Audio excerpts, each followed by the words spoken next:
All right. What's good? What's good? What's good? What's good? What's good? What's good? What's good? Hope everybody is well. Sorry for getting here a little bit late this morning. Saturday morning. Cadillac 634 out here smoking weed early in the morning. Hell no. Matter of fact, I just did my pound for pound list. My pound for pound list is going to get released on Twitter later today. So, nah, man, I got a pound for pound list, man. I ain't got new. He is not number one pound for pound on my list. You know what I mean? Hold on one second.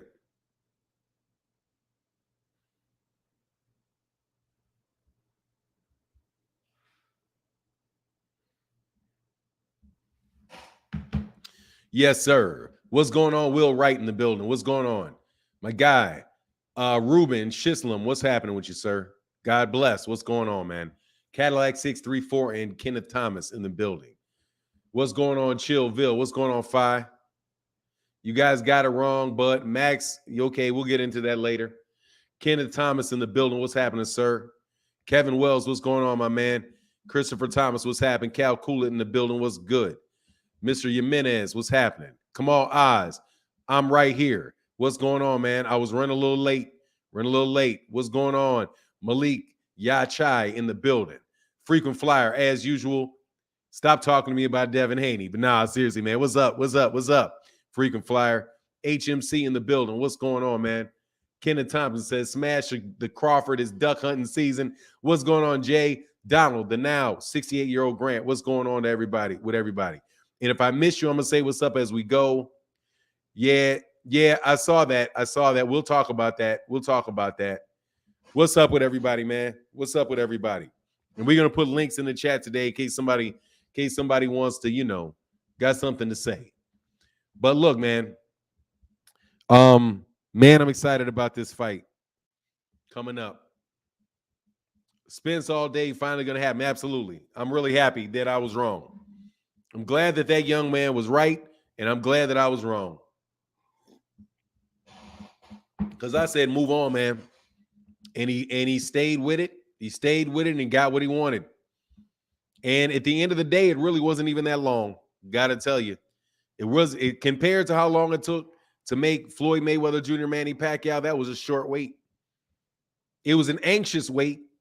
You know what I mean? It was a bumpy flight, but it wasn't a long flight. So we got it quicker than should have been expected. No, I'm not apologizing to Bud. You apologize to me. What do I need to apologize to Bud for? I never called him any names.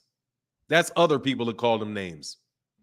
I don't have to apologize for what other people said. What I said was he was ducking. I don't owe him an apology. For what? Tell him to apologize to me. When he apologizes to me, I'll apologize to him. How about that? I'll be waiting for that apology forever. He'll be waiting forever for mine. I called it like I saw it. It was nothing personal. What he said to me was very personal. So no, thank you. No need to apologize to that man. I'm going to pay for the fight. That's all he going to get out of me. If he wins the fight, I'm going to acknowledge him winning the fight. Now, you go apologize to Errol Spence. I've already went through this yesterday. You go apologize to Errol Spence. And you go apologize to Al Heyman. And go apologize to Steven Espinoza. And go apologize to everybody over there at Showtime and everybody over there at the PBC that you guys said were blocking and ducking the fight, trying to rob and get over on Terence Crawford because they didn't think he could win.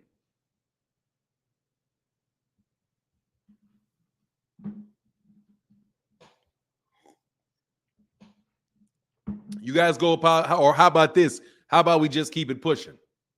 That's what's going to happen.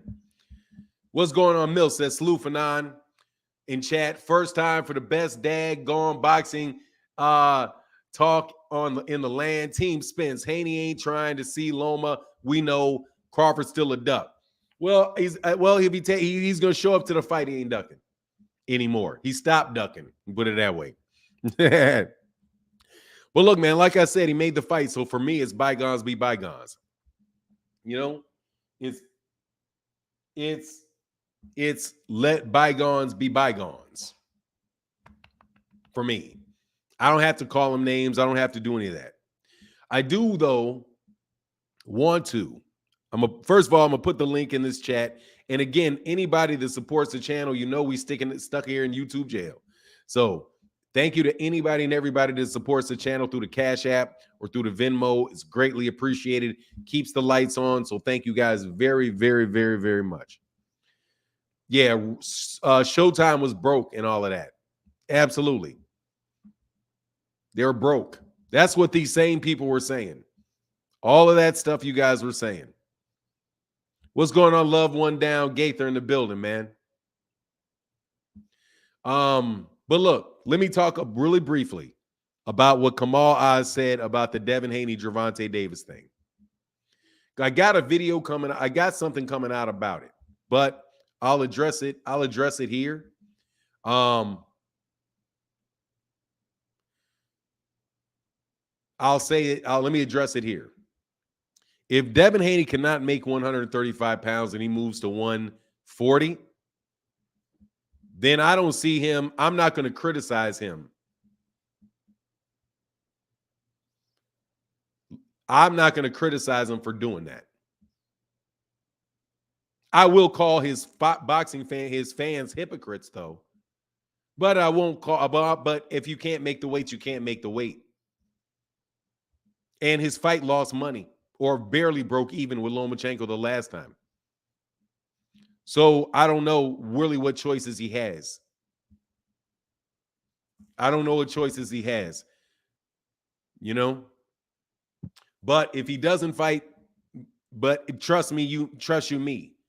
If this was Gervonta, they would all be calling Gervonta a duck. I hope that makes sense to you guys. If it was Gervonta that was leaving that weight class to go fight Regis Prograis, Devin Haney fans and Devin Haney himself would be calling that man a duck. It's very difficult to watch that whole Devin Haney situation and not fall into the trap of being a hypocrite. But I'm not going to be a hypocrite. If you can't make the weight, you can't make the weight. Period. You know what I mean? There's no point of fighting Devin if it's not for undisputed. I mean, he could fight him to beat him up.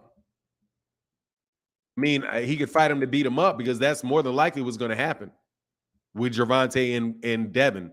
At 135, he'll probably kill him. Like, it's tough. Hey, Kamal said, I'm still waiting on the apologies to Errol, Al, Steven Espinoza, and the PBC.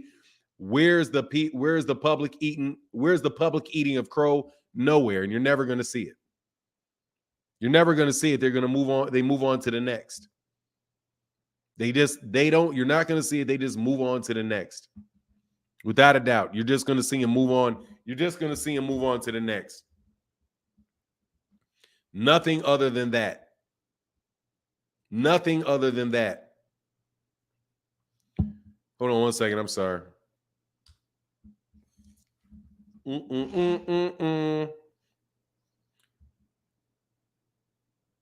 Oh, man, big time, bro. Thank you, man. Muslim Made in the building with the Cash App, brother. Thank you for that support in the Cash App, man. Muslim Made said, let's go. Great fight. Boxing needs this. Yeah, it does. Yeah, it does. Muslim Made, man. Shout out to all my Muslim brothers, man. And Muslim Made again said, love your integrity. Yes, sir. It's much love in that. Thank you, brother.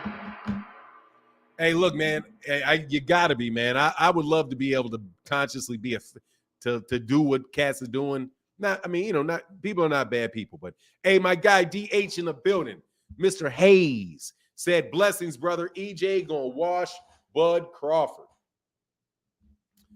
Man, we gonna see. We're gonna see. I got Errol in a good fight.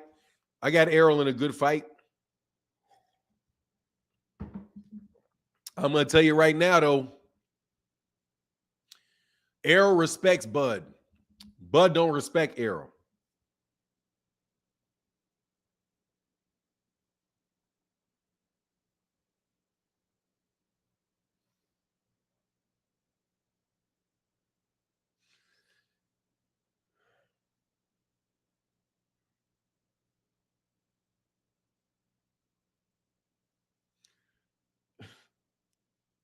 Who is this Jimmy Clark guy?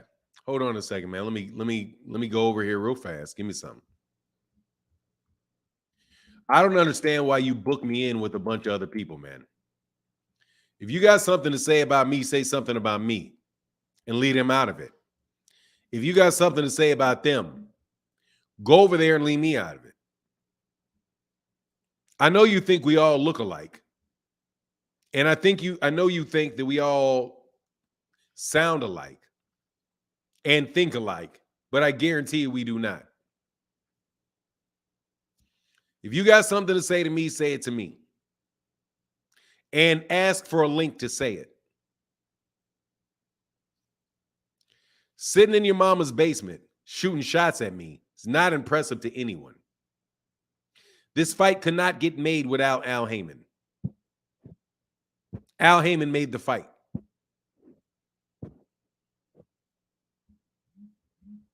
There's odds out, but the odds ain't worth the paper they're printed in. I wouldn't print it on. I wouldn't even worry about them. Muslim made. One time for the gong. Yes, sir. Much love in that Cash App, Muslim made. Thank you, brother. Thank you, brother. And here's the link. I'm going to put the link right here. Early in the show for anybody that wants it. I know I'm an early morning show. And it affects my views. It does. But you are nice and bright and ready to go. So hit the link. My guy, Reggie Ship in the building. He says, salute Fi, Errol and 10 won't go the distance. Much love in that Cash App, brother. Thank you, bro.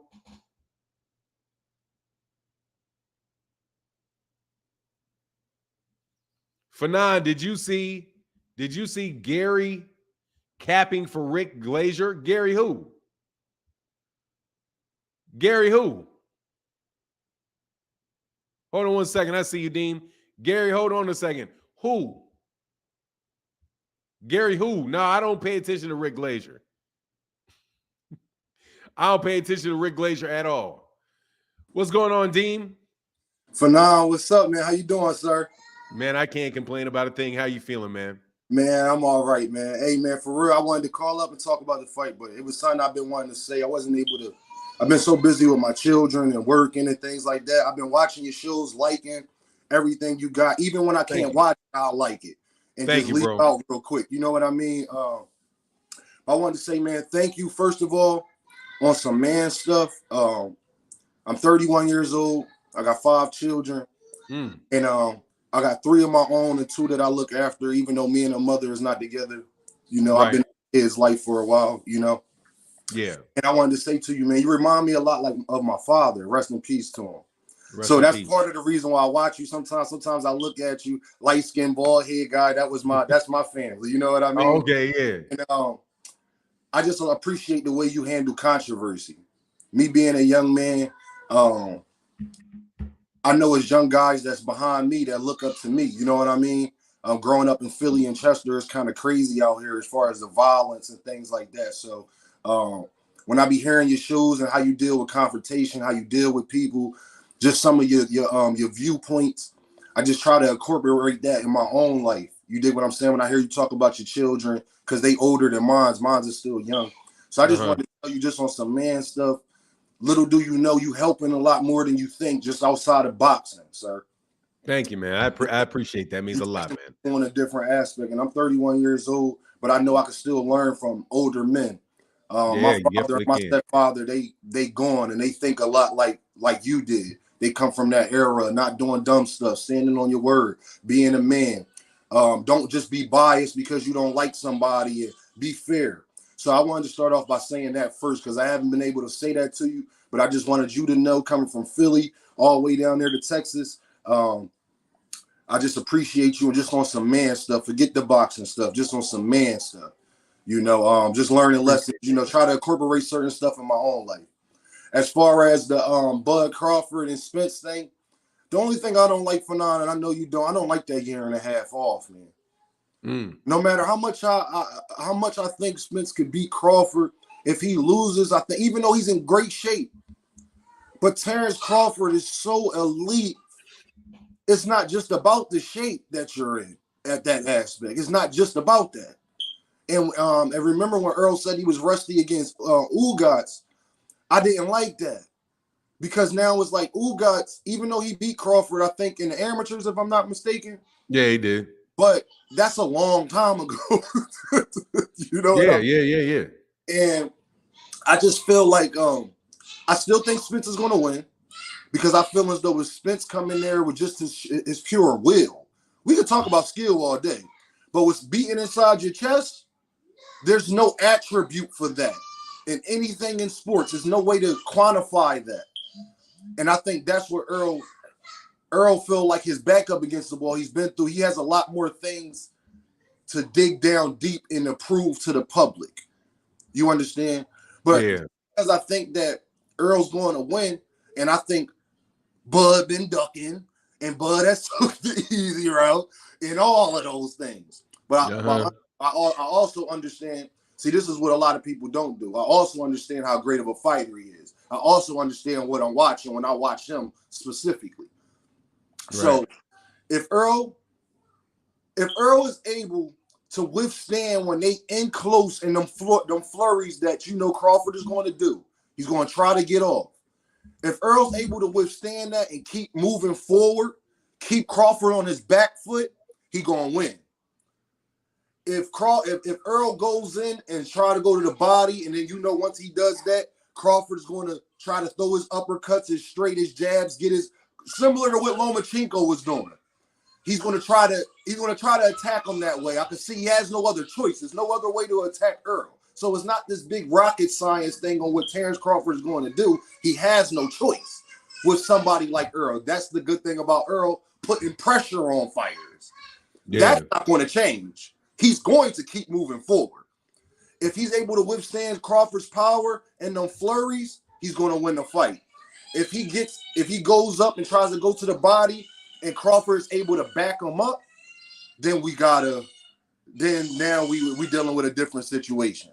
So that's all I wanted to say for now. I just wanted to see your thoughts on that, man. I just wanted to tell you I appreciate you, big dog. I'm gonna continue to support and like I said, this man stuff as a father, as another black man. I appreciate what you say because it helped me throughout my lifetimes. I might be getting upset about certain stuff. I think about that. What would the where I'm from in Philly, we call them old heads, not OGs. Yeah. What would they say? I had a lot of them in my life, and I think a lot of young guys don't know how valuable and how important that is. And give flowers when flowers is due. But thank you for now. I'm gonna let you go, man. Continue with the show. Stay blessed. Continue to do what you're doing, and thank you for letting me come up. Man, anytime, man. Come back, Dean. Yes, sir. Thank you, brother. Appreciate you, man. Man, that was articulate. Hey, Mike Kirkland in the building said, for the knowledge you give outside of boxing. Thank you, brother. I appreciate it, man, because, if y'all didn't peep it, that's really what the whole thing is about, man. Like, it's really what the whole thing is about. Much love in that Cash App, brother. Thank you, man, because that is the only way the channel's able to go. Look, man. So the thing that I would say to Dean is, because I was gonna let him go on and get to his kids, that because he obviously had his kids around him, that Errol Spence, I don't think, first of all, I think they're both rusty, because I don't really count Terence Crawford as having had a fight. That David Avenetian fight ain't preparing you for anything. That was a sparring match. That was a paid sparring match. So as far as what, like, compared to what he's getting into, that fight, David Avenetian it was a nothing. It was like he might as well sat at home. They might as well just wrote him a check. He was in the ring, but it's like he got in the ring against me. You know what I mean? That's not going to prepare. Similarly, that's not preparing him for Errol Spence. That fight is not preparing him for that. The last difficult fight, the toughest fight, the last time somebody had a really tough fight was Errol in April of last year against Yordenis Ugas. That was a fight that was a tough fight. And the fight before that for Errol was, I think that was Danny Garcia. Danny Garcia, it was something else, somebody else that you really have to prepare for. So I think I think you can look at it both ways. You could say, okay, Terence Crawford has been more active. He got in there against a fighter. He's been in the ring. But then you'll say, well, when was the last time he fought somebody that was any threat to him? Where it wasn't an easy fight. And then, you got to I guess you could look at the Sean Porter fight and say, okay, the Sean Porter fight. That was a real fight, the Sean Porter fight. But like, I won't use the inactivity as a reason for that. As long as it was a situation where Errol stayed in shape the entire time. And to me, it looks as if he stayed in shape the entire time. So I'm kind of okay with it. But at the end of the day, it also really, what it is. It don't matter because, that's what Errol wanted. Errol wanted not to have a tune-up. He wanted to wait that time. Otherwise, he could have got in the ring and he could have fought somebody. You know what I mean? So just similar to any other scenario that if it winds up being ring rust for him, then that's on him. You know what I mean? That's just on him. That's the decision. That's the decision that he made. I'm not going to penalize or detract from what Terence Crawford's doing, because Terence, other than the fact that Terence could have taken this fight last year. You know what I'm saying? Like, he definitely could have taken this fight last year, because my understanding is none of the material, none of the significant, I'm not going to say material because all terms are material, or have the potential to be material depending on what the interests of the party and the viewpoint of the person looking at and reading the term. Spence changed his life since the car accident. I don't think he needs any tune-ups. He spars a lot, stays ready nowadays. Well, we'll see. You know what I mean? At this point in time, we'll see. We'll see. That link's in the chat though for y'all though. So, love to have prolonged conversations with y'all today. Would love to have them. Errol says no tune-up, then I'm fine with it, no matter what the outcome. Yeah, hey, Windy City Assassin in the building. What's going on, brother? Hey, who's G? Who was G? Was capping for Rick Glazier? Rick Glazier, I think, actually just cut Devin a break. He didn't even go ridiculous with it. He said, first of all, Derek James, not Derek James, that Rick Glazier, you can't believe what Rick Glazier says about any pay-per-view numbers, regardless. But the number that he made up was he actually was trying to help Devin. Like, he was actually trying to help those numbers. He tried to help him along. Gary the Super Troll. Oh, okay. Yeah, I mean, look, man, Rick Glazier is not somebody that you can believe. He could be dead right and still don't believe him. Go check.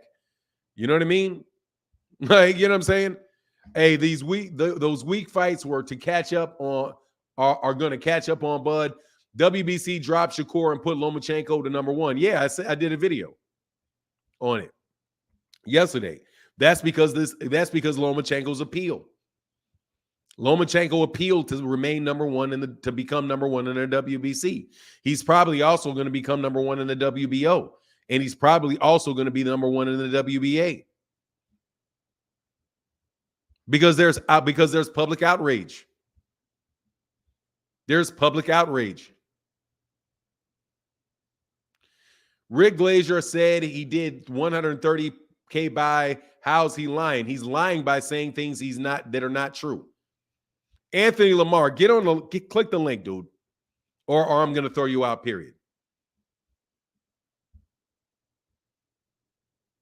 Click the link or I'm throwing you out.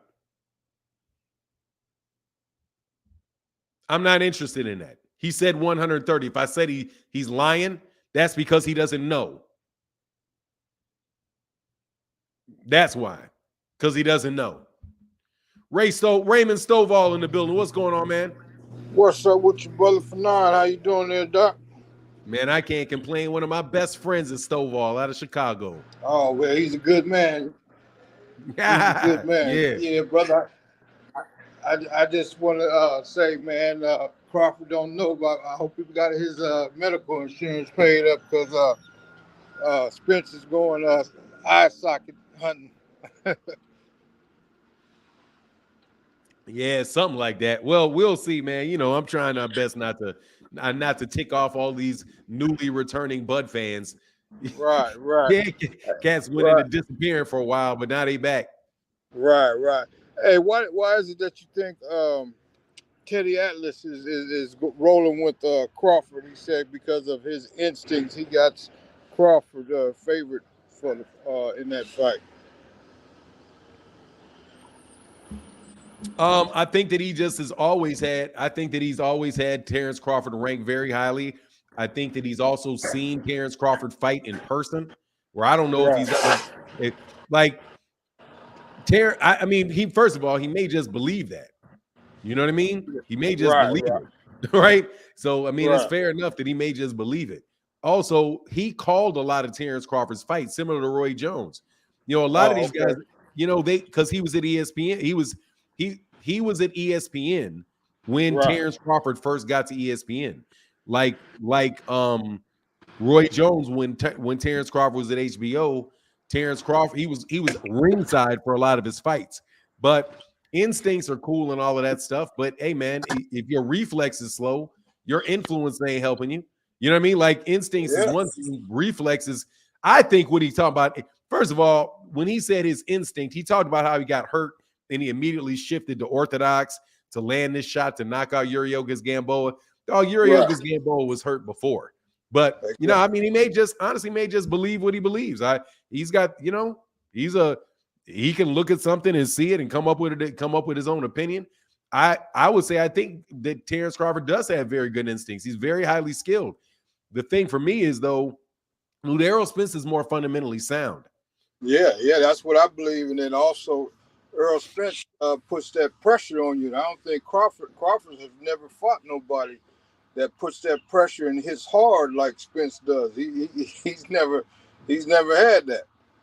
Yeah, no, he's never fought that level of competition. No, he's not. Yeah, because all the guys he's fought and hasn't even been close in it, or if they have, he's fought some of the top ones. They were on their way out. You know, he never fought none of those guys when they were young. Yeah, I agree, man. I can't argue with you with that, man. We'll see, though. You know, that's a good thing. I'm glad it's happening. I'll be right there in front of the tube. Yeah, for sure. Hey, man, I don't know. I would love to say I'd be there at the fight, but I know I ain't gonna be able to afford them tickets. Ooh, man, now you're gonna have to pay. You're gonna have to sell your house if you try to put one of them tickets. Yeah, you know, exactly, man. Through the roof, no doubt. Yeah. All right, bro. Anything else you got? Day, man. Much love to you, Doc. Yeah. What did you drive? You drive trucks locally? Yeah. Yeah. For YRC, I'm over here at work in the truck. You know, waiting for get another load. So. All right, brother. Cool, man. We be safe on them roads, man. All right. Likewise. Blessings to you, brother. All right. Blessings, man. Peace. Much love. All right. Likewise. All right. Yeah, that's what's up. Man, I like truck drivers, man. I know y'all out there working, man. Be in them cars for hours and hours. Spence can take a shot also. Yeah. Well, look, man, we'll see. I mean, I don't want to keep saying we'll see because I can't say we'll see for the next 2 months. However, I hope Frank Martin's on the undercard. I don't know, man. I don't think look. Devin only real move is a Loma rematch. Lomachenko, Devin Haney needs a rematch Lomachenko. You got people who are talking about, I saw y'all talking about that. Loma, the reason that happens is because he wants to get another shot at Devin Haney. Because he believes, or at that shot because he thinks he was robbed. And I'm telling you, he's going to get it. Because a lot of people think he's robbed. A lot of people thought he was robbed. You can like it, you cannot like it. A lot of people thought Lomachenko was robbed. Hey, Mr. Eubanks said, for always speaking facts, family. Thank you, brother. Appreciate you, man. For that $5 holler, brother. Thank you so much, man. Appreciate you more than you know. Regis about to send Devin back to 135. He about to send him to obscurity. He's about to send that man to obscurity if he beats that guy, if he beats that dude. Hey, my guy Buzz said, not a rich man. He said, not a rich man. My money is on Spence. Thank you, brother. Appreciate you, man. Buzz 703, bro. You rich in many ways, man. You rich. You a child. You child of God, man. You got everything you need, and you got everything you need in God. I never thought I would sound like that as a kid, that I would say things like that and believe it. Like, you have everything you need in God. Everything you need. And you have it. Why Regis over to, one second, man. Holiday in the building. What's going on, man? Hey, top of the morning to you, Fanon. Glad you're talking this fight. Real happy to see you guys in the brain trust here. I think people are kind of discounting what the part that coaching is going to play in this fight. God bless Bomac, but I went back and looked at a couple fights. Bomac between rounds in my opinion, he wasn't given the best instructions. And I go back and look at James and his instructions to both Charlo and Errol Spence. But in my opinion, if the fight is from close range to mid range, I don't even think it's going to be competitive. I just don't think Crawford can withstand what that brother comes. And people aren't really talking about chins, because in my opinion, Errol Spence's chin, considering his resume, some of the guys he's fought, is underrated, frankly. And I think that's going to play a big role. Can Spence withstand what Crawford has, and can Crawford withstand what Spence is bringing? Spence gradually breaks you down, and that's, in my opinion, sometimes that's a lot worse than the flash knockout. So that's all I want to say. Show you some love. I tried to drop you some again. Yeah, hey, wonderful to see you guys again. Happy to be part of that 50 and over club. Went and worked out, damn near died. I'm going to reward myself with a burrito. Have a wonderful day, that's what's up. All right, bye-bye. All right, bro, get back with you, man.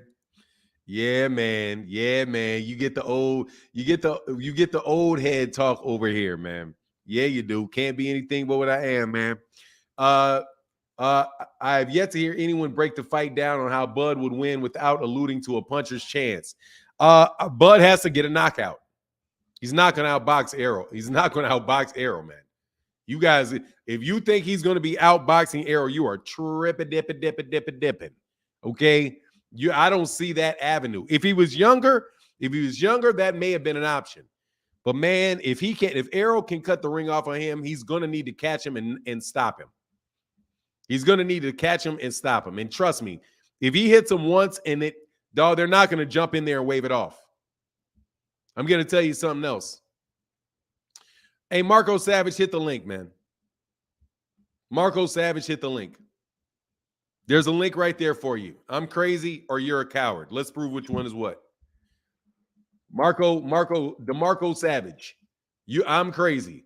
Okay, I'm crazy and you're a coward. Hit the link. Now let's see which one is what. I admitted that I'm crazy. So now you prove you're not a coward. BFTB said Haney punished Ruger in sparring before. Hard to believe, but possible. Devin Haney ain't ever punished anybody in his life. Devin Haney ain't punished anybody in his life. Like, Devin ain't punishing nobody. And it's got 18, and you got 16-ounce gloves on and headgear. I'm not trying to hear nothing. Shout out to BFTB. I ain't trying to hear nothing about sparring. Okay, I don't care about sparring. 16-ounce, or what is it? 16-ounce gloves and headgear. I'm not talking about sparring, bro. 16-ounce gloves and headgear. Regis Prograis has power. If Regis Prograis is hitting you, Regis Prograis can hurt you badly. There's a lot of amateurs, a lot of amateur fighters that are terrific, and if you have headgear on and white tip gloves, they're gonna win. You know what I mean? Martin, Bud will throw in the towel before his face gets to figure. Nah, they won't. Nah, man. I think it's going. I don't know. We'll see.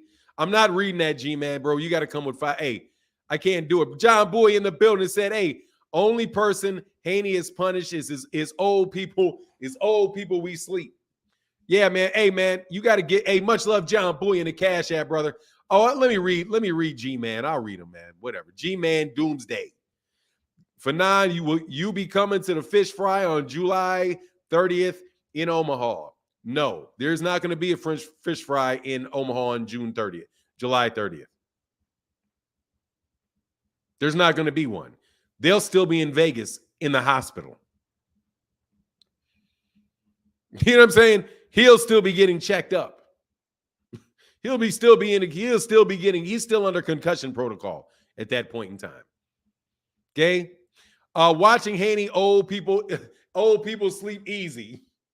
Much love. Yeah, man. Yeah, like, look, bro. You gotta cut this. Y'all gotta cut it with Devin Haney punishing anybody. He didn't punish Lomachenko. All of that Devin being dominant stuff is out the window. Just so you know. All the Devin being dominant stuff is out the window with that Lomachenko fight. That's it. That's a wrap on all of that. You know what I'm saying? That's a wrap on all of that. Only way that you get to bring that back up is if he rematches him and he beats him badly. He barely got out of there with a win, man. He barely got out of there with a win. I really wish I could tell you look, man, I hate to be the one that I can't do either one of these things. I can't dog Devin Haney to the ends of the earth for everything that he does. All right? I can't do that. I can't do it. I also cannot congratulate him for every wish he has. I can't do either one of those. I'm not going to say, man, Devin is scared of this. Devin is scared of that. Devin is, well, he can't punch his way out of a brown paper bag. I believe that to be true. But, you know what I mean? I can't go overboard with him. I don't ever go overboard with it. And honestly, because I don't feel that way. Also, I can't be saying, well, give him credit for wanting to fight Muhammad Ali. No, bro, I'm not giving him credit for wanting to beat Muhammad Ali. You all are out here begging. Do you know what I'm saying? Y'all stop begging me. I'm not going to give this man credit for things he don't deserve credit for. Wanting to fight somebody, you don't get credit for wanting to fight somebody. You don't get credit for saying that you want to fight somebody. G-Man isn't king. Much love in that Cash App, bro. You sure? John Boy, but all right. Thank you, bro. No, not G-Man. Not G-E-E, man. No, this G-Man. This G-Man, John Boy. No. Look.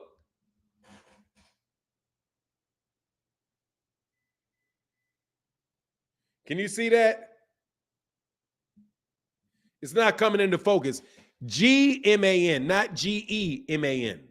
Not G-E. Not G-E-E space M-A-N. G-M-A-N is J-Man. I'll call him J-Man. G-Man Doomsday, not G-Man.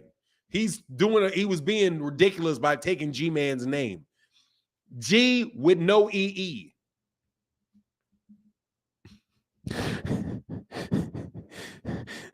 Not G-E-E-M-A-N. G-Man. Doomsday, I'll call him Doomsday. Because Jumanji, I'll call him Jumanji. I'll call him something. But nah, he's biting somebody else's name, trying to cause them headaches. Mr. Hogan in the building. What's going on? He said Errol KOs Crawford in the 9th. Much love in that Cash App, brother. Much love in that Cash App, bro. Thank you. Fanon, they're not letting you get away from Devin. They say they don't like him, but every time you make a different topic, they come back to Devin. Big C, I don't know how to take that from you, brother. If Kamal Oz asks about a question, I'm going to answer Kamal Oz's question. I don't mind talking about Devin. It's still relatively recent. He just got his ass whooped last weekend, right? Didn't he just get his ass whooped last week by that little Ukrainian dude? I think that's when that happened. It was last week that he got his ass whooped, right?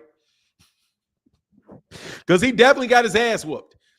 You can say he won the fight, but he got his ass whooped in that fight.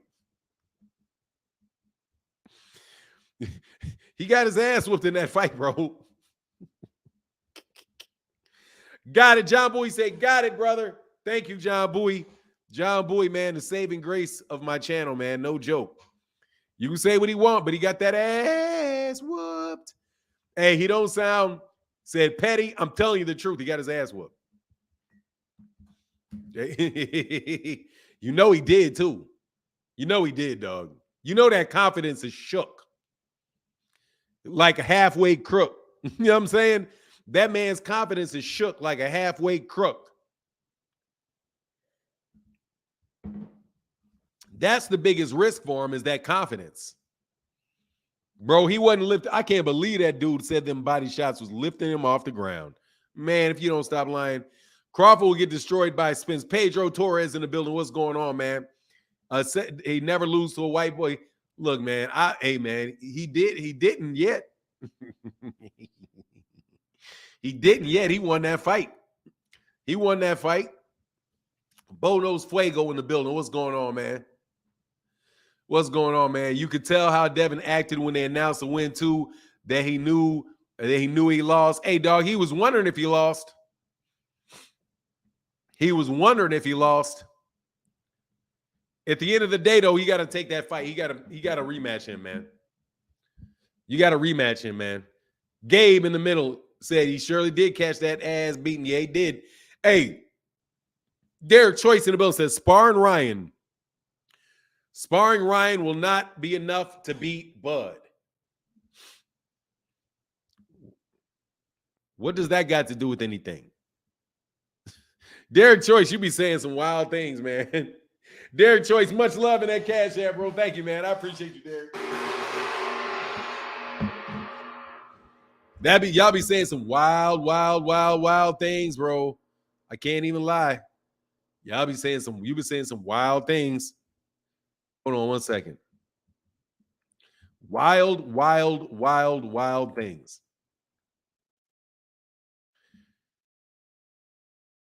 No, it's definitely not going to be.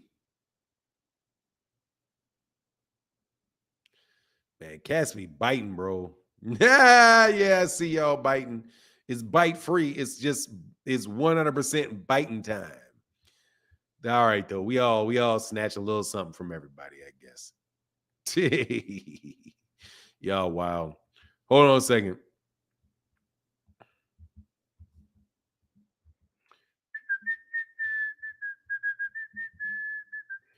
Just make sure if y'all support on the Cash App, please support on that link.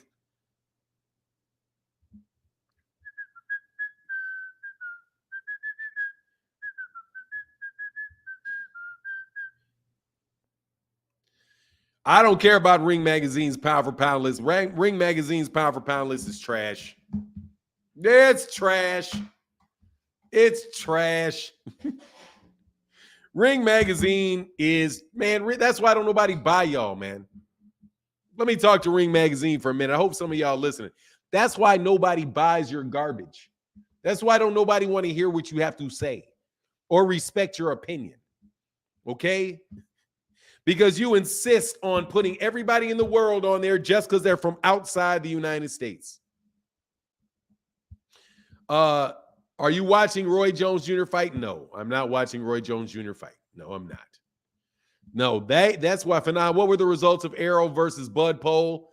It's still ongoing, but let me check.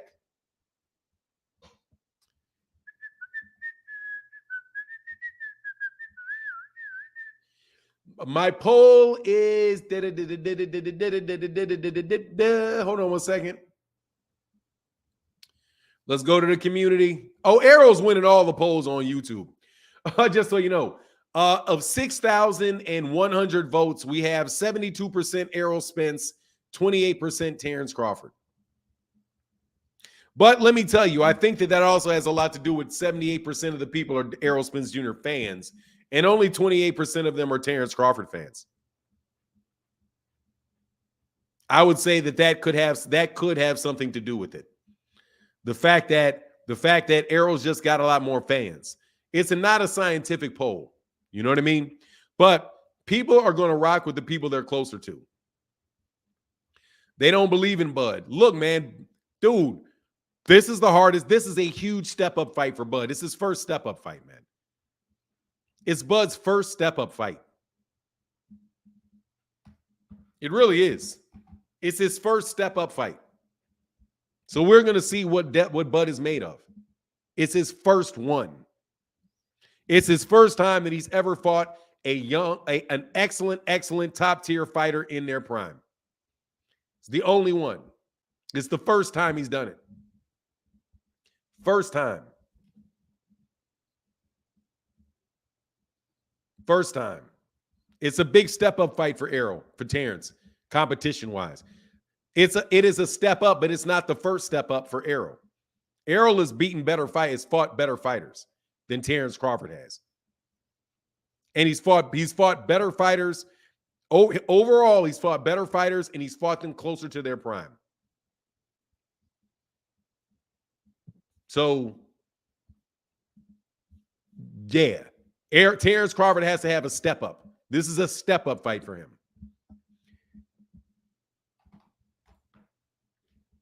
Errol has been in tough fights, back and forth, tough, hard fights. Bud has never been in one. All of his fights have been one-sided. All of his fights have been one-sided. So if he doesn't have a one-sided fight, we'll see what he's made of. And if his fundamentals are lacking, and his reflexes and his intuition don't work, then he's going to get beat up. Because Errol's going in there to beat him up. He's going to beat him up. He's not going to outbox him. He's going to beat him up.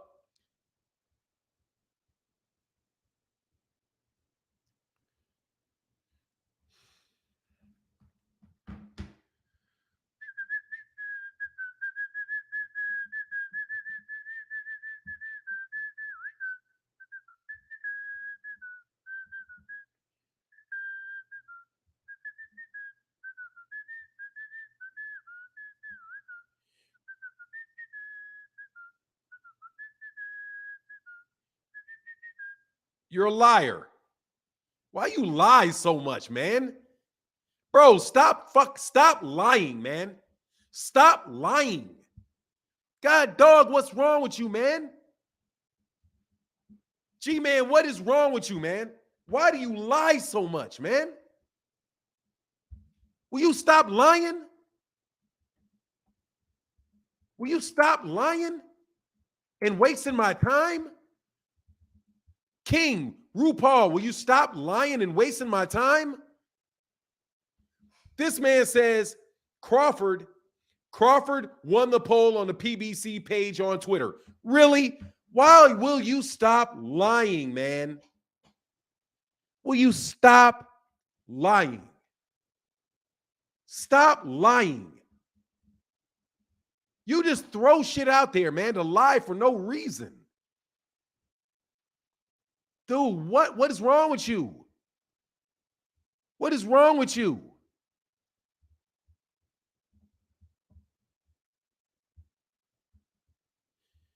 It's literally a step away, man.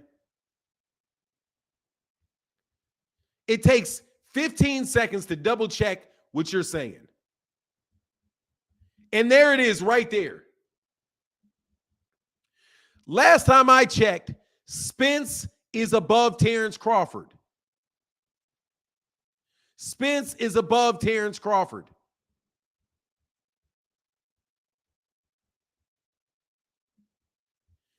$53. Only right here on Twitter, on Facebook. And so actually on their Twitter page, you say 59.41 on Twitter. But on Instagram and on Facebook, it's 57.43. And guess what? He lost the poll on Twitter because this is posted on Twitter.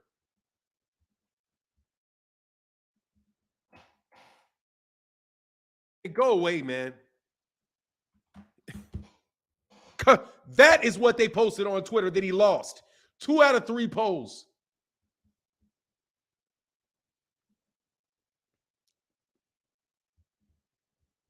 Stop lying, man. Stop lying. Stop lying. Stop lying.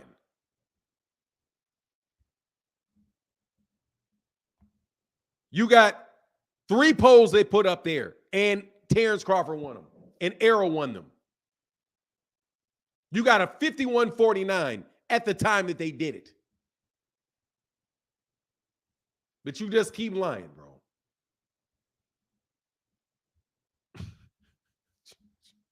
All right, man, whatever, bro. But I guess, strictly speaking, that's not a lie. Yeah, it is. Joseph in the building. Joseph A. I got to say, Joseph, much love, brother. Much love in that Cash App, bro. Thank you very much. The links are in the chat, man. There's a link right there. I thought, oh, nope, sorry. Hold on. Stop lying, man. Even though I guess I can correct it and say on Twitter. But let's go to the actual poll.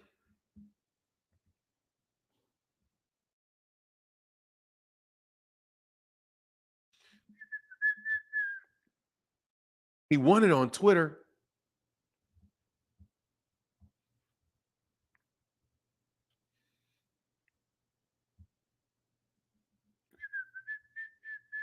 Off 6,000. Man, they only had the same amount of votes that I have. They had the same amount of votes that I have. And my guy, Joseph, again said, it's Joe A. Thanks for all you do. Thank you, Joe A. Appreciate you, brother. I'm going to put that link in there. I saw you, Joe. I saw you. So I guess, technically speaking, you didn't lie. You just overlooked significant portions of the information, bro. Corbin Phoenix, what's up? Yo, what's good? What's good, Fanon? Man, I can't complain. What's good with you, man? Nothing chilling. Hey, before I was starting, man, I just want to tell, the whole chat, you know what I'm saying? Y'all are quality humans and shit. Always good talk, man. But there is a problem. You blocked me a while back. Like, I think it was a Devin Haney thing, and I was like, man, why you hating on Devin Haney, man? Just let the dude fight the way he fights. And you were like, oh, Corbin Phoenix, you're blocked. Like 2 years ago. Favor, man. Here, let's do this. Let's correct this right now. Are you on YouTube? Yes, sir. Are you on your computer or your phone? Phone. Okay, do you know how to click that on the screen? You have that icon. You have your icon in the upper left-hand corner, upper right-hand corner. That little circle. Yeah. I can do that. Okay, click that and then go to my channel. Okay. All right.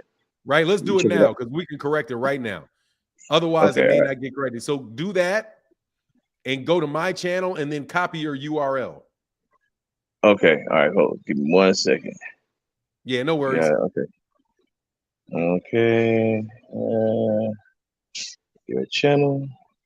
I'm doing it right now. Yeah, well, I'll get you unblocked right now, Corbin.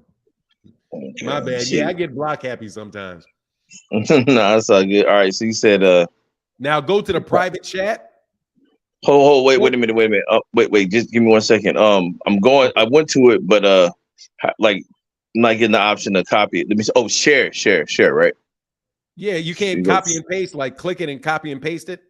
You can't. No, I got it right now. I got it. Okay, yeah, and put it in the private chat. Okay, hold on. And then I'll click it, and then I'll get you unblocked. Oh, hold on, give me 1 second. All right. Yeah, but I've still been tuning in, man. Even though I've been blocked for 2 years, like this was the second time I believe. My bad. 2 years, bro. I still come, man, because you got good talk, bro. My bad. Yeah, I remember you too. I remember you too. So shit. Yeah, just put that in there, man. Let me get you. There you go. So here now, watch. All right, so I'll do this, and then I'll go to about. Go here, unblock you, submit. You are now unblocked, friend.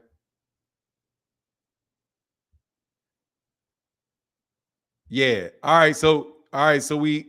Oh, what happened? He left? Hey, Corbin, my bad, man. I didn't kick you out, did I? Come on, Oz in the building. What's going on, man? What's up, Fanon? Can you hear me? I can hear you well, man. Corbin, you're unblocked, bro.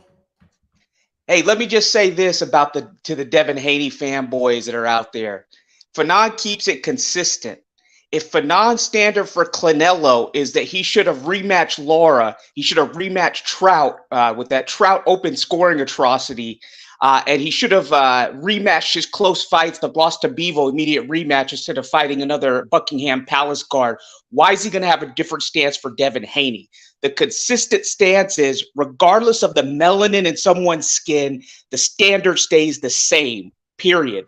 Devin's only, and I'm the first person in YouTube, either a creator or someone who regularly contributes to creators, to say that Devin's only move was to rematch Lomachenko. So whether you want to admit it or not, we have the same standard that we have for Clinello, for Devin Haney, regardless of anything else. It's not a matter of race. It's not a matter of, hey, he's with Top Rank or not. It's a matter of the right thing to do, and it's a matter of precedent. It's a matter of what Jermell Charlo sat up and did. It's a matter of what Andre Ward did. It's a matter of what Floyd did. And it's a matter of what Deontay Wilder did. Not only just running it back, seeking to run it back with Fury, but also running it back with Ortiz, who no one wanted to fight. He fought Ortiz twice when no one would give Luis Ortiz, King Kong Ortiz, the opportunity. And now, thanks to two Deontay Wilder fights, Luis Ortiz's daughter, who had the serious medical condition and needed the treatment or whatever, she's got that. She's set for life. So we need to talk about standards not shifting depending on your allegiance. Even Jermall Charlo, I don't know if you remember this phenomenon, but Jermall Charlo was having trouble making 154. J-Rock, Julian Williams was his mandatory. And Jermall Charlo was going to move up, but people were saying, hey, don't avoid J-Rock. J-Rock was like, hey, you got to fight me. And Jermall Charlo, to his credit, he stayed down at 154 and fought his mandatory in Julian J-Rock Williams. So we maintain the same standard. We're not hypocrites over here, okay? We don't care about moving the goalpost because we have one fighter that we like or we don't like. I'll say this about Errol Spence and Terence Crawford. I will give Errol the credit here because he really pushed for this fight. People were constantly talking bad about him, and including people in Crawford's camp, corporate media, a lot of these Crawford fanboys who are really not Crawford fanboys. They're just Errol haters, most of them, because they don't buy his pay-per-views. But Errol did what he said he was going to do. He said he was going to clean up his side of the street, then go for the one belt. And this guy, Al Heyman and Steven Espinoza, are owed a major apology by corporate media and by their stooges on YouTube and the haters out there, because without them all being in alignment, this fight would not have happened. And this fight is 13 months? It could have happened earlier. And it's only because those three factors, those three men, wanted to get this fight done that it happened. All this crap about Spence avoiding Crawford was just malarkey. And you know what? Let's go back to Crawford. He was telling us that BLK Prime is the future. Has anybody heard from BLK Prime? Where are they? They're no longer in existence to what I could see. Do they have any boxing matches going on? Or are they like Triller? Nobody knows what's going on with them. I think what happened is, and this is just a supposition because I don't have any facts, but I think that Terence Twitterfingers Duckford looked at the landscape of boxing and he saw that he was irrelevant without the Spence fight. There was no momentum. There was no money for him to fight anybody else but Errol. And so that's why he finally sat down and agreed to the same deal that was there months ago. So you have to give Errol, Al, and you have to give Espinoza tons of credit for taking this. Lastly, I want to talk about Daniel Dubois. Looks like he's going to get paid. I don't know if you saw that purse bid. They bid like $6 million. Usyk's team bid like $6 million. Dubois is going to get $2 million. There's some controversy over if he's injured or not, but I'm telling you, if I'm injured and I can get that career high payday, I'm just going to go in there and fight Usyk, and you're going to lose to Usyk either way. So you might as well get that $2 million as it is. But again, Fanon, I always appreciate you because you maintain the same standards. And Devin, to the fanboys, he's in between a rock and a hard place because you look at 135, Frank's a tough fight. You look at Tank as a tough fight. You look at the Loma rematch as a tough fight. Shakur's a tough fight. Then you go up to 140. I don't think that pity-patty and clinching style will work against athletic dudes like Regis Prograis or Super Matias. So he's in between a rock and a hard place with his competition. And his only move, because we keep it consistent over here, regardless of whatever else anybody else wants to bring up, is to do the right thing and rematch Lomachenko. He has the precedent to do it. And with that, I'm out. Thanks, Fanon. Hey, hold on, man. Don't leave yet. God dang, man. You be in and out, dog. God dog, I had something to ask you about. But that's okay. Master Eden in the building. Yeah, man, I can roll with you. Hey, man, thank you to everybody who supports in the Cash App. Thank you, guys. As you know, the channel cannot earn money through ads. You haven't seen an ad yet when you came in or on my channel in a minute. Won't for a while. So thank you to everybody that supports and keeps it pushing, man, in that Cash App. Huge thanks to all of you. Master Eden in the building. What's going on, man? Knockout in the building. What's up? Can you hear me good? I can hear you perfectly fine, bro. Oh, okay, yeah. First off, we need to start a GoFundMe for Fanon to get him to this Errol Spence fight. You know what I'm saying? Because you got bills to pay, and we got to get you to that fight first off. But I like to play devil's advocate. I can't see the fight, so I'm kind of just going based off of what I'm hearing. But let's say Devin won or lost. You know what I'm saying? And they feel some I said, let's say Devin Haney won or lost the fight. You know what I'm saying? They felt some kind of injustice or some kind of whatever, Where was all this uproar when other people were getting screwed over? That's where I'm stuck on. Where was these websites and justice for Michael and all these other, justice for the Tyson Fury fight, with the glove gate and everything. Where was all this uproar then? It right seems here. Like people like to pick and choose their favorite fighter, Right here. Huh? Right here. Yeah, well, yeah, of course, you, of course, you all. I mean, you're consistent. You're right always, here. Yeah, you're always consistent in everything. You never back down when it comes to justice for people who need that kind of justice. So yeah, but I'm talking about. Where was everybody else? You know what I'm saying? The else word. Where was everybody else when other people were getting screwed over? Now, all of a sudden, you got a problem with this fight. Oh, we need this and we need that. People get screwed over in boxing every day, all the time. This is not a new thing to people. So everybody's kind of making it seem like this is a new accusation. Like, oh, this has never happened before in history. This is just the worst atrocity ever in life. And I'm just like, wait, whoa. This happens all the time. All the time. Whether you think the guy won or lost, I kind of think it was a draw myself based off of, what other people were kind of telling me when I was describing the fight. But that's just my opinion on it, Hey, I appreciate your opinion, man. And those are fair observations. There definitely is a lot of stuff that goes wrong in boxing. And some people are, they don't have a problem with when certain people get messed over. They got a problem with other people getting messed over. That is not, there is nothing untrue about what you said, and I can respect that, Master Eden. Thank you, sir. And Teddy Atlas kind of touched on this. I kind of agree with a lot of things he said. I think I watched a little interview. He said, I'm not here to decide who won or lost that fight, but we do need a commissioner. We need somebody who can just run the whole thing and just fix all these problems in this boxing world. But thank you for your time, Fanon. Hey, man, no problems. Hey, real quick, I'll say in response to you, though, be careful what you ask for with that type of stuff. Oh, no, you're right. No, you're right. Because Max Kellerman just got on his show yesterday and suggested a new way to score fights, which was the dumbest shit that, excuse my language, dumbest shit that I've ever heard. Dude, that's stupid. And that is absolutely positively a way to get more controversy and not less. Yeah, that is true. Yeah, you got a good point there. And once we let everybody say what they're going to say, then I'll talk about that specifically. But it's an example of somebody that didn't think a rule out. Yeah. Sometimes when you throw new regulations out there, you cause more confusion.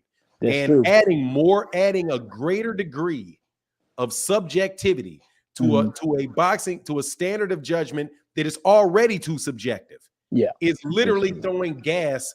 It's literally throwing gas on a fire. I'll explain it in a second what he said. No, I know you will. I know you break it. I'm more shit that's been on your mind for a while. I just heard it this morning. I just heard it this morning, and I thought about what he said. So I was like, hold on, man, that's going to cause more problems. Yeah, because you're going to have somebody. It's easier to fix a fight that way. than it is under the scenario now, because that is. But I'll explain it in a minute. Let me get to Corbin. Let me get to Knockout real quick. All right, brother. Thank you, Master Eden. Thank you for always coming by the channel, brother. Oh, man. Even if we disagree with some stuff, man, thank you, man. We got to have something to disagree with. All right. Oh, always, man. It's boxing. It's a 50-50 chance that you ain't going to agree. This is true. All right, brother. Get back with you, man. Hold on one second. My guy, John Boy in the bill said I was driving, but had to pull over. Kamal, the man. Yeah, Kamal is a very intelligent young man. Very well-spoken young man. No doubt about it. And my guy, what's going on, Steph, in the building? Stephen Brown said, for boxing, be well this holiday weekend. No doubt. All right, brother. What's going on, Corbin? You jumped off real quick. You unblocked. Yeah, what's going on, man? Nothing but a thing, man. What's up with you? Oh, man, nothing chilling, man. Yeah, like as far as the whole, like the Devin Haney Loma fight, all that kind of stuff. Like, man, it was a close fight. I was, when it was about to announce the winner, I was thinking, okay, they're gonna call it a majority draw or something, or like you're not a majority draw, but like a split draw, something like that. But then also they started reading the cards. I was like, what? They got a clear winner? I was like, whoa, you know what I'm saying? Because I was thinking it's gonna be a draw, but I was like, but I could see it going to Haney, because when he did get his punches off, he was like throwing like the cleaner, more effective ones. Loma was throwing like 7 punches to get in like 2, but he did hit him with a 5-piece. But but outside of that, it was a lot of pity pat punches, and like that's what I'm saying. Like what people got to realize is that they score for clean, effective punching. You know what I mean? Not just like, anybody can get into like a fly can sit there and land on somebody's face 1,000 times, but if I slap the fly, you see who really got their shit off. So, but honestly, like I think Loma did enough to at least either, get a draw or a split decision or majority, or something like that. But, he fought honestly above what I thought he would have fought, so that was cool. I was going to say another thing too. I think he probably, Devin probably needed a different trainer. I don't think his pops is the one. Like, he had good tips, but like one thing about it that I didn't like is that Haney was throwing punches with his foot inside of Loma's lead foot. And I even told my son, I was sitting there, and I'm a Devin Haney diehard, but I know when somebody's making a mistake. I said, watch when Loma throws a punch, Holson. Watch every time he gets off, no matter what it is, whether he succeeds or not, he's going to put his foot on the outside, and every time. Dollars to donuts, because that's good. That's experience and good coaching. I think that was the reason why it was so close, is because of the coaching, not because of Devin Haney's ability, because he's got abilities beyond, physical attributes and all that shit. But let's see, beyond that, I think Max Kellerman was crazy for giving Loma the 12th, because I think that might have been the one to like convince the judges, like, okay, all right, we're gonna go ahead and give it to Haney. He got close towards the end, but yeah, that 12th, he fought like he he wanted to keep his belts. Let's see, as far as it goes, the whole thing with Errol and Bud, man, yeah, they need an apology. They need an apology, because like they sit there, man, and trashed them, just drug them and acted like they was the problem. When honestly, if you look at it, you can almost say that Errol is a bigger fan of Terence Crawford than his own fans, because he wanted to fight that man. He not only did he want to fight him, he wanted to fight him so bad that he was willing to put his career on the line. Like, he was ready to stop everything. And that's what people don't realize, so if you want to fight a person that bad, they have to be revered in your eyes to a great degree. Meanwhile, his own fans was like basically trying to talk out the fight. You know what I'm saying? So, like, how does that work? How do you be fans of a fighter, but you don't want to see him fight? You saying everything but they need to fight. So, Errol, Steven Espinosa, and Al, they really do. They do need an apology, and they need to definitely correct their stance on how they view Errol as a man, because that's what I looked at it. That's the reason why I hate the fans, and of like the diehard Buds, and I just dislike Bud for how he conducted himself in that shit. But that's just me though. But anyway, yeah, man. Peace to the chat, man. That's all pretty much I had. I mean, is there anything I mean, anything that you got to say based off of what I just said? Nah, man, because most of the stuff that you say is, I mean, that's how you saw the fight. I can't if you think the way that you saw and what you saw in the fight is how you saw it. So, and I can respect that. I can also respect that other people would have seen it differently, or if I saw something differently. But I mean, it is what it is. If you believe that, Vasily Lomachenko was pity patting and you didn't think that the punches were effective, I mean, I can say that I see it a little bit differently because his head went back. But at the same time, it's like, I'm not a big proponent of you going back and watching fights the second time, because the judges don't have that opportunity. And if you've ever sit ringside in ringside, you will know it is way different watching that fight from ringside than you see on the television. Because on the television, shots that you don't think really landed, when you're sitting right underneath the ring, sweat flies way up off those dudes' heads.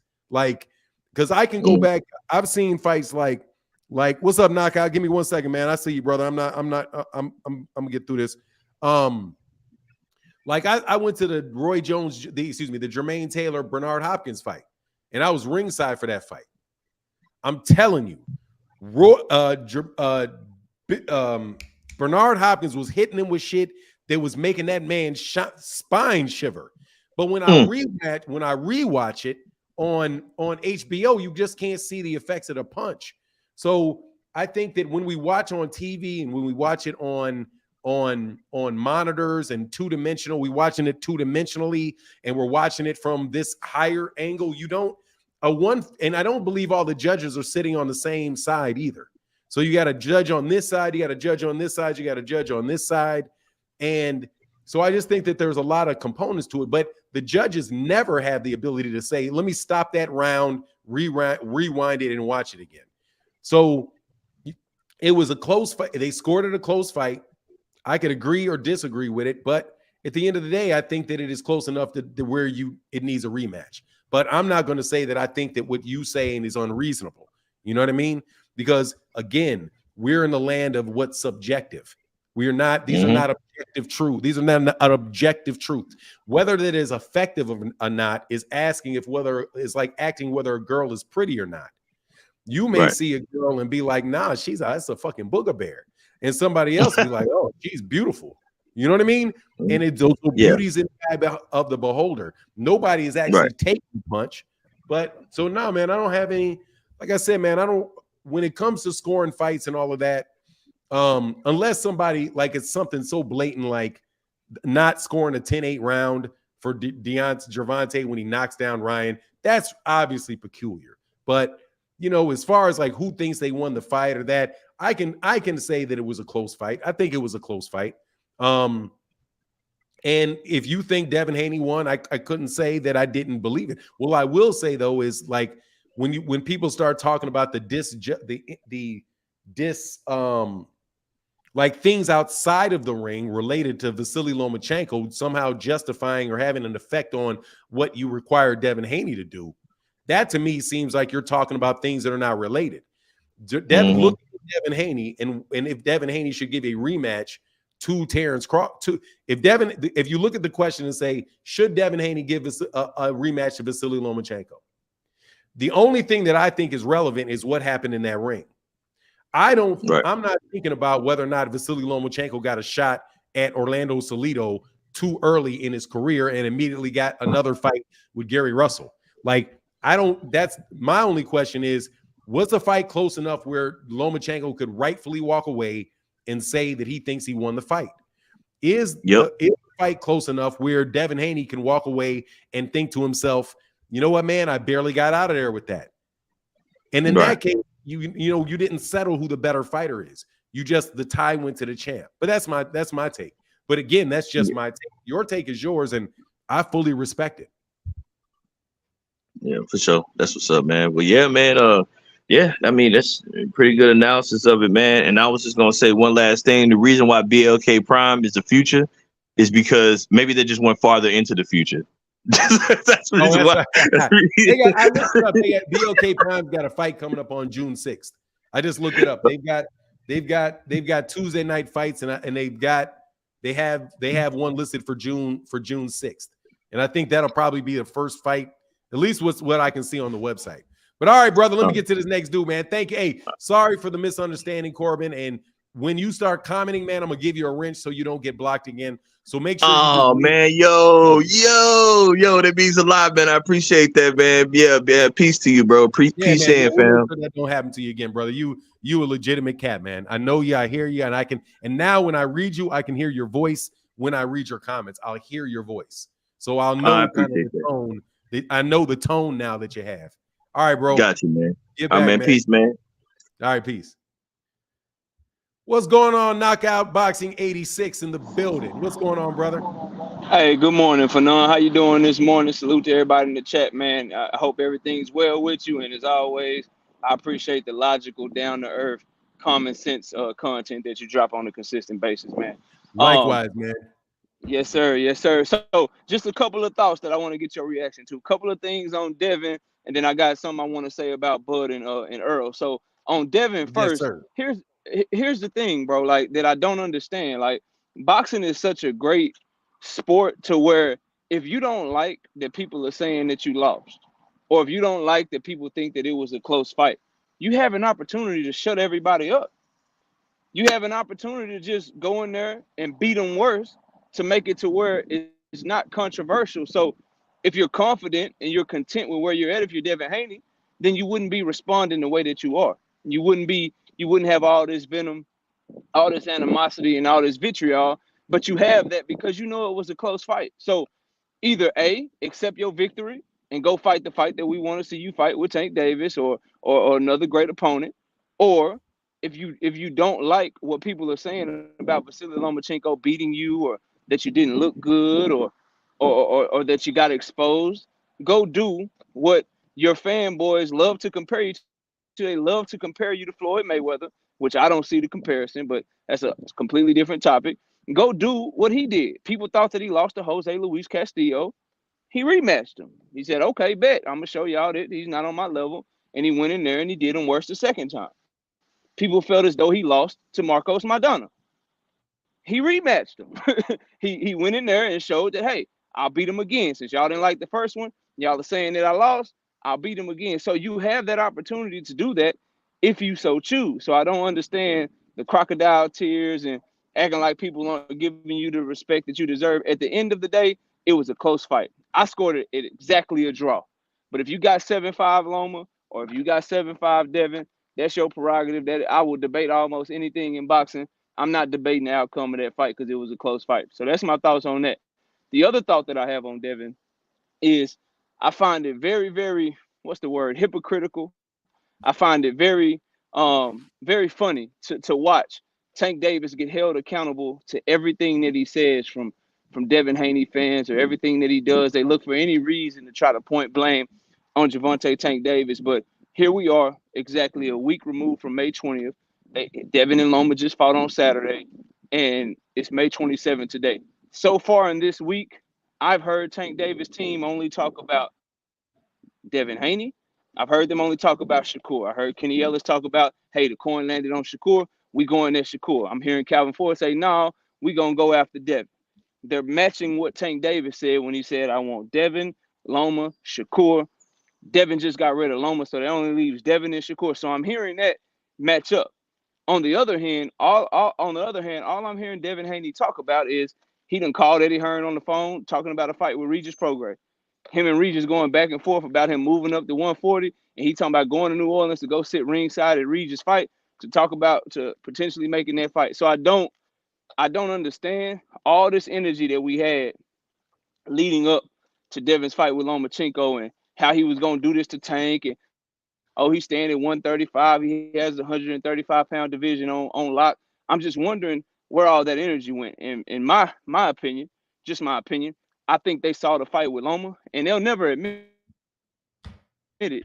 They'll never admit this, but they know that if Loma's hitting him with all those left hands, They got a good idea what Tank Davis might do to him, and so now they've kind of cooled on that a little bit, and that's why they're not holding him accountable to the stuff that he and his father were saying leading up to that fight. Now that's my thoughts on Devin and Loma. As far as Errol and Bud, and I'll be quick.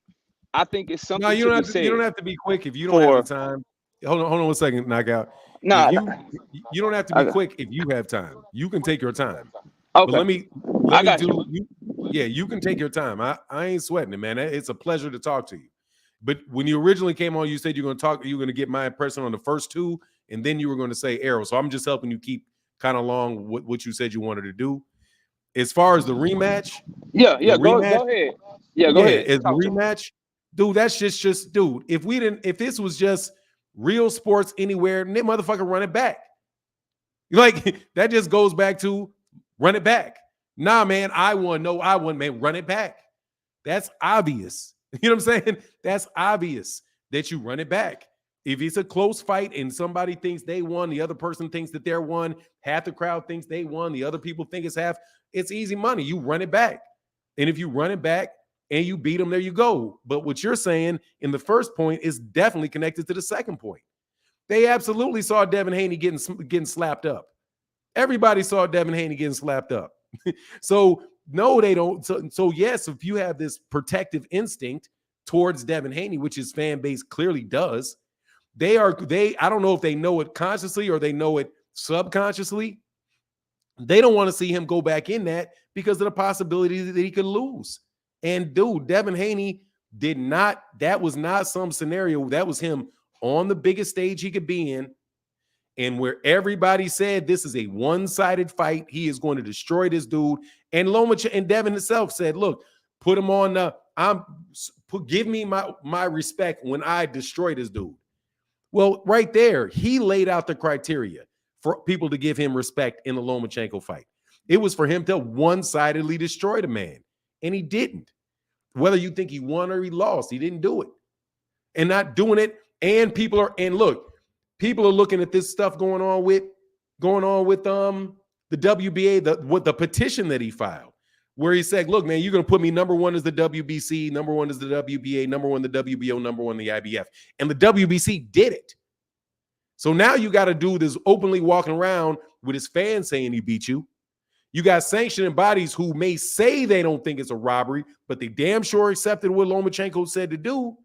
If you stay there, you got to fight that man again and beat that man in a way that is convincing. And we don't have to talk about how you control the first half of the fight and the 12th round and miss the fact that a whole bunch of those rounds, your head was getting spun.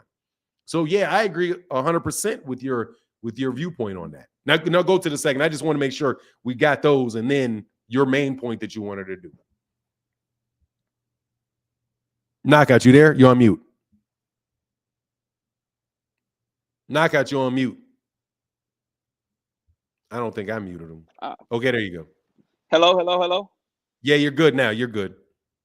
Oh, you got kicked out. Don't worry. Come right back, Knockout. We'll put you right back on. Joe A, what's going on, man? Knockout, when you come back on, I'll put you right back on. You jumped out. What's going on, Fanon? How are you, bro? Hey, nothing. Real quick. Hold on a second, man, because I definitely want Knockout to jump back on after a second.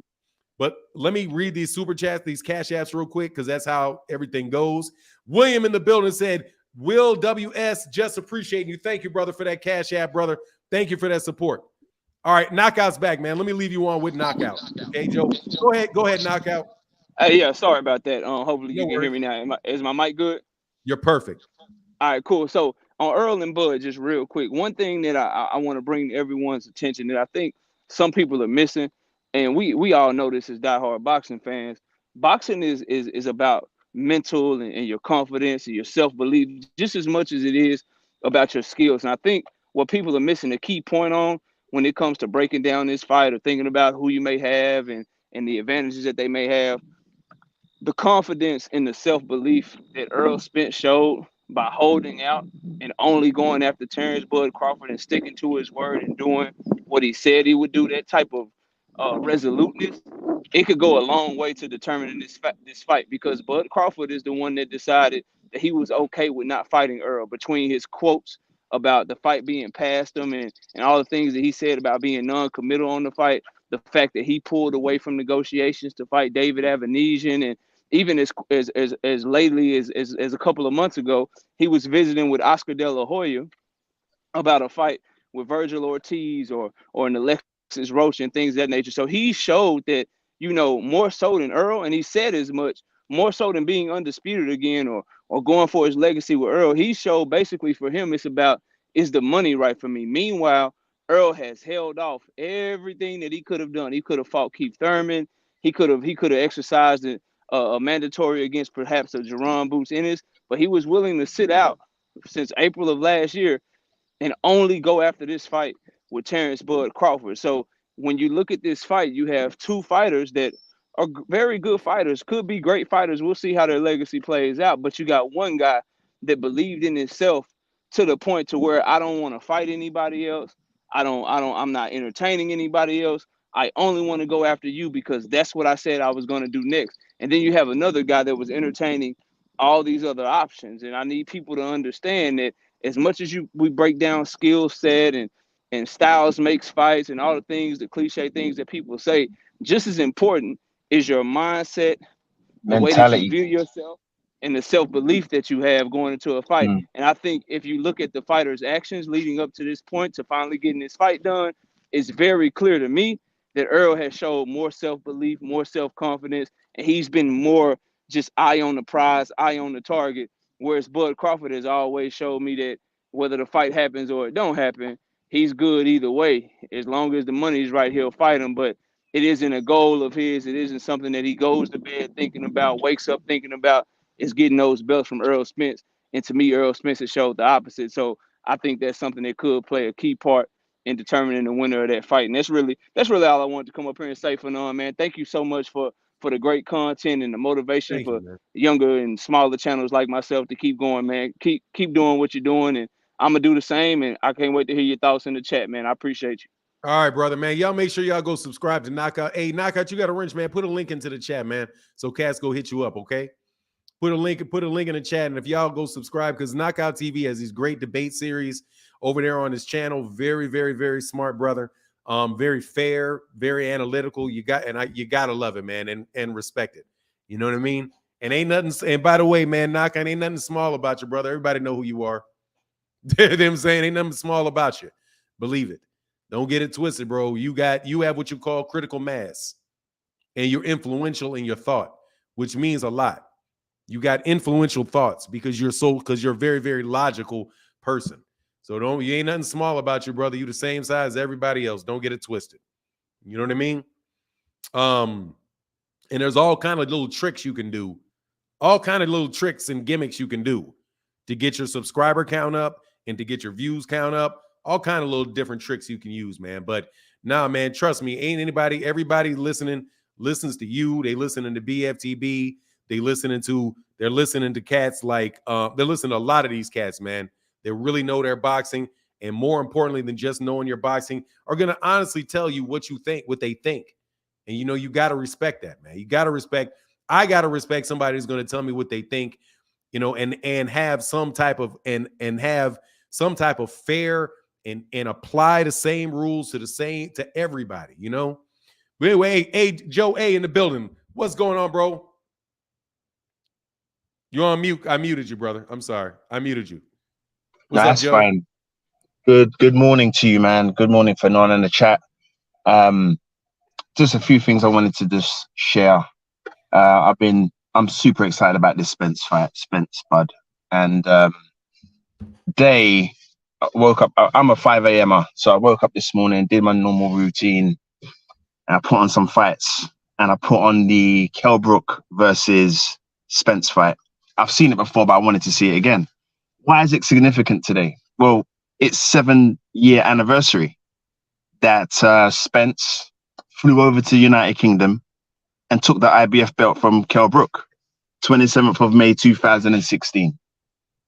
So why am I talking about this? And it's a great segue from knockout as well.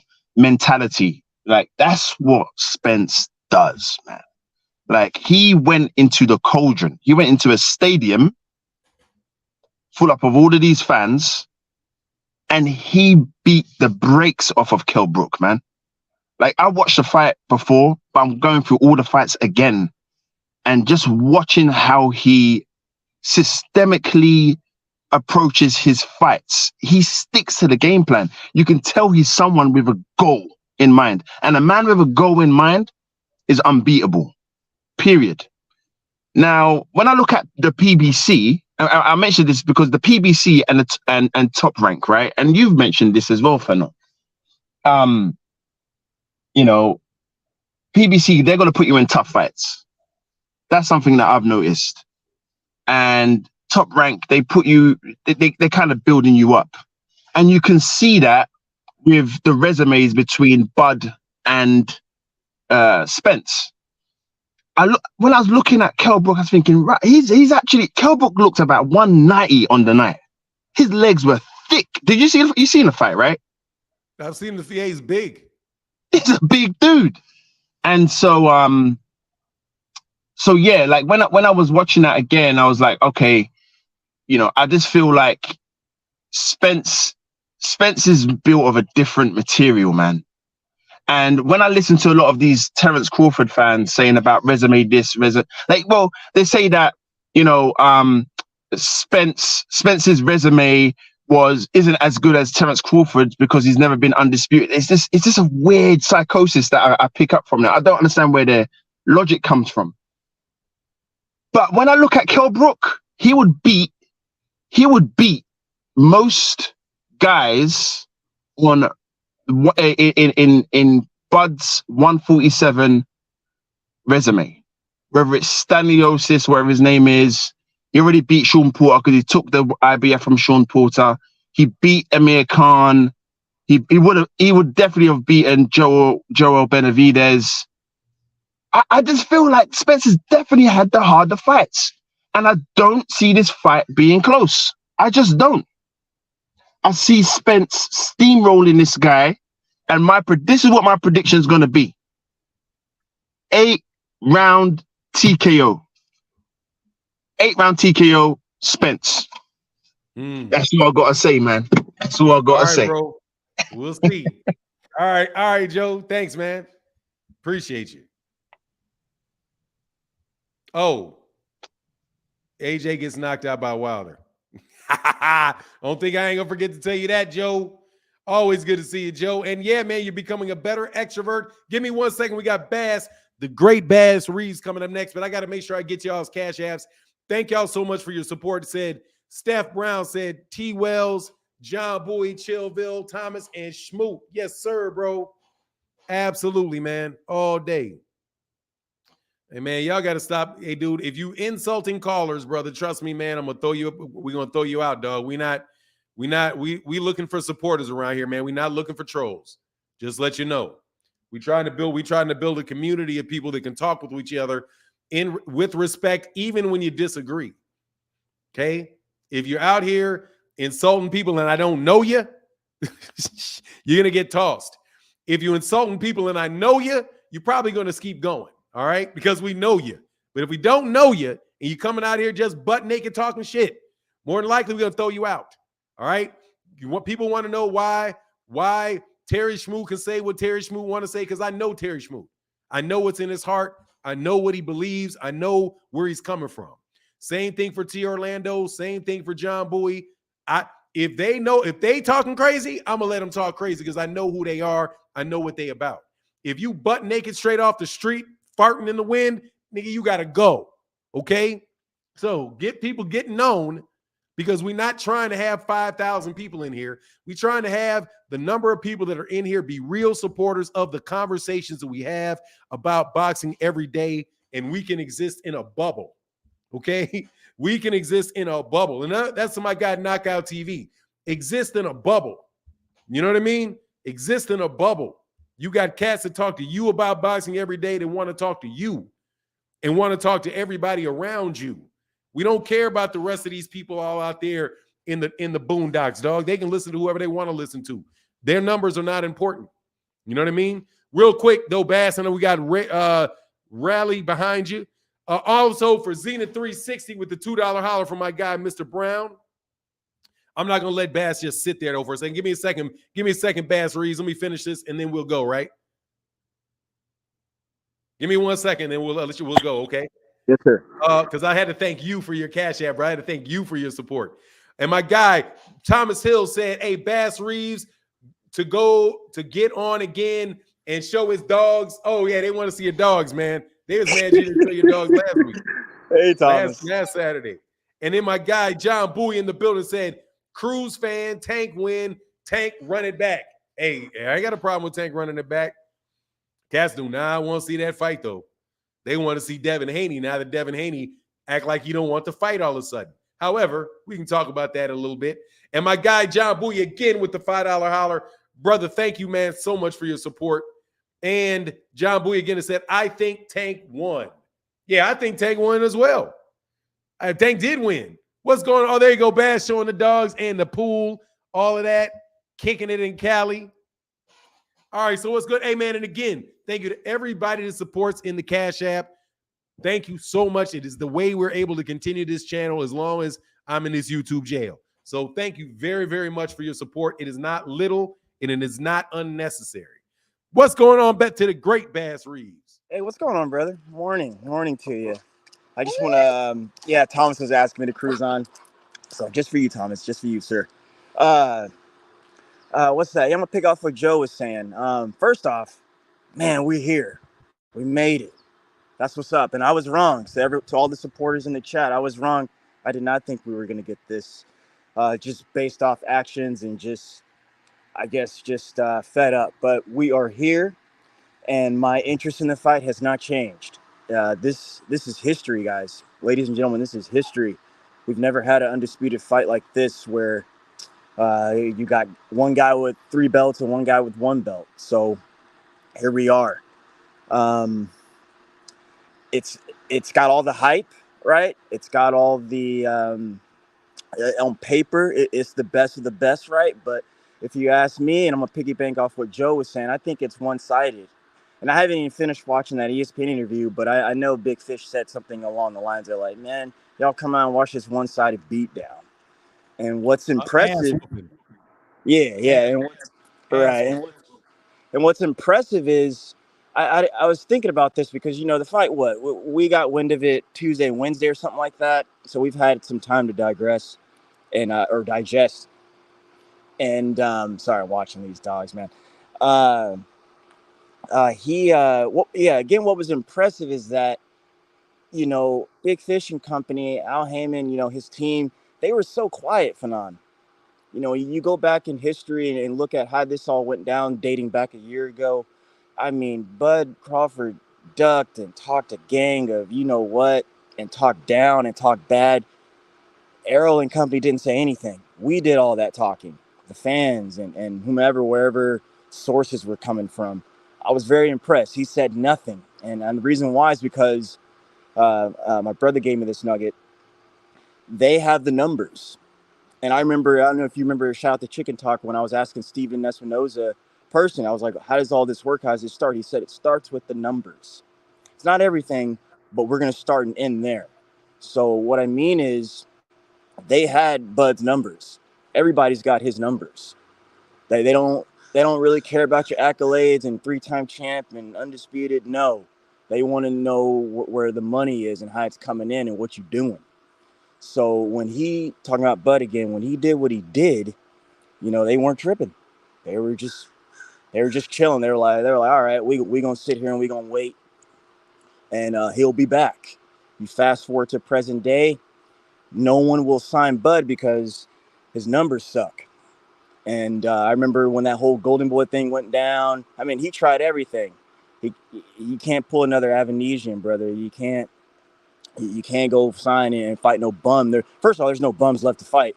And then secondly, ain't no one gonna sign you for all that money that you think you're worth because they got your numbers. So here we are again, I'm not saying he's broke or anything like that, but there's nothing else to do but Big Fish, and Big Fish stayed on his square and was like, I'm not doing anything else until I get this belt and get this man in the ring.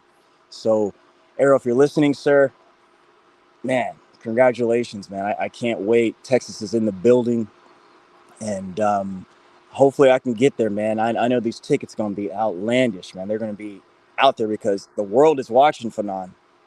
The world is watching, sir. Outlandish. Yes, the world they're watching, man. This is the biggest fight. I think this fight gonna do 2 million, maybe more. Call me crazy, but shout out to you, Tank, too. Tank, his win over Ryan and that whole fiasco, that put pressure on this fight. So here we are. Congratulations, boxing community fans.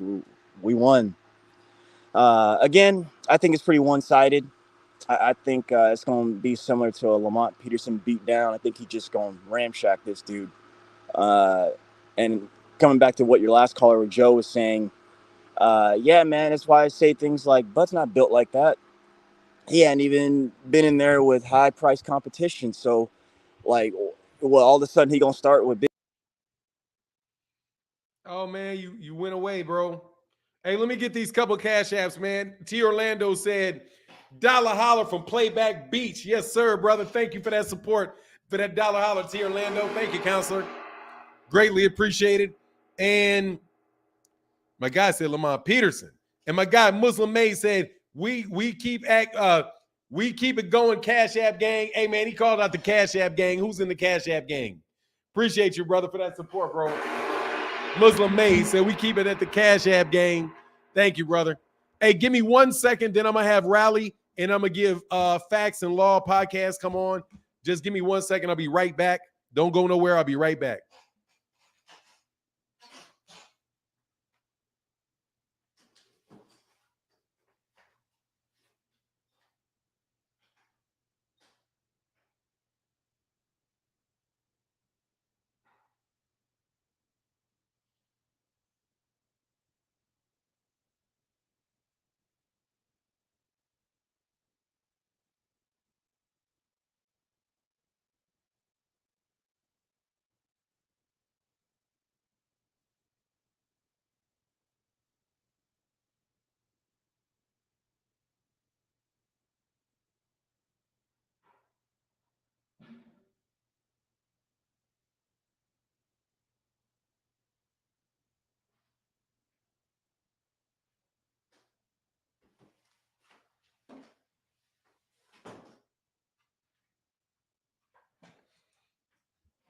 All right, sorry about that. I'm back.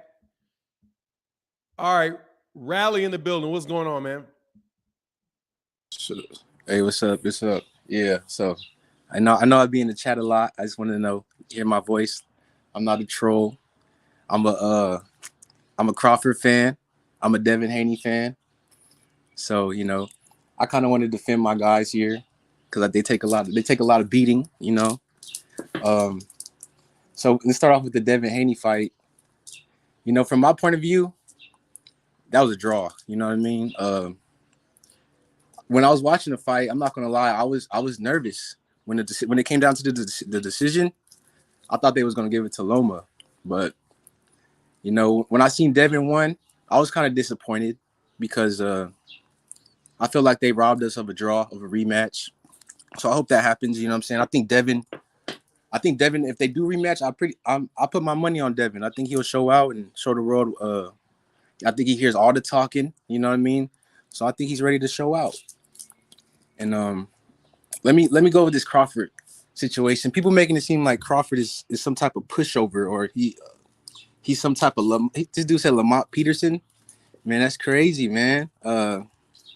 Undisputed champion. You know what I mean?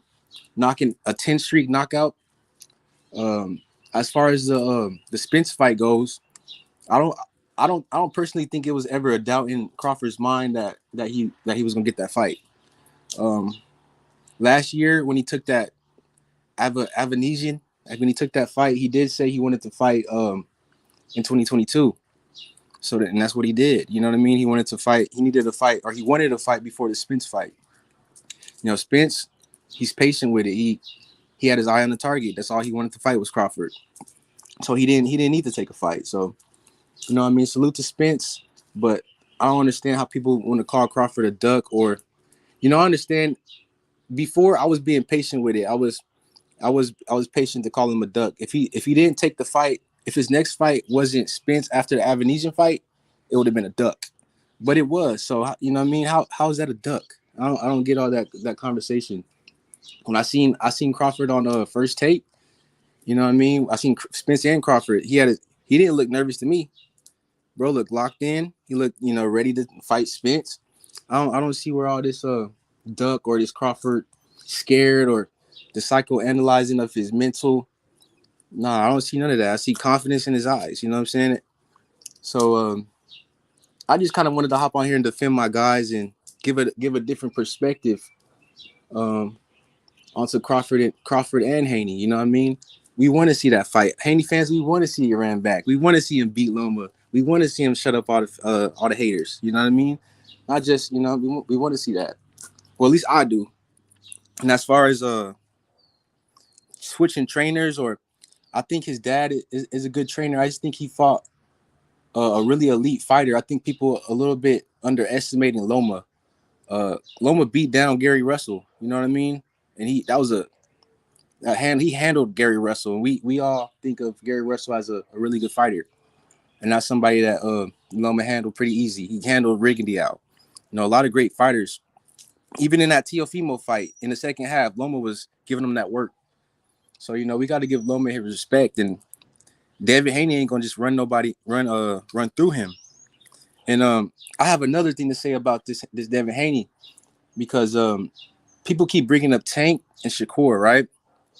And then not too long ago, bro was on the scale looking like a skeleton man. You know what I'm saying? He looked horrible. Like, so after that, man, I think he's a big dude compared to a lot of those other guys. Compared to Tank, Haney's a big dude. Haney is not a 135er. The only reason he can make that weight is because he's young and he's disciplined enough to make it. So I just don't understand, like, what is it that people want Haney to do? Do they want the rematch? Do they want him to fight Shakur? Because he said before the fight that he wanted to move up. You know what I mean? It's not like when Shakur hopped in the ring with him and that's when he was like, oh shoot, I gotta move up now. This was before that Shakur fight. And yeah, that fight could happen at 140. They could do a catch weight fight. You don't gotta be at 130. Who? Shakur versus Devin. Man, oh, okay. Go ahead. Why you say that? Man, look, I'm good. I first of all, I want you to be able to say what you saying, and I don't want to interrupt you. I don't want to be. Because I understand it's how you're thinking, but I'm just to put the 2 cents of it from people that are looking at it. At Devin, it's like, will you say, what do you want for Devin? I want Devin to tell the truth. That's what I want him to do. I want him to be consistent, and I want him to tell the truth. Just be more straightforward about things, because there's definitely for Devin Haney fans, not necessarily you. There's a different standard for Devin than there is other people. Devin was talking about fighting Gervonta Davis. I can fight Gervonta Davis. I can fight Gervonta Davis. Until he has a hard time with Lomachenko. Then all of a sudden I'm going to 140, right? Or I'm looking to try to make the fight with Regis Prograis. If you can make 135 and Gervonta said, and his team is saying, I want to fight you, and you may have lost, and it looks like you didn't perform that well with a lesser fighter, in my opinion. I can understand why people would turn around and say, look, man, it looks like Devin is slipping off, right? Because there's very little chance that people would give Gervonta Davis, that Devin Haney fans would give Gervonta Davis the same consideration. If he said, look, I'm moving to 140 to fight Regis Prograis, they would be like, hold on, man, you said you wanted to fight Devin. You're ducking because you're going to fight Regis Prograis, and Regis Prograis is an easier fight. Now, for me personally, I say if you can't make the weight, you can't make the weight. And if he moves up because he can't make the weight, shoot, he can't make the weight. There's no reason for Errol Spence to have to fight Josh Taylor at 140 if he can't make the weight. If you can't make the weight, you can't make the weight. But it's the shifting explanations and standards by Devin Haney fans that makes some people say, look, man, come on. If you're going to say this is the standard, this is the standard. When Vasily, like take, for example, when Vasily, let me get these couple cash apps. I'm sorry, man, because this is what pays the bills. Thank you. Steph in the building says, hey, man, all good. Be well. Love you guys. Thank you, brother, for that $2 holler, brother, in the cash app. Malcolm Allen in the building says, supporting as always. Thank you, Malcolm Allen. You definitely huge in the support of the channel. Thank you, man. And then we got another $1 holler from Sister Matthews. I won't say your full name, with a $1 holler. Thank you, sister, for that support. And everybody that supports in the cash app, thank you. So for me, it's been a struggle. It's a struggle to be a fan of Devin Haney. And I tried very hard. Like hard. But if Devin calls out, say, like, take this for example. Yesterday we had a conversation. There was a conversation that took place between Terence Crawford and Jaron Ennis, where Jaron Ennis said on Gilly the Kid's podcast, $1 million worth of game, that he had been calling out Terence Crawford for 4 years. Terence Crawford's response was, back in 2018, man, stop lying, stop lying, stop lying. Now, I know that Jaron Ennis has been saying that since 2018 because I've been paying attention to Jaron Ennis since 2016 when he turned pro. And I also know that Jaron Ennis had 21 fights in 2018. But the response about that, like Jaron is saying he's calling out Terence Crawford. Nobody is saying, oh, Terence Crawford ducked Jaron Ennis because Jaron Ennis was calling him out and he didn't get the fight. It's immediately known that 4 years ago was 2018 and Jaron Ennis was not a contender for the title. He was not the Jaron Ennis at 21-0, is not the 28-0 or 29-0 Jaron Ennis that we have now, who's ranked number 1 on all the sanctioning bodies. Right? Isn't that fair to say? That's fair. But yet, Devin Haney, Lomachenko had been ducking Devin Haney for 4 years. 4 years is 2018. It's the same amount of time. And 4 years ago, Devin Haney was in the same situation that Jaron Ennis was in 4 years ago. I kind of got to disagree with that though. Why? Because 4 years ago, Devin Haney was he had a more of a buzz. No, he didn't. Than Jaron. No, he didn't. 4 years ago in 2018, no, he didn't. He was a bigger name than No, he is. No, he wasn't. He ain't a big name now. He was not a bigger name in 2018. He was fighting on Showbox. He's bigger than he's at this time. He's still bigger than dude. In 2018, he was fighting on Showbox, the same place that Jaron Ennis was fighting. Jaron had 21 fights 4 years ago. Devin Haney had about 20 fights. The only difference is that Devin had all those fights in Mexico and Jaron was fighting in the U.S. No. What year? Not a bigger name 4 years ago. Let me ask you a question. When was that? Remember that Lomachenko? When Devin said Lomachenko? How long was that ago? What do you mean? Was that like 2 years? When he caught him Lomachenko? When he caught him Lomachenko? When he got in the ring? I don't care. He was not a champion 4 years ago. He was not a champion. He was not a top contender 4 years ago. He wasn't. He was a prospect 4 years ago. He was the mandatory though. No, he was not. He was never the mandatory. For Loma? Dan sure wasn't a mandatory 4 years ago. Not 4 years ago, but when he was the mandatory. Dude, I'm telling you right now, he has never been the mandatory for Vasily Lomachenko. Never. Then how come that franchise belt was made? They made the franchise belt for Canelo Alvarez. And Loma. No, they didn't make it for Loma. They made it for Canelo Alvarez, and then Lomachenko got it. But it doesn't matter if he made it. He requested it. Nah, bro, I'm not going to get into this. I'm telling you. That's why I'm telling you it's hard to be a Devin Haney fan. He was never the mandatory, man. This is a fact. He was never ordered to fight him. Never. Ever. He was never the mandatory. Never. Because I'm telling you, belt. I'm telling you, this is a fact. Devin Haney was never Lomachenko's mandatory. Never. Not for a second. Was he ever the mandatory? Never. Never. I gotta just say, because that franchise belt came out, and then it Dude, you are listening to Devin Haney, man. You got to stop listening. No, I'm going to tell you flat. You got to stop listening to Devin and Bill Haney because they say a bunch of shit that ain't true. No, it is. Because I'm telling you, I'm sitting there talking to people on Twitter, and they're telling me how Gervonta Davis could have activated the mandatory for Devin Haney years ago. And it's absolutely ridiculous. First of all, you can't activate a mandatory, period. Only thing you can do is apply for it. Number two, Devin Haney didn't have any belts. He didn't have the WBA belt until after he fought George Kambosos. And then we had a rematch with George Kambosos. There was a pre-agreed to rematch. So he couldn't have done it then if he could have done it at all. And then he, according to Bill Haney and Devin Haney, he had a Lomachenko fight that he had agreed to. So when could he have? I just got to keep that same energy for Canelo and Loma. Nah, dog, don't give me that bullshit.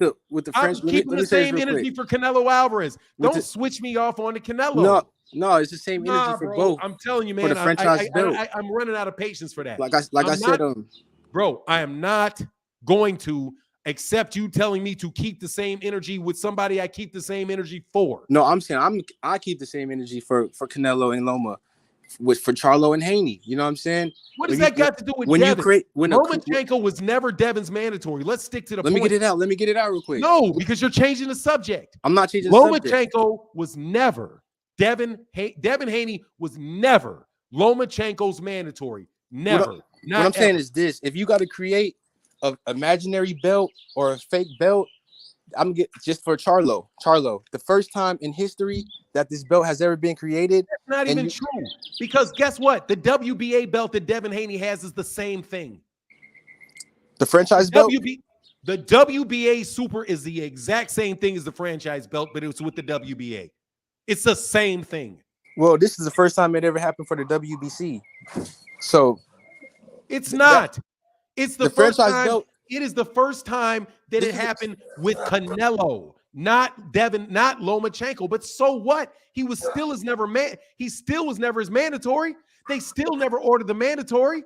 Whether they had, and guess what? If he hadn't had the franchise, he still wouldn't be his mandatory because they never ordered it. And on top of it, even if he was his mandatory, Teofimo Lopez is a unification, and unifications trump mandatories. He never ducked him. Like, it's unfair. You want to keep the same energy, right? Say, keep the same energy for Devin that you got for Lomachenko. Keep the same energy that you got for Devin. Keep it with Lomachenko.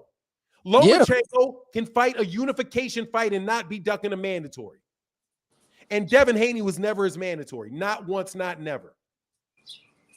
Yeah, I just don't agree with that. I just don't agree with that franchise, that whole French fries belt. It's unnecessary, you know what I'm saying? Tell Devin to drop his WBA. That creates the look of a duck. If you think that that's a duck, then tell Devin to drop his WBA Super. Tell him to drop that belt. That whole thing wasn't a good look, though. You know what I mean? If Loma would have came out and said, "Stop, I'm muting you," because you just did it. Now you tell me that Gervonta Davis, that Vasily Lomachenko and that franchise belt, that's garbage. Then I say, okay, we'll tell Devin to drop the super belt, and you say, well, no, that'll be a bad look for Devin. It's not it's Devin needs to keep it, and Lomachenko doesn't need to get it. That's my point. You guys got different standards for Devin. There's always a reason why what Devin does, there's a reason for it. But when somebody else doesn't, there's no reason for it. Go ahead, man. All right. Yeah, I'm not saying it wasn't a good look for Devin. I meant for Lomachenko. You know what I'm saying? That whole franchise, just taking that belt, that just set you up to look like a duck. Even if you wasn't a duck, there was no reason to. If that was the case, you could have just said, let me go fight this guy. There's no reason to take that belt because it just sets it up to look like you was ducking, or, you know, when you have to create a belt that never existed in the history of boxing. You didn't create the belt. You keep putting that up there. Or have it created, or they say he requested it, right? Did not create Loma requested the belt. He requested the franchise. Bob Arum did. And Bob Arum said, guess what? Guess what Bob did? Bob Arum said that he was going to get that franchise belt before Lomachenko won it. He said it before that.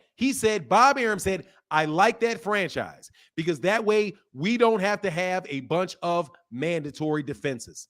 We can defend, we can fight whoever we want to fight, and that means you can fight the best. You don't have to worry about the WBC or somebody else telling you to fight somebody that you don't want to fight. Bob Arum said that before Lomachenko won that belt. What before? Bob Arum applied for that. Lomachenko did not apply for that. Bob Arum applied for that. Well, that's Bob not Arum what did. I'm just saying. I'm just going off the words of Mauricio Suleiman. He said out of his mouth in the interview, out of his words, that Lomachenko requested that belt. Bob Arum is Lomachenko's promoter. He represents Lomachenko to the WBC. So right now it's a lot of. I don't care, man. Let me repeat this. I don't care about that damn franchise belt. He did not duck Lomachenko. Back to the original. He was not the mandatory for Devin Haney. He was not the mandatory for Devin Haney. Not. Devin Haney was not his mandatory. Not his mandatory. And even if he was his mandatory, he lost in a unification fight. That trumps a mandatory. So any way you cut it, if I said, yeah, okay, great, he took the franchise belt, that means he didn't have to fight a mandatory, which is true. But Devin was not the mandatory. Devin wasn't the mandatory. Devin was not guaranteed to get a shot at Lomachenko if Lomachenko continued to hold the WBC belt. He was not guaranteed that because the fight was never ordered. And just by virtue of being number one or the interim champion, you are not guaranteed to be the mandatory. And on top of that, the mandatory wouldn't even be due for another 6 months after he lost to Teofimo Lopez.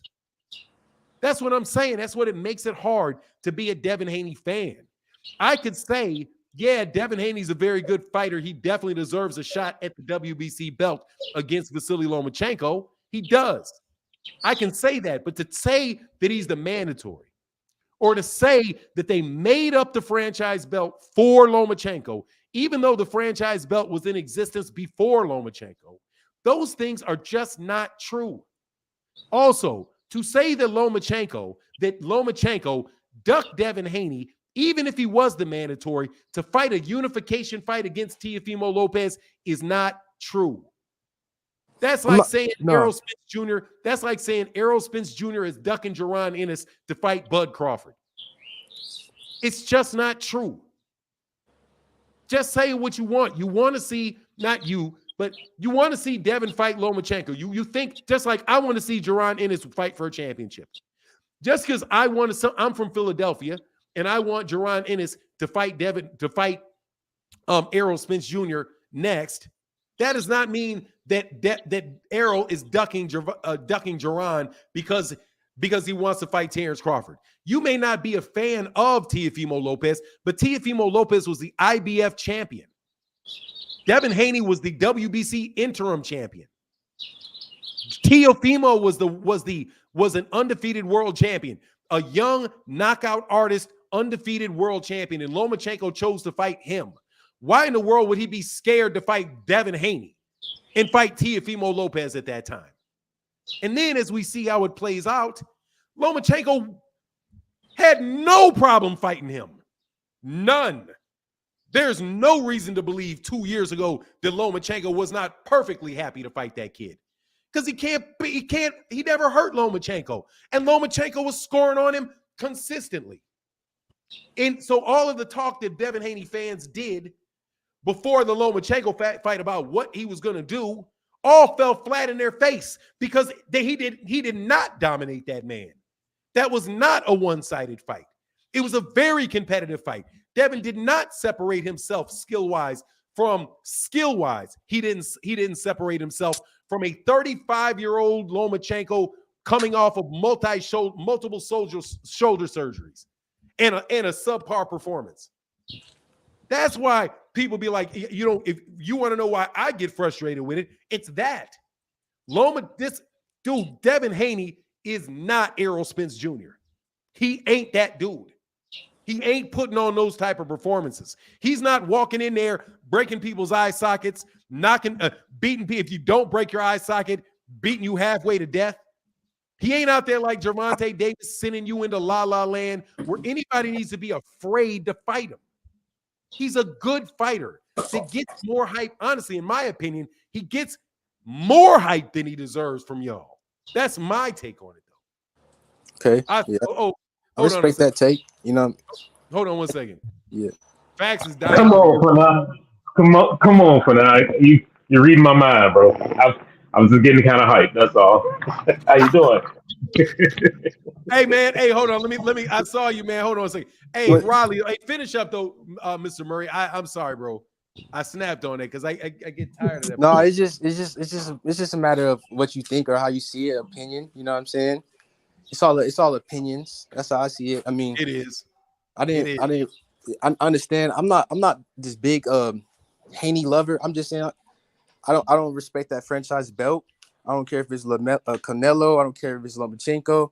That's trash. You know what I'm saying? The creation of that is trash, in my opinion. You know, I'm not saying I never said that Loma ducked Haney. You can't duck somebody if you fight him. You know what I'm saying? If he fought him, he never ducked him. He had different motives at that time, but at the end of the day, I want to see him run it back. So you know what I'm saying? So Haney could prove people like you, people like this dude at the bottom, probably prove people wrong. You know what I'm saying? I want to see. That's what I want to see, the fight talk. You know what I'm saying? I'm not. You know what I'm saying? I want to see. That's really what I got. It's not too much emotion going on. I just want to see my bro whoop that ass. So you know what I mean? He can shut up the haters. You know what I'm saying? And another thing I gotta say, I don't respect that franchise belt. Don't matter how you twist it, don't matter how you put it. I don't respect that belt. Hold on, you know what I'm saying? No matter how much I twist it or put it, or anybody. I don't care how anybody twisted. Nah. Now you or how they present it. You present things very well. You know what I'm saying, bro? I don't care if you respect it or not. I don't care if you can, and I'm not worried about if anybody, you know. The WBC created that belt, just like the WBC created the belt that Devin has. They both created it. Any belt that the WBC created came from the WBC. So if the WBA belt, the same belt that Devin Haney has, that you don't have a problem with, does not have a mandatory associated with it. Do you know? Did you know that? Do you know the WBA super belt is the exact same thing as the franchise belt? It's not the exact same thing because it's two different organizations. No, it has the same function. The function and same thing are totally different. You know what I'm saying? No, it's not the same. It's functioning the same thing. It's a whole different organization. So let me ask you a question then. I like that you said this because now we're just gonna wrap you up. What's up? So it's not the function of the belt that you got a problem with. It's what sanctioning body did it. I'm just saying, if you got to create something that never happened, bro, or that never existed. No, answer my question because I want to be real clear. You're telling me that it's not the function of the belt that's important. It's not the fact that you don't have a mandatory and it allows somebody else to fight your mandatories, so you don't have to. It's not that you're ducking a mandatory because you have it. It's because the WBC is allowing you to duck a mandatory because you have it. You're okay with the WBA allowing you to duck a mandatory with a belt, but you're not okay with the WBC doing it. This is what I'm okay with. If that belt was made and it was established in that situation was established in the past, and that's how it's been going. It was established in the past. Okay, now that's all right. You know, that's how it's been going. The WBC's the WBC's franchise was established in the past. That's what you call it when Canelo did it before that. So let's get it straight with what the past. No, let's get straight with what the past is. The past is before now. Right. So when Lomachenko got the WBC franchise was established in the past when Canelo Alvarez got it.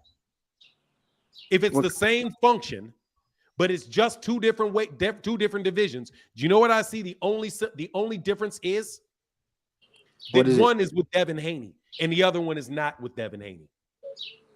That's the only functional difference between the two. Is one includes Devin Haney and the other one does not. So once again, I tell you the hypocrisy of Devin Haney fans. It's not that. You're It's not okay just with Devin Haney. You're okay with Devin Haney not having mandatories in the WBA. You're okay with the number 1 ranked guy in the WBA never getting a mandatory shot at Devin Haney. But you're not okay with the number 1 guy in WBC never getting a shot at Vasily Lomachenko. The only difference is it's Devin. No, it's not. It's not Devin. I'm not okay with Charlo not getting a shot at Canelo because of the franchise belt. But you're okay with no. Once again, because that's not Devin. I'm saying That's it's not exclusive Devin. to Devin. No. Watch. That's not Devin. You're okay. You're not okay with Canelo doing it. You're not okay with Lomachenko doing it, but you're okay with Devin doing it. No, I'm not okay with nobody putting the franchise belt. Then tell I'm not okay with none of that. Tell Devin to drop the WBA Super because it's the same thing. It's the same thing. Tell Devin to drop that WBA Super, or he's ducking whoever the number 1 guy is. Who's the number 1 guy? Lomachenko. And that's what I'm saying. I'm calling for that rematch. Nah, he's not. I do believe it's nobody even knows. I do know. What are you talking about? It's the guy that just skipped over Frank Martin. The guy, the zone fighter that just jumped over Frank Martin. Zapata. William Zapata. William Zapata is the number 1. Frank was the only person at that fight asking for the fight too for Zapata when he won that. William Zapata. And guess what? William Zapata can never be Devin Haney's mandatory. He's Gervonta's. And let me go back to this too. Rolly Romero was Gervonta's mandatory, not Devin. Gervonta fought Devin Haney's mandatory because Devin was the super champion. And Gervonta was ordered to fight Rolly Romero was the number 1 guy. Which is why it blows my mind that Devin Haney fans are sitting there talking about how Gervonta Davis is skipping mandatories. He could activate mandatories when he's the only one to have a mandatory. You got double standards for your boy, man. Let me ask you a question real quick. What happened with the WC franchise belt now? Where is it? I don't care where it is. Is it in the trash? Who knows? Throw it in the trash? I don't know. What difference does it make? You tell me, what difference does that make? Because I remember Devin said he wasn't gonna honor it. You tell me what difference that makes to what we're talking about. How is that relevant to what we're talking about? Because he put it where it should be, in the trash. Then tell him to put the WBA in the trash too. But my point about that is, if I establish an organization, bro, you're gonna try to jump all over the place, bro. You cannot go anywhere. I'm telling you right now, you are moving. Anywhere you move, it ain't gonna be pretty. Bro, anywhere you move, it ain't gonna be pretty. That is blatant hypocrisy, man. It is blatant hypocrisy. It is okay for Devin Haney not to have a mandatory because the belt was established before, but it is not okay for Lomachenko to have it. And guess what else you have to do for the WBA super belt? When it's vacant, you have to petition for that title. It is also a designation, just like everybody else's, because you never have to fight anybody in the WBA rankings to defend it. That may not be true, but you do not have a mandatory. I don't understand why we're talking about the WBA. I'm talking about the WBC belt. Because it's the same thing, man. It's not the same thing, though. It is the same thing. It's a whole different organization. It's a championship belt. It is a title championship belt. For a belt, right? Tell me that the WBC is not allowed to do the same thing that the WBA is doing? That's like calling. All right, if you say that's the same thing, that's like calling the IBF championship belt and the WC belt the same thing. They're both championship belts. They're both championship belts, but that's not the same thing. Just like the franchise belt and the super belt are. Yes, it is. They're not the same thing, though. If you buy a hot dog at HEB and you can buy a hot dog at 7-Eleven, they're both fucking hot dogs. I bet you can buy a hot dog. You can buy a car at BMW, and you can buy a car at Ford. They're both cars. They're the same thing. It's not the same thing. The IBF. So let me ask something. Not the same thing. They might be championship trophies, but that doesn't make them the same thing. It's like Excuse there might be hot dogs. You have that doesn't make them four. the same thing. Let me tell you how classifications work. You have a German Shepherd, you have a Chihuahua, you have a Great Dane, and a Saint Bernard. They're all different breeds. They're all dogs. They're all dogs. You have the WBA, the IBF, the WBO, and the WBC. They are all sanctioning bodies that all give out championships. They are all like things. Exactly. Like you're a human, and I'm a human. And I'm saying, like, You're you put that human. dog analogy. Let me respond to that dog analogy. They all might be dogs. Let them all bite you and see if the wound is the same thing. They're not the same. Let them all the same thing. You moving the goalpost. Dog, let me tell you something, man. Let me tell you something. You are the problem with Devin. If you want to know what I don't know how old you are, but I'm telling you right now, man, you want to know why people don't like Devin Haney? It's what you're doing right now. Because you cannot even admit that two belts are the same thing. One is a major championship belt. The other is a major championship belt. Two major championship belts are both championship belts. A Beretta, and a I don't know what another handgun is. They're both handguns. You're trying to tell me that the WBC can do something, the WBA can do it, but the WBC cannot. Because they're different. Because they have a different letter. World Boxing Council, World Boxing Association. Because one's a council and one's association.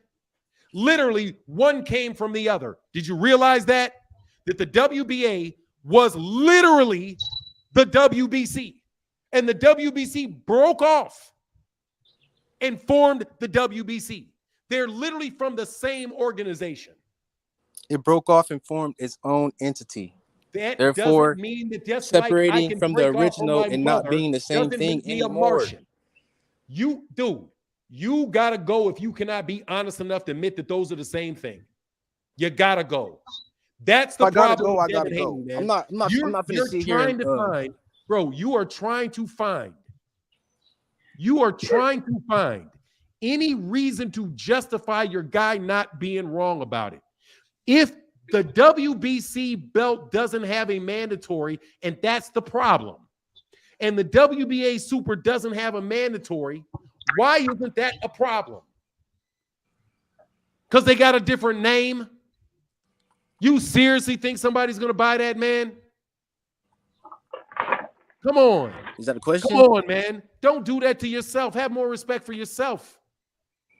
Bro. Come on, man. Have more respect for yourself. Come on, bro. You get like you trying to take it somewhere it's not necessary. I'm just saying I'm taking it. It's not the same thing. I'm telling you exactly what I mean. You don't believe that. You don't. You are intelligent enough. I listened to you long enough to know that you're an intelligent young man. You know they're the same thing. You know this.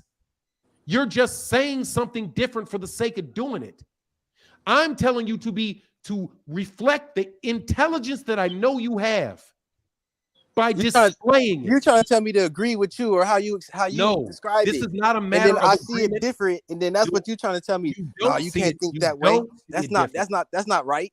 It's the same thing. See it differently. You don't see it differently. You don't see it. And me, I got enough to stand up on my own too and tell you, no, I don't see it. I don't see it that way. You know what I'm saying? There's nothing you could. It's different belts. You know what I'm saying? They might serve different purposes, different organizations. First of all, you're from where are you from, bro? I'm in Cali. Obviously, and you're from what part of Cali? I'm from Arizona. Where are you from in Cali? I'm from Phoenix. You don't live in Cali? I live in Cali now, but I'm from Phoenix. Where in Cali do you live? I live in Stockton. Where is that? North or south? That's north. North near where? It's near the Bay. Okay, it's near the Bay. Yeah, it's near the Bay. Now let me tell you what I know. Near enough to have the same accent as Devin Haney. Literally. You have literally the same accent. You pronounce your words exactly like he does. You have the same accent. You are from near him. I picked that up a long time ago. I'm going to tell you right now, bro. You're not that You make a mistake when you think people don't know what you're doing. Ha, my ass. You laughing mighty nervously, bro. I know I'm not where nervous, you're bro. from. I'm not nervous Yes, about you no are. boxing. I'm not Because you're nervous about saying no things that boxing make talk, bro. dog. I promise you. No. Don't promise me nothing. Dog, come on. Please. That's what I'm saying, bro. If it was going the other way and somebody was doing it for Gervonta, I would do the same thing, man. If your argument is broken down to the fact where you're trying to claim that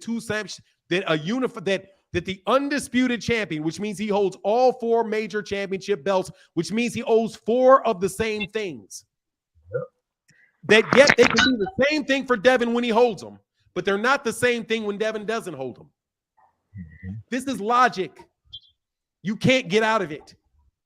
You can't. It's the language of the universe. You cannot get out of it.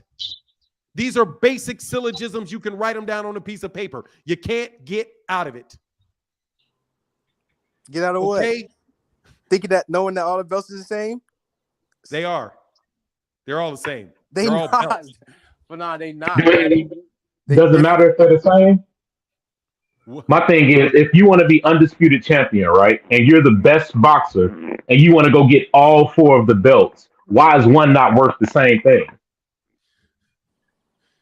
You said why they not worth the same thing? Yeah, that's like Errol shouldn't even care about fighting Terence. Facts and law. Let me wait till you get you. Let me get you your time. Okay? My bad, bro. Now let me get you your time. Okay.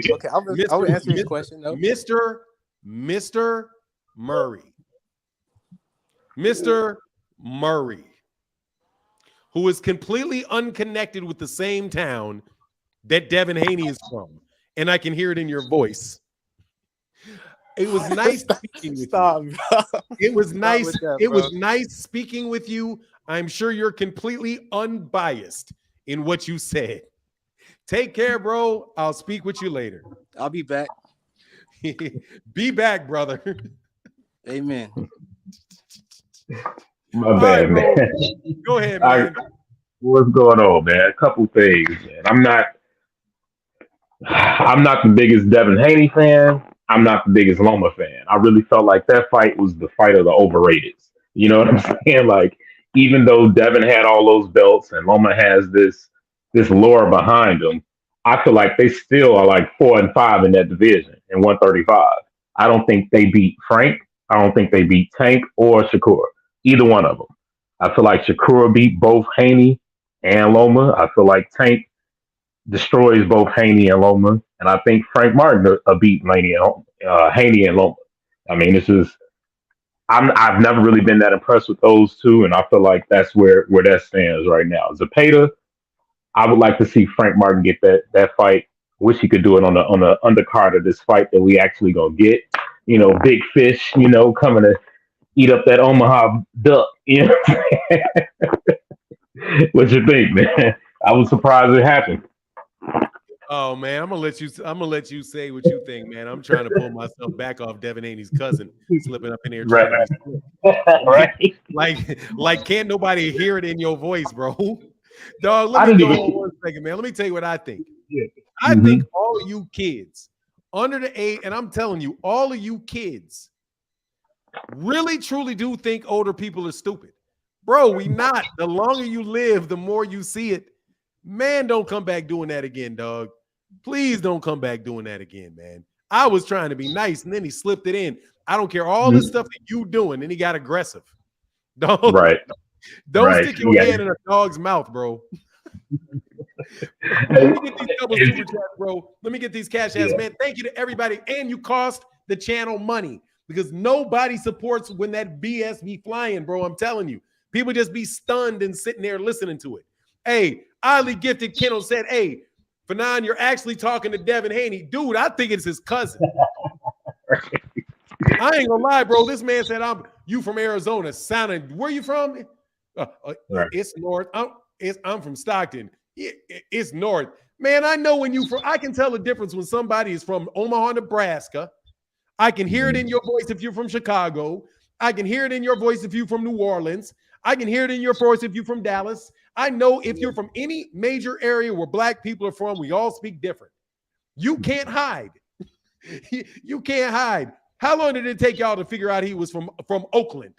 By the way, I didn't catch it. I didn't even catch it. I was like, oh, that's why we make it. It don't take too long for me to be like, you're from Chicago. Right. You know, but I was like, man, you say something. I'm like, oh, you from Chicago. Yeah. Like, I mean, from Chicago. You know it. Hey, Edward Bolton in the building said, Fanon, you must be a world-renowned chef cooking them. Oh, man, I ain't trying to cook them. Hold on. Watch this. Yes.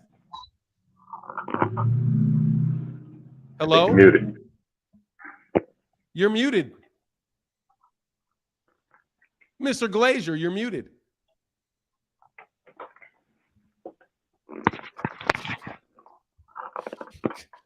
What was that? That's RuPaul. That's RuPaul. Oh, okay. That ain't Rick Glazier. Yeah. Hey, Mr. Bolton, oh yeah, I got you. My guy, once again, Muslim May said true boxing leave no room for opinion. Hey, now there ain't no opinion. There ain't no room for opinion in that. Go ahead though, bro. Sorry about that. But yeah, man.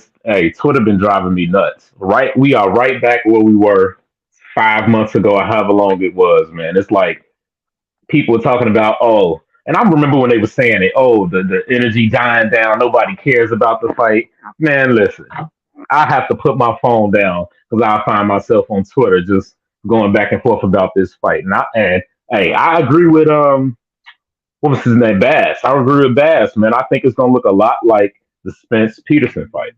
People don't remember. You got to realize Bud's feet have not been moving as smoothly as they used to, right? And I think he got that dog in him. I think he's gonna try and stand there with Errol and trade, and I feel like it's not gonna go his way. He's gonna end up in a position where he's never been before. You know that, and I'm anxious. I'm trying to get out there. Looks like nosebleeds are about $800 right now if you go on the AXS site, and the nosebleeds about $800. But I don't know, man. I've been kind of saving, trying to prepare myself for it. So we'll see if I actually end up at that one. That's a fight of a century. You're looking at $2,000 seats, bro. I was just looking yesterday. $2,000. You're looking at $2,000 seats, bro. Yeah. You're looking at $2,000. Hey, let me tell you something. We'll do this though. Hit me offline, bro. Hit me offline because I may have a way. All right. Hey, I may have a way, bro. I may have a way, dog. I think this will be the first fight. I think this will be the first fight that I ever apply for a press pass. You know what? Listen, I would. I mean, I'm not, because I have my show, so I'm definitely actually looking for a press pass. So we'll see what's happening. But, right, but yeah, man, I really do feel like it's gonna look a lot like the Peterson fight. People don't remember how fleeting Earl's feet were, and how when he started to have fun in there. Telling you, those body shots and that onslaught that's gonna come to him is gonna slow that boy Terence down. And I think I'm giving it around 8 or 9. We might see somebody start to fade after all that work he's getting. Yeah, Errol been laser focused. He didn't people didn't realize when all this was back and forth. They like Errol quiet. Errol's always quiet for a fight. You don't see him talking in the media and this, that, and the other. This is probably the most that he's talked leading up to a fight to try and get the fight. The little tweets here and there, but most of the time he pops up with a fight. He's like, oh, okay, because that Manny Pacquiao fight. People don't remember how hard that was. People were, he was demanding fights, and he said he wanted to fight Pacquiao, and that was it. Unfortunately, he didn't get a chance to because of the retina, but yeah, he was laser focused, kept it going. But yeah, man, I think that's pretty much all I got. If anybody disagree with me, let me know. Go to my page, let me know. I don't care. I'll argue on Twitter. I'll let you know because sometimes we got to get that out until this fight comes. But I got Errol 10th round stoppage. Hey, well, we'll see, bro. We'll see. That's what I got. We'll see. All right, though. Yeah. Thank you, man. Thank you for coming back. All right, yeah, man. We are right. We got the crew back. I see everybody from the crew back. Right. Speaking of, everybody watch. Everybody from the crew, man. Right. E-Money Bag lives. What's going on, man? What's up? E-Money Bag lives, dog. What How up? y'all doing? How y'all All right, doing? Facts and Law podcast. When we get back, bro. What's up? And you know you All right. rolling that 10th round knockout, man. You ain't getting my boy no 10th. Cut that out. Hey, what's up? What's up? What's up? How you doing, man? How you doing? Man, I'm good, man. Good to see you alive and well. I know you. Yeah. Hey, Fanon, let me get on. Hey, let me get on. Fanon, here you go. Hey, man, and again, thank you to everybody that supports. And seriously, there are no ads in this video. No ads in this video. So anybody that supports in Cash App, that's the only way we get to sponsor the video today is through the Cash App. So if you guys support, it would be greatly appreciated. If you can't, at the very least, hit the like button, man. Share the video on Instagram. Send it out on Instagram, man. Share it on Twitter. Just, help a brother out, man, and help the channel out. It'd be greatly appreciated. All right, man. Go ahead, man. Oh, let me let everybody on at the same time. I'll let everybody on at the same time. So I go get some y'all back. Like the old times. All right, I'm going to step off for a second, man. I'll let y'all talk for a couple minutes, man, and I'll be back. The usual, the routine. Hey, you know the routine. Hey, Steph. Yes, sir. Told you we was going to get here, my boy. I'm happy, man. No words. I really don't have any words. I really don't. Hey, man, your boy's in trouble, though. Your boy's in trouble. Like, you see that look on his face? I like these conversations. I'm You tired saw of talking Stephen about the A's business. face? You saw Stephen A's face, though? Like, he had that look like, dang, man, like, you accepted the fight? Like, you going over to PBC? Well, that's where the real smoke is at over there, man, boy. Shit. Yeah. But I'm happy, man.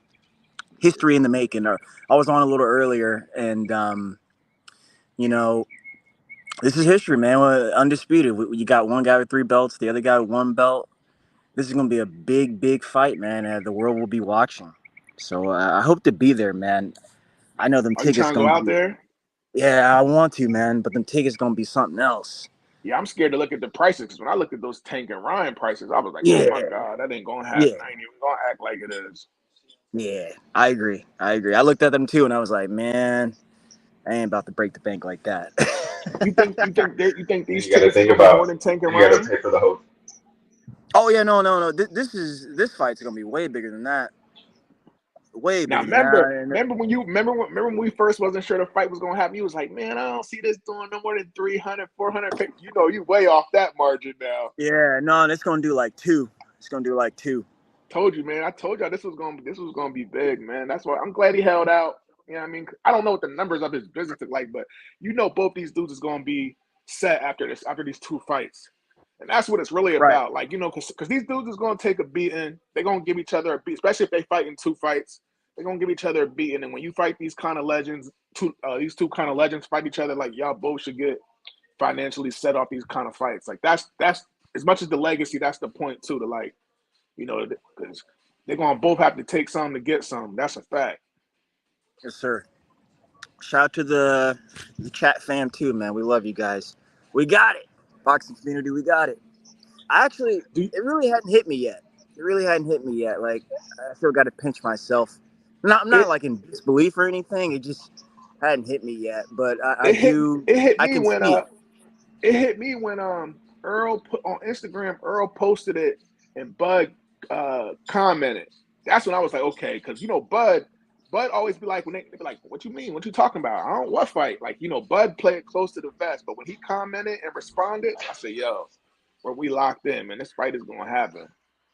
Yeah, but he ain't talking that crazy stuff how he usually be talking. Yeah, he look a little. Yeah, but whatever. I ain't gonna talk shit on him. And I kind of wanted to see Stephen A. kind of attempted it. He wanted to go into like the backstory of how the negotiation, but I think it's about your dance partner because Earl's the type of dude do you see how Errol shut that down? He was like, nah, man. I didn't promise him nothing. I promised the fans.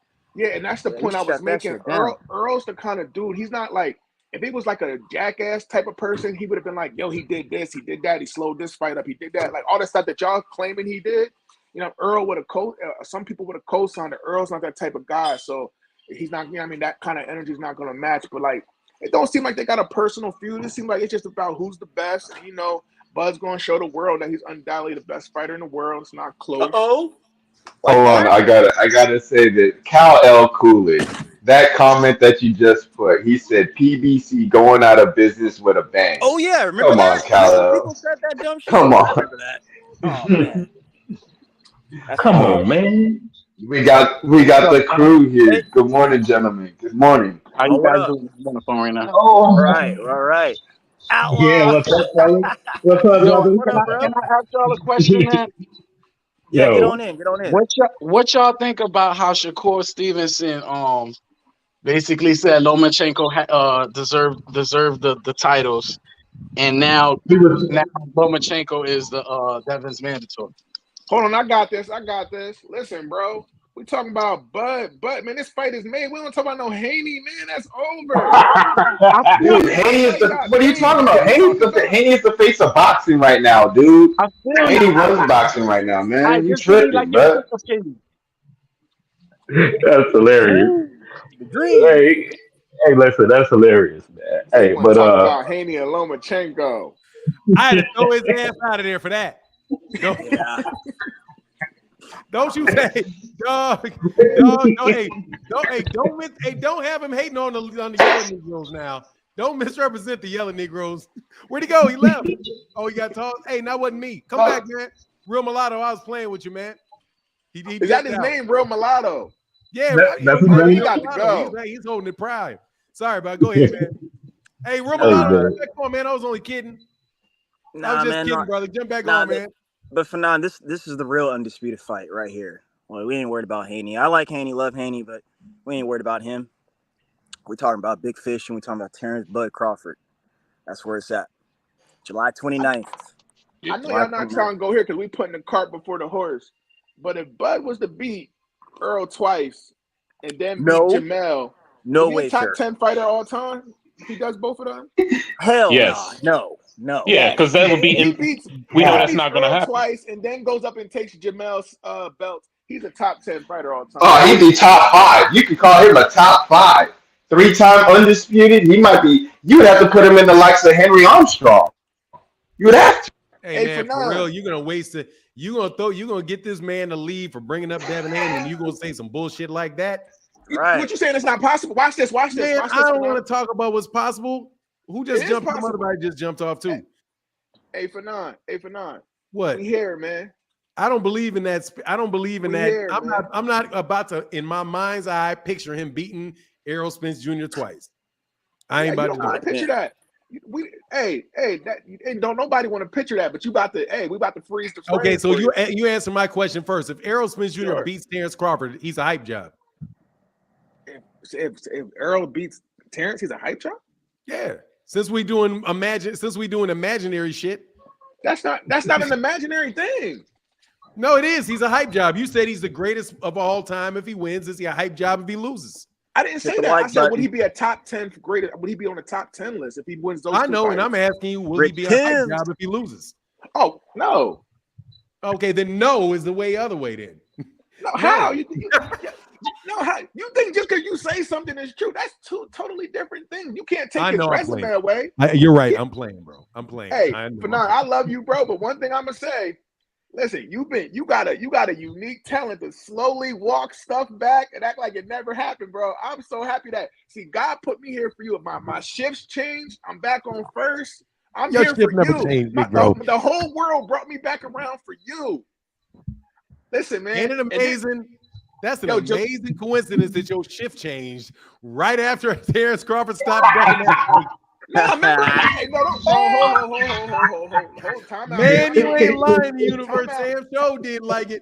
The first Saturday show after that man stopped ducking. That's a lie. Your boss changes your shift. Watch this. Monday, I was on your show, and everybody was like, "Where are you at? Where was you at?" The fight wasn't announced on Monday, and I said my shift just changed. We talked about that. Don't do that, man. Come on, man. You know that's true. Man, every 6 months, man. I don't know it's true. I'll take your word that it's true. I don't know that it's true, but I'll take your word for it. But listen, man, the facts is this. Listen, on the 30th, man, I ain't even gonna have nothing to say. I'm gonna just be on here like this. Y'all gonna call it a lucky shot. Y'all gonna say Errol was winning the fight, got hit with something I lucky. mean, We're gonna be talking about the second Yeah, fight, man. I'm so telling you, E-Money, man. are you predicting a knock? E-Money, are you predicting a knockout possibly? I'm predicting a knockout in the 8th round. that's the only way that's the only chance he has to beat Earl is a knockout, a lucky knockout. That's it. That's what fans that don't pay attention say. You think That's if you think Bud all Crawford right. can't win by decision, you're bugging. You think he can beat Earl Spence, putting out 70 punches per round to his 35 with his accuracy and his dominance in that style of fight that Terence Crawford would beat him? Yeah. All right. Yeah. All You right, know I'll take why? it. You want to know why? You want to know why? hmm You want the answer to why? Because Yeah. I watched a fighter who doesn't. Now matter of fact, I don't even want to get into that part of it because then that's going to change the whole conversation. We're going to stay on Bud Crawford and Spence. But the point is this: I seen Earl put himself in tricky situations, and we wrote an excuse for him every time he got in these tricky situations. Bud's Which gonna one? make him, huh? Like what? I like an Like example. when Ugas hit him with that shot. Y'all don't talk about the 3 shots before the shot. Y'all don't talk about the 3 What shots do before the you, mouthpiece went out. so because what happened? Real fast Did outlaw. he? Yeah. He was never hurt though by those 3 shots. He wasn't Did hurt he by the win the 3 shots. round? I Who mean, won what the the No, he heck? didn't round? win the round. He didn't win that Yes, round. he did. He should have because he Why? continued to beat his ass after that. Ugas had those 3 shots in one round. He had that. That's the only thing he did in that round, and Earl continued to beat him at the end of that round. You Right or saying wrong? Earl wasn't hurt in that round? No, I don't think so. And I just watched it 2 days ago. So let me ask you. I want to see how honest of a person you are. Did you turn it? Did you watch it with the volume on? No, I didn't. What you think I'm listening to commentators? No, I'm just Is asking. that I what don't know you're how you watch a saying? fight. I don't know how you Well, watch a fight. I'm asking, do you watch it with the commentary or not? I watch fights multiple times. I hate listening to the commentary because So you I don't. feel Yeah, like because sometimes I turn it they off, and like- sometimes I don't. It depends. that's what But people should have done on that if Devin Haney and Loma fight. before that, before the mouthpiece came out, he got hot with that cross. They were yelling that he's hurt, and then he got hit again. Then the mouthpiece But came out. Then he got hit with the so-called sucker punch, whatever the ref was trying, whatever they want to call that. You know what I mean? You do know that, right? The next time you watch that again, fight, if you I watch didn't that think fight he was hurt. round with the I've seen volume, that fight. I've seen that, but that goes back to me watching fights without the volume because what I saw with my own eyes was he wasn't hurt. I don't care so what let they me were ask you saying. this. Let They me were ask you making me wrong. if Ugas hits him with a right cross and the commentary says, "Oh, he's hurt," and then the next punch, his mouthpiece comes out, and then the next punch he doesn't know where he's at, or we don't think the ref's about to get in between or let him pick up the The mouthpiece, ref and he gets did called say again. stop. He That's said all stop a coincidence, couple times. The ref huh? said stop a couple times. After the fact. After the fact. Right, He said right. stop. Like He way said later. stop when the mouthpiece went. Then he yelled stop as Ugas was hitting him again. Right. So mouthpieces get Decides the knocked. point. Mouthpieces get knocked out on soft shots, ain't? Okay. Again, he didn't look hurt to me. He didn't look hurt to me. He was breathing at that time. He was breathing. Look. He said that it got knocked out because he can't bite down on him because of the false teeth. The flip. It's called a flipper. I would know. You feel me? If you know, you know. And when you know, that sounds completely true. You dig what I'm saying? If you have a removable teeth that you put in and out your mouth, you can't bite down on that like you would anything else. You feel me? I know for a fact.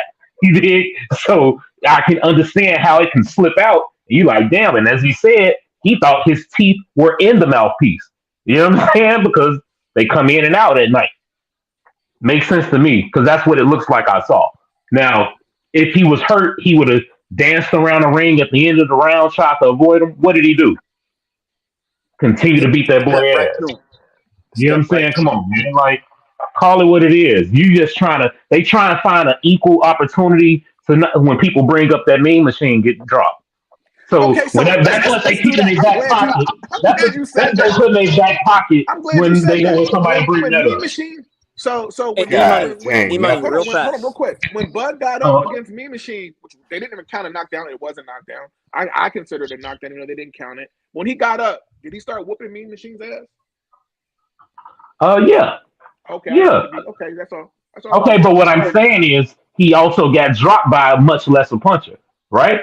So if you want to mix it up in the middle on the inside, as you did with Sean Porter, who was winning that fight all the way up until that point, right? Sean Porter was missing all kind of leather. Earl don't miss that leather. Earl onslaught is completely different. Fundamentals gives Terence a problem, right? And he tries to use his what? His athletic ability. That's fleeting.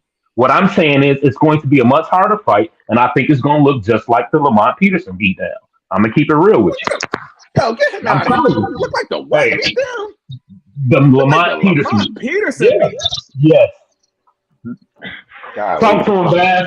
Talk to him, Bass. You don't even want to. You don't even want to make it seem like it was a Mikey The I want to see Garcia Rick fight. 10 You said Peterson beat down. Oh my goodness. Go ahead, Rick. I want to see you chop it up, brother. Hey man, I'm only here to say I told y'all so. When it come to Bud and Earl, you know, I'm not even gonna go back and forth with any of my fellow Bud supporters. I'm not going back and forth with any Earl folk. The past is the past. Only thing that matters now is July 29th. That's it. Fuck David Adville, the Duck session, the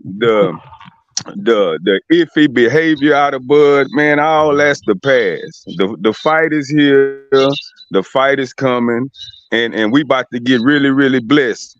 The whole wide world about to be blessed with a special event, and both them brothers coming to fight, and they both gonna leave it all out there in that ring. So with that being said, with Bud and Earl being official, I want to speak on Dev and for none, not that we want to interject Dev into another big old wave of conversation, but after Loma and after Bill, I know you're watching Bill. After Bill have mentioned Tank a billion times, I don't like hearing anything about no 140, about no Regis, about no Josh Taylor. Bill, you talk too much. You gotta mean what you say, Bill. You done sign all these checks that your son got to cash, and the biggest check name is Tank Davis. Damn Regis, damn anybody at 140. Dev say he has his nutritionist now. He got his chefs. He made 135 with ease this time versus Loma. Well, damn it, you can make 135 with ease one more time in 2023 versus Tank. So if we finally can get Bud and Earl, damn it, we should get Dev and Tank. Bill say they haven't signed back with Top Rank. Tank supposedly doing his own thing with Mayweather dangling along. Well, what's the holdup? Bill, you're watching. Quit running, Bill. Quit mentioning Regis, Bill. Mention Tank some more. Nah, Bill, you've been talking Tank. Keep talking Tank, Bill. That's what I got. Rick, I want to real quick. Charles Gray said, "How do I get up on this sick Wade Cash App?" I don't know what that means, but the Cash App is right there. $Fanon INT. You see it going, and there's a link at the top, brother, for this if you feel like supporting the channel. All right, man. You're gonna be out here, got me being like making excuses for Devin. All right. But it is what it is, man. If you can't make the weight, you can't make the weight. If he doesn't fight at 140, at 135 in his next fight, then I'm not gonna say that he's ducking Gervonta Davis. No, if you can't make the weight, you can't make the weight, bro. That's just as far as I can say. If you can't make the weight, you can't make the weight. However, he say they can make the weight for none. No, Bill say Dev out of his own mouth. Hell, he didn't look emaciated again. His face wasn't all sunk in. He looked fine to me on the scale. He covered it up, man. You know they covered that up. Fanon, a question actually, and then I want to comment on what Rick was saying. No worries. The fight that So yeah, the recent undisputed fight with Loma and Dev. Now, like numbers wise, just did it do well? Did it do decent? And when I say that, top rank way, did they meet expectations? Is basically what I'm asking. Okay, all right, pleading that. All right, No, moving I'm on. not pleading. I'm going to answer the question. Can you? Yeah, I'll yes, answer it. Yeah, yes, sir. Go ahead. Okay. Well, first, if it did 150,000 pay-per-views, then they probably just broke even. Okay. And it was the type of fight that you put on pay-per-view so you won't lose money. So right. I don't think he's I fully agree. In a rush to bring Devin Haney back because at 150,000, that is a little bit more than what Terence Crawford was credited with doing against Porter. Sean Porter. Okay. Right. And so, like, if you do it, I forget what it is. It's like at $60 a pop and 150,000 pay-per-views, that's $9 million, right? Right. That's $9 million in revenue for the pay-per-view. People are saying that it did a $3 million gate. We haven't seen the gate yet, but that's 11 million, and you got to, and all that money ain't going to the fighters. You got to pay for stuff, right? Right. You got a $4 million guarantee for Devin and a $3 million guarantee for Lomachenko. That's $7 million in guaranteed purses on $9 million in pay-per-views. And depending on who you listen to, if it could be you only get 90% of that, or they say, I think Steven Espinosa said 90% on the digital, but some other people were saying 40%.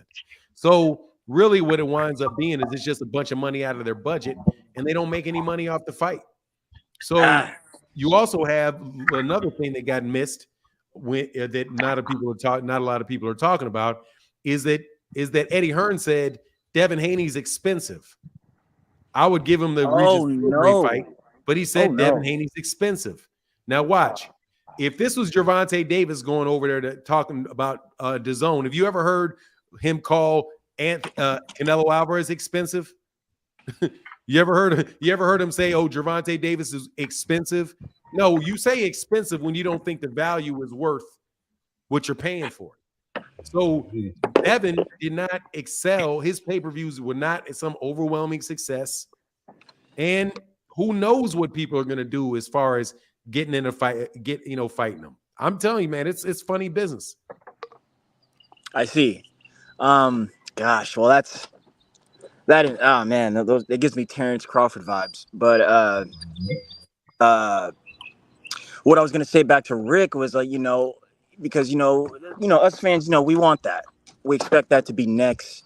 A lot of us believe the words out of Tank's mouth, saying, he wants them all. Dating back to earlier this year when he said, "Line them all up. I'm knocking down Shakur, Dev, Ryan, all of them cats." I figured before you answer that question, I was like, you know what, man? I always say this: Tank learned under the best. He said, no, wait. Let them get their clout up. Let's review their numbers. And if it's something decent, we're going to send that contract over. And that's that.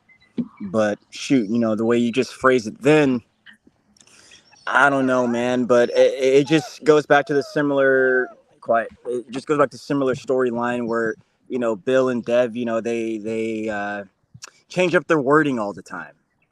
Everyone does it, but since we're talking about them specifically, they change their wording. So now I'm going back to my first inclination that, man, they probably don't fight this year, but it is coming. They just I'm speaking for Tank and thinking how Tank would think if I could. They just, hey, man, they're all business. You got to have your clout, man, and then they'll send some over, and it's really, frankly, non-negotiable. Man, we getting a letdown. We getting Tank versus Isak Cruz too. No. Is that right? Nah, we don't want that. We can't have everything we want. We can't have everything. That's just how the world works. I don't care. We get too much good news. That ain't gonna work. They're about to give us something we don't want. No. Yeah. If Tank listen, if Tank and Pitbull 2 happen again, it's gonna be a flop.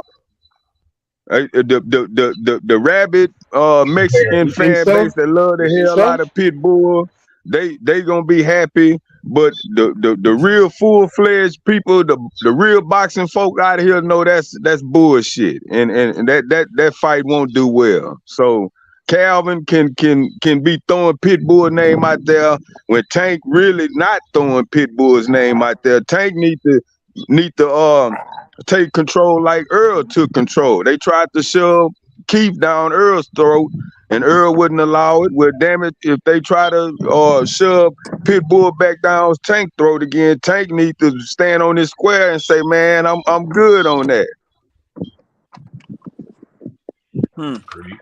Tank ain't flopping against Eastside Cruz, man.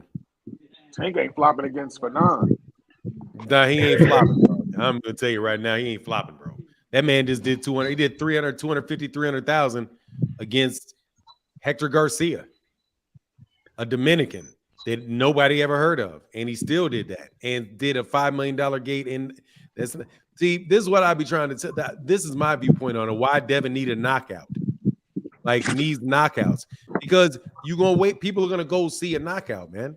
They're gonna go see a knockout. They're gonna go see him because he's an attraction now. He knows everybody else knows that they're gonna be there. Gervonta, I mean, it's gonna be a big deal. It took a long time for Canelo Alvarez to flop. It was hard. He had to work hard to flop. You know what I mean? Hard to flop. He had to go years and years and years of signing in a place where nobody watch him, not being on pay-per-view. It took a lot of work for somebody like that to flop. I just think that Gervonta Davis is just way. You watching it? Check it out. Check it out. Devin has been scheduled for 9 12-round bouts. His first 2 12-round bouts, he got knockouts. The last 7 in a row have all went 12 the distance. Devin have fought 79 consecutive rounds since he last knocked down somebody. And that was Santiago back in the 5th round. Santiago got up and Dev completely dominated him that whole fight, but couldn't knock him down again. Couldn't get him out of there. I mean, every judge scored that 120 to 108. Listen, I like Dev. You got to get a little bit more flair in there, Dev. 79 consecutive rounds without a knockdown, and you got Tank on the flip side in your same division, just annihilating people left and right. That's where the curve and the difference is in between the two, and that's why Tank get all the praise and Devin steady get a lot of the scorn. Bill, Dev, y'all run up to 140 if y'all want to. I hear people saying his strength, you know, he may have more strength at 140. Man, you not knocking out little 135 pounders that you weigh bigger than, and you think you finna go up here and start knocking out monsters your own size? I just want to see some more knockouts, Dev. Bill, you hear me, Bill? I just want to, hey, man, we know the sweet science, and, you know, if you can be a technician and outmaneuver your opponent 12 rounds, da-da-da-da-da. But 79 consecutive rounds in a row, man, god damn. I'm just being real, man. If you elite, you need to be finishing people sometime. Sometime. That's real. Already. What you think? Now, I don't know how we got back on this Devin thing at all. Hey, Rick brought him up. Rick, I mean, I can understand it, though. I'm just joking, man. I can understand it, man. Look, I'm trying to find a way. I'm trying to find a way to get these Devin Haney fans off my back. Every time I try to give them a little inch, somebody comes up with some old craziness. But I'm almost thinking you guys are about to convince me about this Gervonta Davis thing.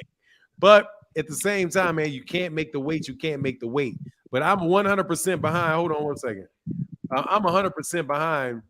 Thomas Hill in the building. I'm 100% behind what my man said. I can't remember who said it because it's been a while now. It was like, was it a knockout? It was maybe a knockout. It was somebody else. This was talking about how, some of y'all just don't think Devin can beat him. And like, it would be hard for you not to wonder whether or not Devin Haney can beat Gervonta after that fight. Because he can't hurt Gervonta. Those body shots, fighting anything like that is going to get him knocked out by Gervonta Davis. If he fights the same way he fought in his last two fights, the last two fights, and honestly, the last 3 out of the last 4 fights. Because Jojo Diaz was a southpaw. Jojo Diaz, the second George Kambosos fight, and the fight with Vasily Lomachenko. If he can't hurt Gervonta, I have a hard time believing that this man is going to stay awake for 12 rounds. And he's going to be scared to death. He ain't going to be in there trying to get brave. Because if he is trying to get brave, he's dumb. And he ain't dumb. So, Lomachenko took his jab away. That's supposed to be the best jab in all of boxing. In the first round, he took it away. And it was absolutely a non-issue. It was, I think he used it a little bit, and maybe some mid-rounds I saw him throw that jab out there a little bit. Frequent Flyer said, Fanon, why would Haney fight Tank the way he fought Loma? Because he's not going to have a choice. What else is he going to do? What's he going to do? Why would he fight him the same way as the southpaw? Southpaw. A fighter that's coming at you, cutting off the ring, he's going to have to fight him. Similar with Terence Crawford. Terence Crawford, back to kind of leak back on that Terence Crawford fight. That's the reason why I'm saying, man, look, dude, Terence Crawford is going to have to fight Errol. He's not going to be able to pick and choose when he fights. He's going to have to fight. I don't buy for anything that these people are just standing in front of that all these people that know, world-class fighters that know that Errol Spence Jr. is trying to wear you out to the body, going to go to the body, that all these people are standing there on purpose and choosing to do it. Like they all just stupid and can't see what everybody else can see. No, man, there may be a chance that they can't get away from standing there. Because it's Earl's footwork. They can't get away from you off. So, like, if you find, that's what I'm saying. If you find that Terence Crawford finds that he can't get away from it, when he takes a step, Errol takes a step. When he ships left, you ship left, he's shipping left with you. And you find him being in that space that Errol wants to fight at for an extended period in that fight, Terence Crawford's going to have to fight that guy. And if he winds up landing a big shot and it don't work, if he winds up showing a big shot and it don't work, and he hits him, boom, and it's like, yeah, okay, boom, boom, boom, right back at you, then he's going to get discouraged in trying to throw that. So back to the thing with Gervonta, look, man, Devin Haney can't crack an egg. And y'all mean at 135, he can't crack an egg. Turn around and say, well, we don't know what he'll do at 140, but just like I told his cousin who was on here, we ain't talking about what's going to go on 140. We talking about what's going on there in that ward. What'd you say? I said Rick out there in the ward getting a suntan with it. Yeah, he is. Just telling That's you. my man Rick right there, Rick a G. But all right, hey, I'm gonna let some other callers on, man. If y'all ain't got something else to talk about, y'all all got quiet, so I had to speak up. All right, well, yeah, I just want to see E-Money and Terry and Outlaw. Yeah, Thomas, man, get you some German short hairs, man. Take care of them with it. And that's what they German short hairs. Okay, got you. Yes, we got quiet because we started talking about Dev. That's why we got quiet. Thanks, Rick. Oh, then go ahead and talk about Errol again, man. I just started talking about Dev the dream. I see why y'all call him the dream. The fans be the one dreaming. It ain't Dev. I just figured that out. That's crazy, yo. I've never seen a fighter get so many different scenarios and excuses for a fighter. Like his in-ring performance. I get how we talk about how certain fights don't happen and how all that, the negotiation and what we think we know, what we don't know. But the in-the-ring stuff, like, I just think Dev is going to wake up one day and be able to knock dudes out. And if that jab ain't working, and that right to the body, Lomachenko was giving him that. Tank's not giving him that. Tank's going to counter that. Like, that's not I would leave that fight alone, man. Yeah, I'll tell you what it is. Devin and Bill Haney are the world's greatest networkers. Facts. Dad is not even Dev. His dad is. Yeah, they network. Like, if you say something about Devin Haney, Bill Haney is going to say something to you. if you on YouTube, I don't care where you are, if you say something about Devin, Bill Haney's going to hear it, and Bill Haney's going to say something to you. And if nothing else, guilt trip you into not trying to say it again. And because Devin Haney was in Las Vegas that entire time, all those fighters know him from a little kid. They know him from the amateurs, little kid. Shakur Stevenson knew him. Floyd Mayweather Jr. knew him. I doubt very much anybody that lives in Vegas or around Vegas, and a lot of those fighters live there, know Devin Haney, know him personally and think he's a nice kid, like and root for him. You know what I mean? But they network, man. They network. And if you say something funny about him, you're going to feel social pressure for saying something, anything funny about him, you're going to feel social pressure about it. So I think that's where a lot of people, I think that's as it should be. That's his father. No, it shouldn't be like that way, Kenneth Rogers. Errol Spence Jr.'s father is not calling anybody up because you don't think Errol's going to win a fight. I don't even know Errol's father's what his voice sound like. Yeah, I know. Right? I mean, I met him. I know who he is. He's not going to do that. You do not hear Roy Jones. If you say something bad about Roy Jones Jr., you do not hear Roy Jones Jr.'s father jumping on the internet coming at you. You do not hear Kenny Porter. If you say something bad about Sean Porter, you do not hear Kenny Porter jumping on your live stream saying something about that either. No. The only person close to that, the only person close to doing that, anyone, and I'm telling you, a distant second is Teofimo Lopez Sr. That's it. That's the Angel Garcia. Yeah, Danny Garcia's father ain't jumping on the internet. If I say something about him, I don't see him in my comment section. So I'm like, hey, let me, bro. Father, the kind of father we all want. I don't know about that. All I'm telling you is, look, Dad, if you want to know why, because honestly, man, if he would have lost that fight, he'd be going down as a hype job. Ooh.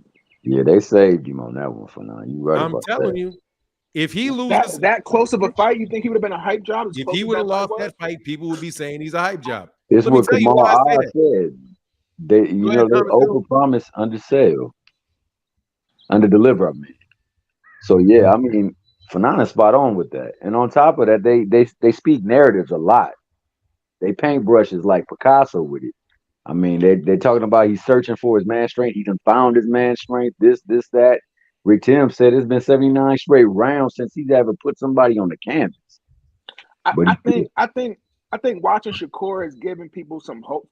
Devin's fans some hope because we watched Shakur go up to 135, and you can naturally see that he has more pop up there. So I think people think that that's going to work for Devin, but that doesn't necessarily mean that's going to work for Devin at 140 because it worked for Shakur at 135. That don't mean anything. Like. Let me comment. I want to finish my statement on the hype job thing. And this is why I'm telling you, like holding people to the same standards.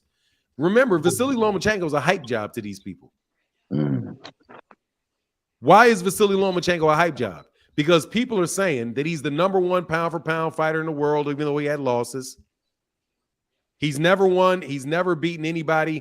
In a big fight. He didn't deserve to be a championship shot that early, right? People are saying he's the greatest thing. They call him a hype job for that. Now, Devin Haney walking in there, and you guys, a whole bunch of people acting like he's #1 pound for pound. Saying that he's #1 pound for pound. He's the next Floyd Mayweather Jr. His skills are on another level. Did you see that against Lomachenko, who they themselves called a hype job? How you go tooth and nail with a hype job and you not be a hype job? They both were hype jobs. That's my point. How can you go an old man hype job? Now watch this. If Gervonta Davis would have lost to Ryan Garcia, what would they be calling Gervonta Davis? A hype job. They be calling him a hype job. So he ain't had a knockout and knocked down. According to Rick Tim, I'll go with Rick Tim's numbers. Rick Tim said you haven't had a knockdown in 79 rounds. 79 rounds. Change He's not had a knockdown. That I do believe that means he hasn't had a knockdown this decade. Come on, man. Dang. How many times you gonna go to you can't knock out Yuri Gamboa. Like, think you couldn't knock out Yuriokas Gamboa. You couldn't knock out Jorge Linares, right? Lomachenko knocked out Jorge Linares. Gervonta Davis, everybody knocked out Yuriokas Gamboa. Right. Yuriokas Gamboa was given to him to knock him out. And he couldn't knock out Yuriokas Gamboa. Oh. Quickly, Fanon, quickly. Like, gosh. And I've been saying this not only about Devin, but a lot of my favorite fighters. Man, first off, you got to set up the knockout. But secondly, I mean, bro, you get a real trainer.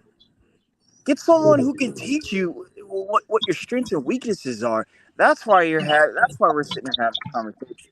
I mean, you just said you were giving Gamboa to knock out, and you couldn't even do that. So I'm just like, you don't know what to do in there. To me, you don't know what to do. And I'm sorry for interrupting.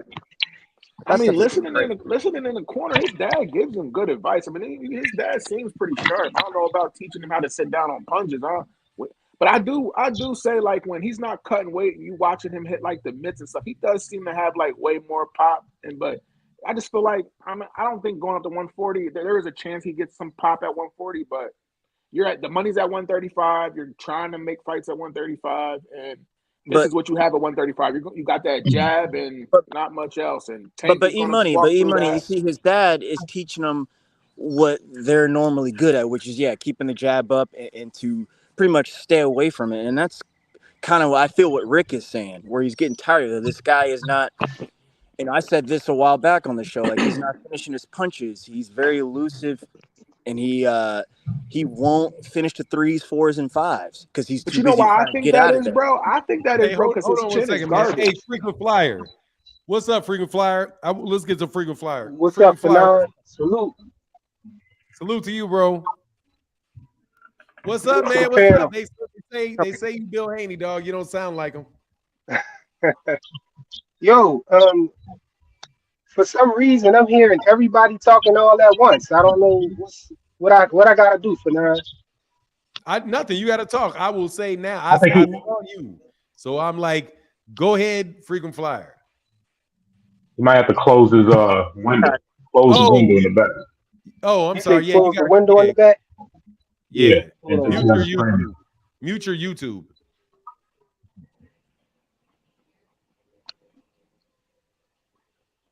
I'm teasing it.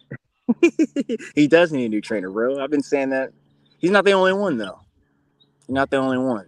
Who else you think is the new trainer? David Benavidez comes to mind because he got outclassed for 7-8 rounds, and then he just pretty much the output that he was putting on Caleb just wore him down. But like, he made one adjustment. He could have got his ass up out of there to me a little earlier, man. And I love Caleb. All right, so what's up, Frequent Flyer? And I see John Noir. What's up? Frequent Flyer, you there? Yeah, I'm here. Okay, so I'm waiting on you, man. All right, yeah. So, yeah, I closed the other window, so I'm here. Okay, so you jumped on here to say something? Yeah, well, I just jumped in to chime in as far as what y'all was saying about everything, the Devin Haney fight, the new upcoming fight that we got with Spence and Bud. I'm excited about that. And so, whatever. What you got? Right, that's all you got, bro? That's all you got. Steph, who else needs a new trainer? All right. I guess we can. I'm telling y'all, man. A lot of them ain't built like that. Yeah. Speaking of ain't built like that, let me grab the. Hold on 1 second. John Noir, what's going on, man? Is there anything you want to say? Because we got a lot of. I don't usually like this many people on the panel, bro. So because it kind of never the conversation doesn't get focused. What's going on, John Nori? Yeah, you got it right, John Nori. Yeah, what's up, Fanon? What's going on, panel? Well, now, I just had to come up to the Fem Bud, man. I'm super excited for this fight. I've been calling this since February. A lot of people lost faith in this fight. They didn't think the fight was going to happen. I kind of knew it was going to happen. Both these guys going to need this for their legacy. This is their cash cow. This is their cash cow fight for Spence. This is for Bud. This is his legacy fight. Both these guys have a big reason to take this fight. So I I had no doubt the fight was gonna happen. Now, when it comes to the fight, though, I like EJ. I've been watching EJ for a long time, man. I don't want to see EJ get knocked out, but he going to sleep, man. Hell no. He going to sleep. No. He going to nap. He gonna take a nap that day. Yeah, man. And I like EJ. I don't want to see EJ get slept, especially on national television in front of the boxing world, in front of the sports world. I don't want to see him get slept, but it's his day, man. Crawford, I came on Fanon, the great Fanon's channel, to let everybody know that EJ is about to get retired. he about to get retired.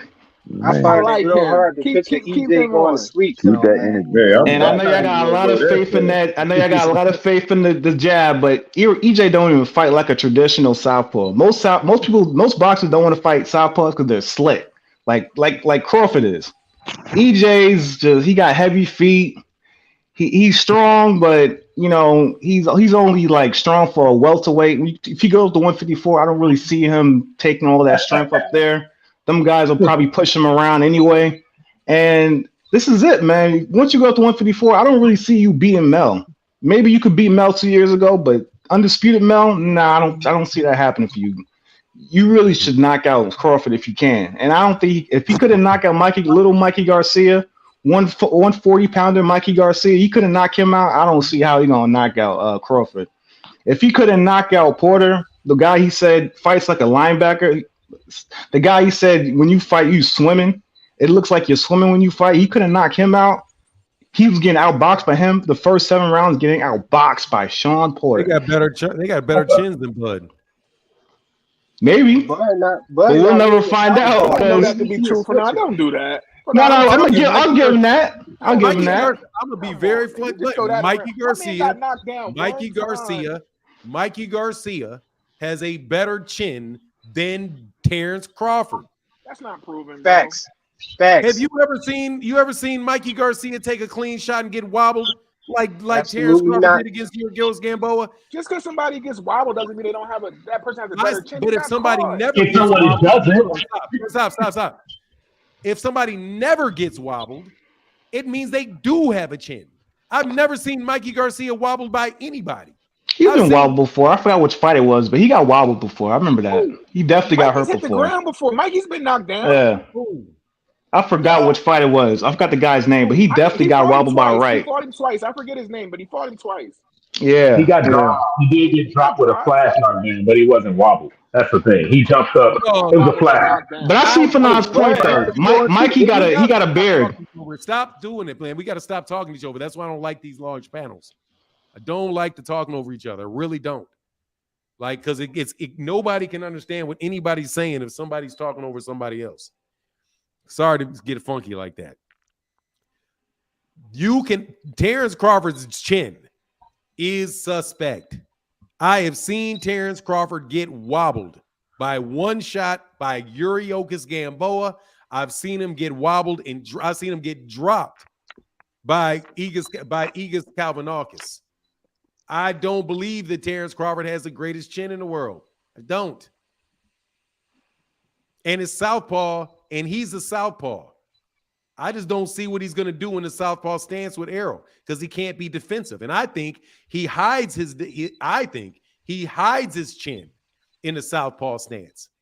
That's what I think he does. I think he deliberately hides his chin by switching to the southpaw stance and changing those angles and keeping his hand in front of that other guy's jab and switching up them angles. Terence Crawford does not fight as well in an orthodox stance as he does in southpaw. And honestly, he rarely ever fights in orthodox stance unless he gets somebody hurt. So if Terence Crawford is going to sit there in the southpaw, go southpaw and southpaw with Errol, that jab is going to land, that jab is going to land, that jab is going to land because he can't knock it down. But anyway, that's just me. Go back again with that dream you selling, John Noir. I shall sell some more. I got some more for you if you're willing to buy. 1 second though before you. Hey, my guy in the very rare Cash App. Thank you for supporting the channel, man. My guy said showing support. Big Fish 9-round knockout, brother. Thank you so much for that support. Absolutely huge. Thank you, brother. Go ahead, man. So I agree with your point with Bud hiding using the southpaw stance as a defense, and I feel like EJ does the same thing. He He's catches and always a shoots. southpaw. He's Exactly. always a southpaw. He catches and shoots a lot of shots. I don't see him move his head. I don't see him fight on the back foot. You didn't watch you didn't watch the Mikey Garcia fight? Yeah, when he has the athletic ability to. You didn't see him fight on the back foot against Mikey Garcia? So you saying him stepping back and stepping in, being in and out against little Mikey Garcia, you think that's comparable to what Bud Crawford does? It's fighting on the back foot is what I think. You said you say so. Back foot. I said he fought on the back foot. And I'll Mikey call Garcia that. and Terence Crawford's little too. Terence Crawford came from 135 to 140 to 147. Mikey Garcia went from 120. He went from what? 130? Went from 130 to 135 to 140 147. They both little. He ain't that little. Respectfully. All I know is that, and especially when and another thing too with the jab. See, the jab is easier to get off when you're fighting a traditional fighter. When you fight another southpaw, all Bud got to do is step back and throw that right hook. And I don't think that jab gonna be coming out all night when you start getting them counters. Oh, that's all, huh? I'm just saying, David Avenesian thought it was sweet throwing his little right straight, switching to southpaw, and he got an uppercut and a hook, and that was night. Now you realize you just did something, right? Now you know you done fucked up, right? Show me how. Show me how. Why would you compare? I can break this down. I don't need platitudes. Come on, bro. You heard us with that. Why would you Let me bring do him it? up? Everybody know how you just fucked up. Because you just said, how am I going to compare Mikey Garcia and Terence Crawford? But you just compared Devin Avenesian to Errol Spence Jr. You literally just did the same thing that you say you question why I would do. Now, why you contemplate okay, go ahead. that? While you contemplate that, I mean, you're gonna open the parameters, but I got you. Hold on. Kai in the building said, another rare cash app. Thank you, brother. Appreciate you, man. Thank you for 5 minutes. 5 minutes. Thank you for sponsoring John Noir with this dream he's selling. But go ahead, bro. I just wanted to point that out real quick. I mean, that's a fair point out. I mean, I'm just wondering who Mikey beat at 147. That he gets that much more respect than David Adden sneezing. What do you say? He called him out. Yeah, I know he called him out. Yeah. So he can pick up a check. That means he's good at 147. Okay, I will go by that.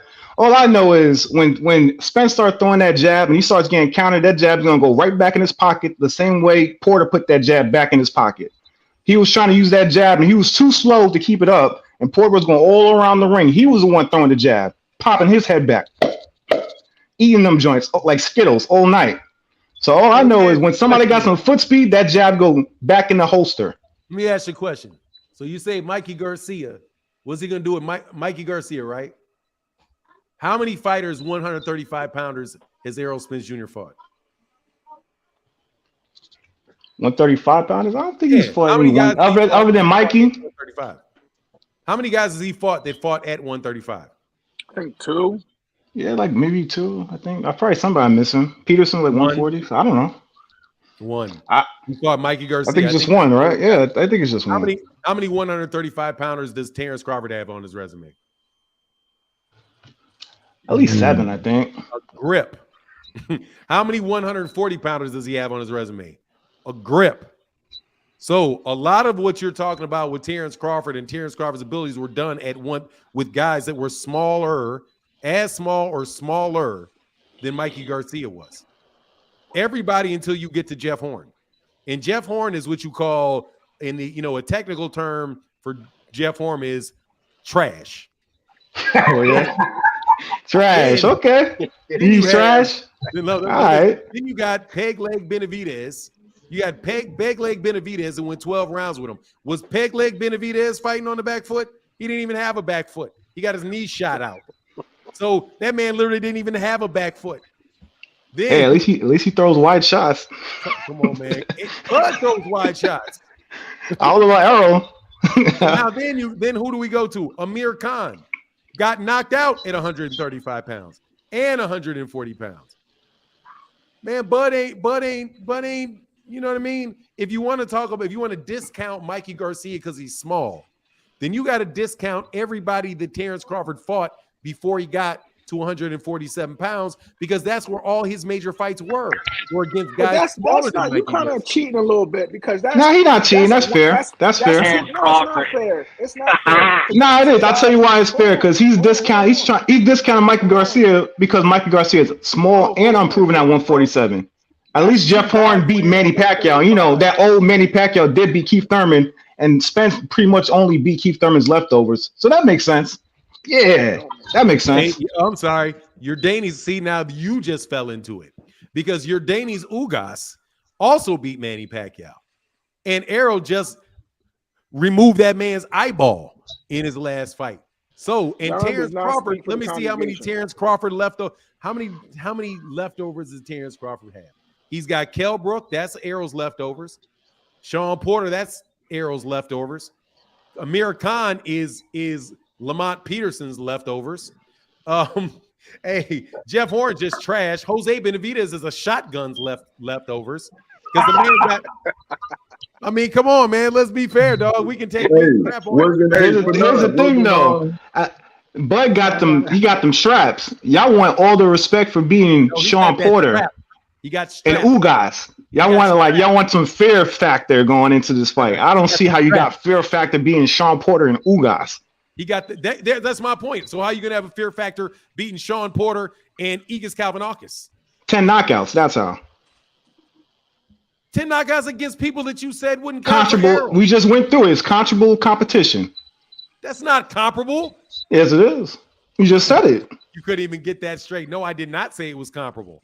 I definitely did not say Ugas is comparable to Amir Khan or Jeff Horn or Jose Benavidez. Really, it's not. So this guy beats this guy. This old guy beats this guy. This guy beats that guy. None of them can beat Errol. None of them can beat Bud. But it's not comparable. Let me be clear with it. Okay. Errol Spence Jr.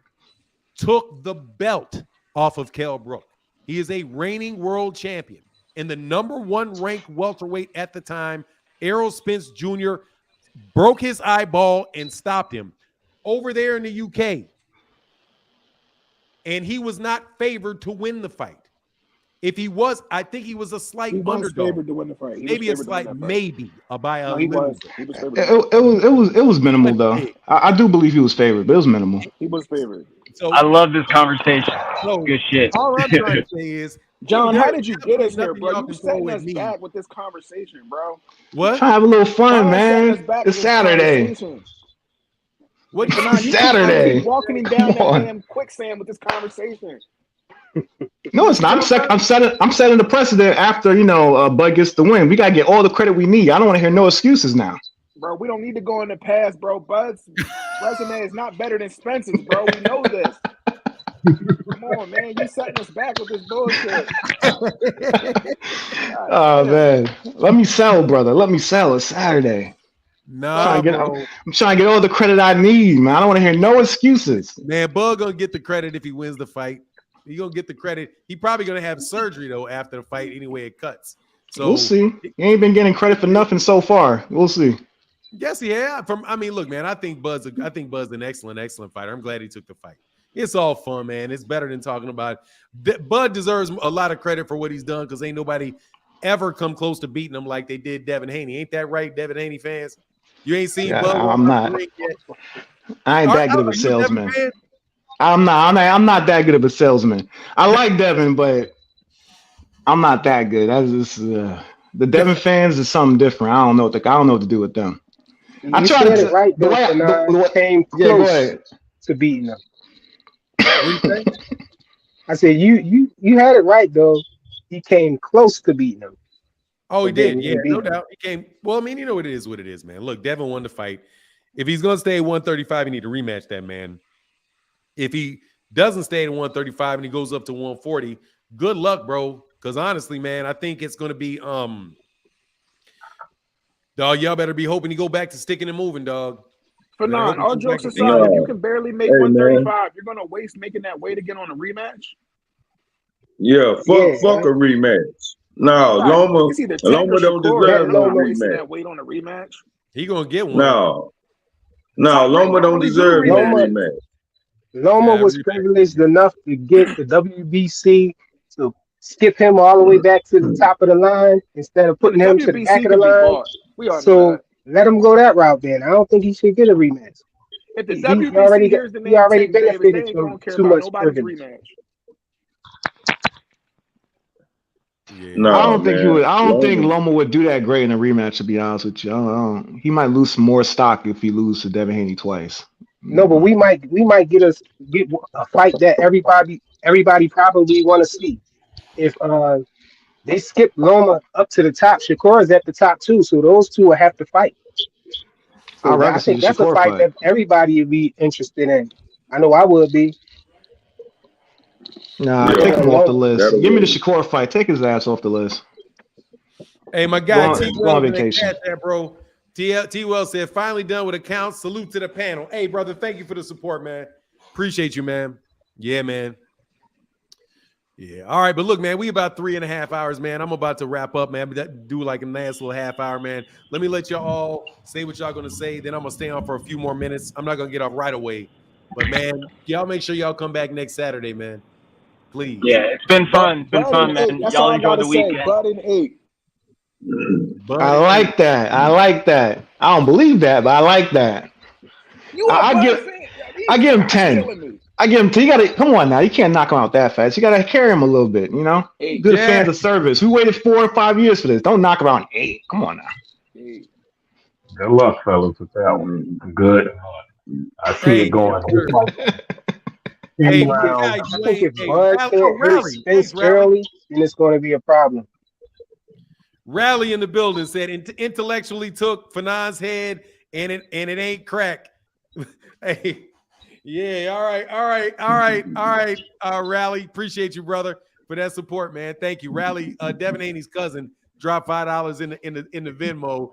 Appreciate you, bro. It means a lot, man. Thank you. He said this Rally Murrah intellectually took Fanon head on and ain't crack. It ain't crack, King. Hey, dog, you got crack, bro. You know you got crack. But I appreciate you, man. I appreciate Hey you man, defending the devil like that, man. I'm All right, so gonna get out of here. For none, I'm gonna gonna jump back in the chat, man. I'm just gonna exit on. Now you see why I kept hope alive. yeah, you did. Yeah, Peace. you. All right, bro. What's going on, Bass? You got something to say on the way out? Yeah, I appreciate you, man. It's good to see some familiar faces. Shout out to all you guys, the chat. I love it. Thank you. Thank you. The box community. We won. And big fight gonna happen on the 29th of July. So let's keep it going. Let's keep it rolling. All you guys enjoy the holiday weekend. I'll see you soon. All right, bro. Peace. Laws and facts. What's up, man? Yeah, man. Guys, do me a favor. Go check out Facts and Law Pod Show. Get me some subscribers, man. We doing pretty good. Got a lot of good content on there, man. We'll be back next week. You know, I pop in all week long anyway. You know what I'm saying? But ready for this fight? Ready for I'm trying to see if I can get out there, man. Hey, I'm gonna email you about that too. See if we can Yeah, get some okay. press. All right, y'all. Peace. All right, bro. Peace. Frequent flyer. What's going on, man? What's up, Fanon? You know we be going back and forth in the comments and all of that. But you know I love the channel though. Yes, sir. Just all in defense of Devin Haney and all of that. You know what I believe and everything. Oh, for sure. Uh, Great channel, always great conversations here, and I'm always here. You know. Yeah, man, it's all good, man. I'm good to put a voice. I didn't see your face, but good to hear your voice, so I can, it gives me context for the things you're saying. You know, I mess with you, man, but I know you've been around, and it's all good, man. Ain't nothing wrong with disagreeing. Ain't nothing wrong with disagreeing at all, bro. Indeed. All right, bro. So, I'll get back with you, man. Thanks, all right. thanks, freaking flyer. All right. So look, man, somebody got a couple more comments, man. I'm gonna address a couple more comments because we got about 25 more minutes left in the show. But I wanted to pay a little bit more attention to the chat in the last little bit of it, man. And y'all make sure y'all come back tomorrow next time. Southpaw was the real Southpaw that actually has bricks in my back and disaster for Devin. What is that, D1? Backhand, the last. Oh, I don't know what that is. Anybody else want to say something to me, man? Put it in there, man. I appreciate everybody for supporting the channel today. Thank you guys very, very much. Thomas Hill said, I appreciate you allow me on with the hitters, Martin. Anytime, man. You know, it's fun to hear what you guys think. I don't always want to dominate the conversation because it's just my opinion. You know what I mean? It's really is just my opinion. And I can understand why different people would, you know, see different things. As long as it's not like a strict violation of like just pure unadulterated logic, I don't have a problem with it. You know what I mean? Right? As long as it's not something that cannot be true, or you're dealing in things that are not, one thing is not where they both can't be true at the same time. As long as we're not dealing in that, as long as we're not dealing in that type of stuff, then I don't really have, you know, I don't really have too much of an issue with it. I'll be okay with it, you know. Devin is 30 and an undisputed. Devin is 30-0, undisputed champion. So what? Kenneth Rogers, let me know why that should matter to me. 30-0, undisputed champion. Yes, he is. Errol, Gervonta Davis is, what is he, 28-0, 29-0, something like that. And he's the biggest, and he's the cash cow and the guy that's running that division. You know? Zenith boxing scene, Devin Haney, money fights with Shakur Tank, probably only fights. I stay at 135 and 47-4. Oh, yeah, man. Well, you know, go ahead and jump out of there, man. Yeah, man. But appreciate all y'all, man, especially y'all that supported, man, in the Cash Apps. For real, thank you very much, man. It makes a huge difference to the channel since, you know, we in this clink. I don't know why he's getting so much smoke. What are you talking about, Kenneth Rogers? Well, because he's 30-0 and he's the undisputed champion. That's why he's getting smoke. It comes with everything. People are going to comment about it, man. You know, people are going to comment about it. That's why. Same reason anybody else gets smoked. If you put yourself out there on stage, then people are going to criticize you. People are going to critique you. You open yourself out to public criticism. When you're a fighter, Terence Crawford gets it. I don't think Devin Haney gets any more smoke than Terence Crawford gets. He doesn't get any more smoke than Gervonta Davis gets. You know what I mean? He's not getting any more smoke than Errol Spence. He doesn't get any more smoke than Deontay Wilder. He doesn't get as much smoke as Canelo Alvarez. To tell you the truth, as many people are throwing stuff at Canelo Alvarez, man, Canelo gets a lot of smoke. It may not be for the mainstream media, but he gets it. You know, he gets it from the same people that are saying, want to know why Devin's getting smoked. We'll be in a heartbeat. We'll get on Canelo Alvarez. So I think what's good for the goose is good for the gander, man, really. You know, all these guys are getting that smoke. Jamal in the building said, bang, bang, Cash App gang. Thank you, brother, for the $2 holler, brother. It means a ton. Thank you, man. Let me get that going for you, bro. Nobody even know Devin for real. I mean, I'm gonna tell you, man, he ain't the biggest name in the world, man. He ain't the biggest name in the world. That is most definitely for certain. But it is what he is. He deserves what he gets. Joshua Rice said Antonio Tarver said Haney doesn't punch correctly and lacks certain fundamentals. That could have something to do with his father taking over his training too early. They rejected. I'm telling you, man, they put, dude, in order to have Bill Haney be Devin Haney's trainer, they had to get rid of Floyd Mayweather Sr. One of the best trainers in boxing. And Bill Haney, they stay with Bill Haney being the trainer over Floyd Mayweather Sr. It is very, very hard. Hey, thank you, man. Kenneth Rogers, man. Thank you, brother, for the $5 holler, brother. Thank you so much I appreciate you, brother. Thank you, man. My guy, Guy Body, man. Thank you, brother. I appreciate you, man. It means a lot, dude. Seriously, more than you know, it means a lot, man. Just enjoying the best, fighting the best, so we can keep getting these fights, organize a party, buy the pay-per-view. That's what it's about, man. Are you guys going to be watching these fights this afternoon? I might actually come back. And watch these fights and cover these fights this afternoon. They should be on in not too long, actually. The Real Mulatto, man.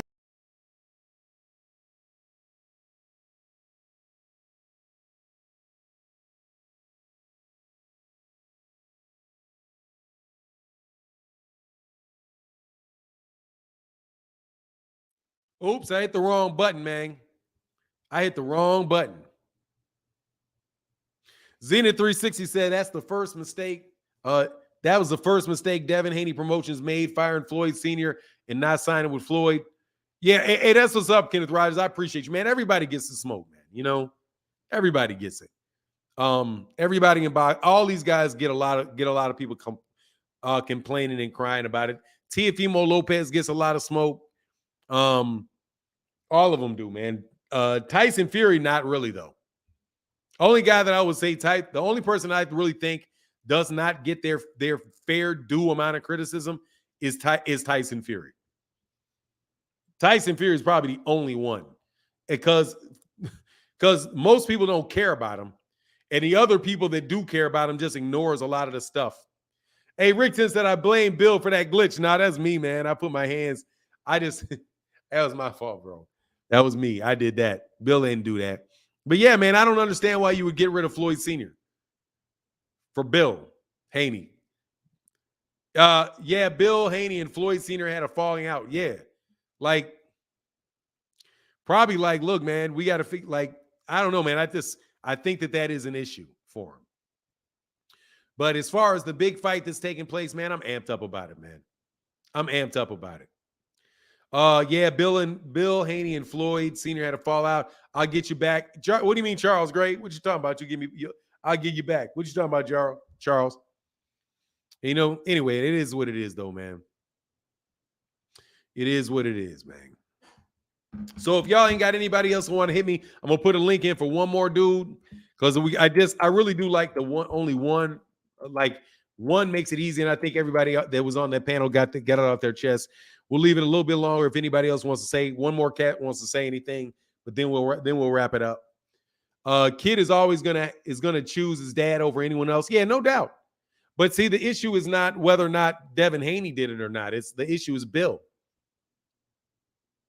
You know, like my son plays basketball, and I love to take my son to the park and shoot basketball with him, you know, and say, hey, man, we'll go through this drill. We'll go through that drill. We'll go through this drill, that drill. But that's not the same thing as having somebody that is a professional that really knows what they're doing, really knows where they're working at, and has done it before. It's not the same thing. So for me, I don't even work with my son at all anymore. And it took a little bit of time, but I can definitely see the big improvement in my son from the time since he has to go shooting with me or I'm giving him any feedback on what his shot looks like or any of that stuff. Somebody or working out with him or doing anything. Those guys those professionals, those specialists in those areas really are somebody that can help you. And if Devin Haney doesn't have that, even Joel Judah, like I saw Joel Judah's in his corner, but Joel Judah is not, you know, exclusively a boxer. I think Joel Judah was a kickboxer, you know? Oh, you think Bill should have taken the sacrifice to let Floyd stay at it? I can see that. Look, I'm not saying you need to stick with Floyd. I'm just telling you that I don't know how qualified that Bill Haney is to maximize Devin Haney. That's a question. I'm telling you, there's coaches that look right, said, bro, what's up? There are coaches out there that say, look, man, that man got holes. Dude, he's literally hitting people cleanly and not knocking them out, man. He's big enough. His hands are fast enough. There's no reason why he shouldn't have more power, man. That may be technique. You know? You try to, like, I click on the channel and it's more about Haney. Man, Rye, you've been listening for 2 seconds, you clown.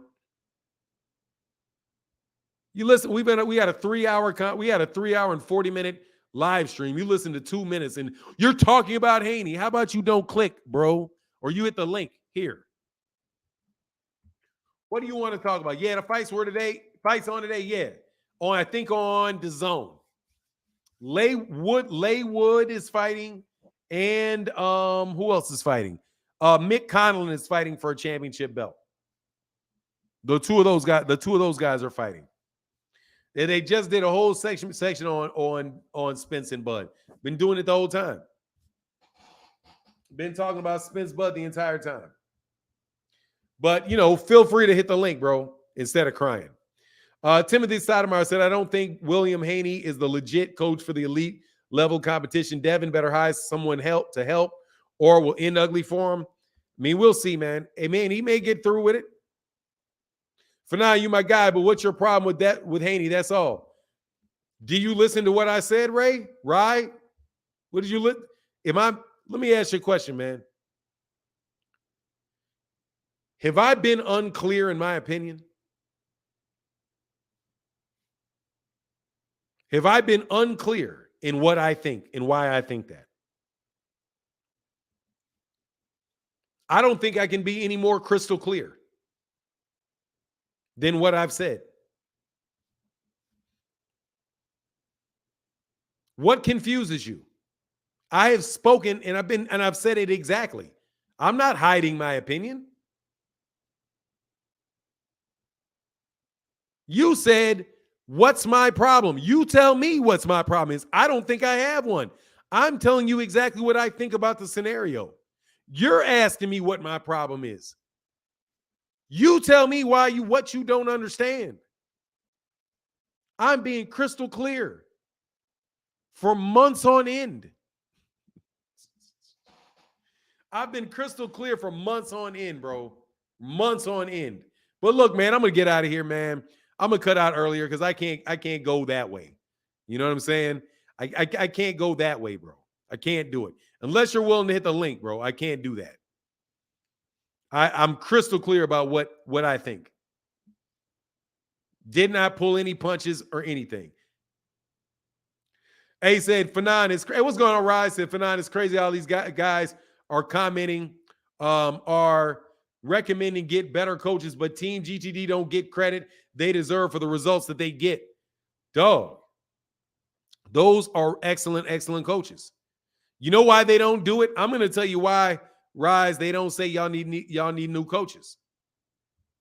Y'all don't have close fights.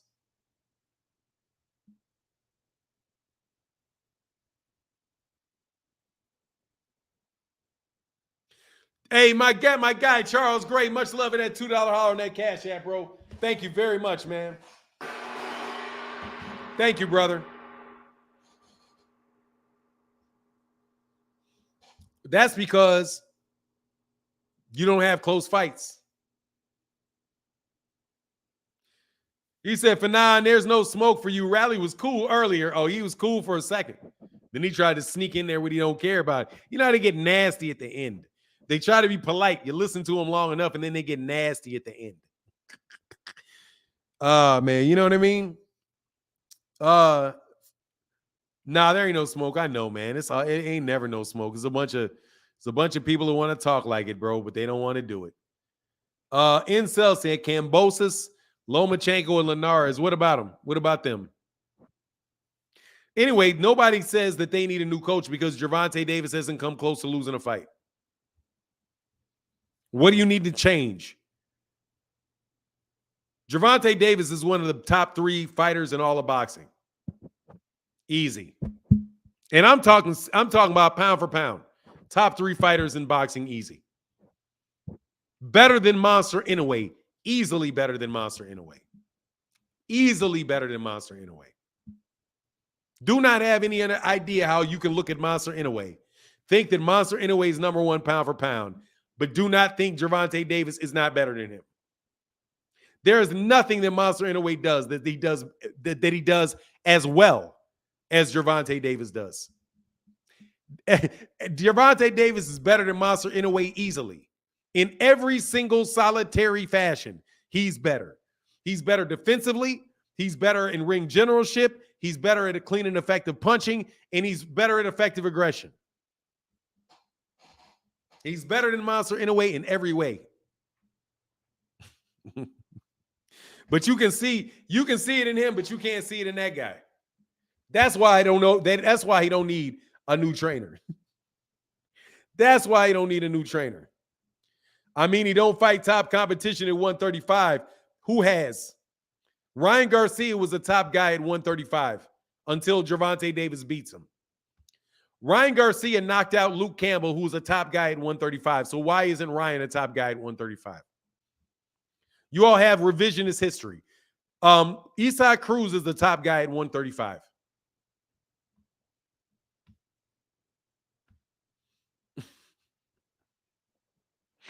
I don't know where you guys be coming with this, man.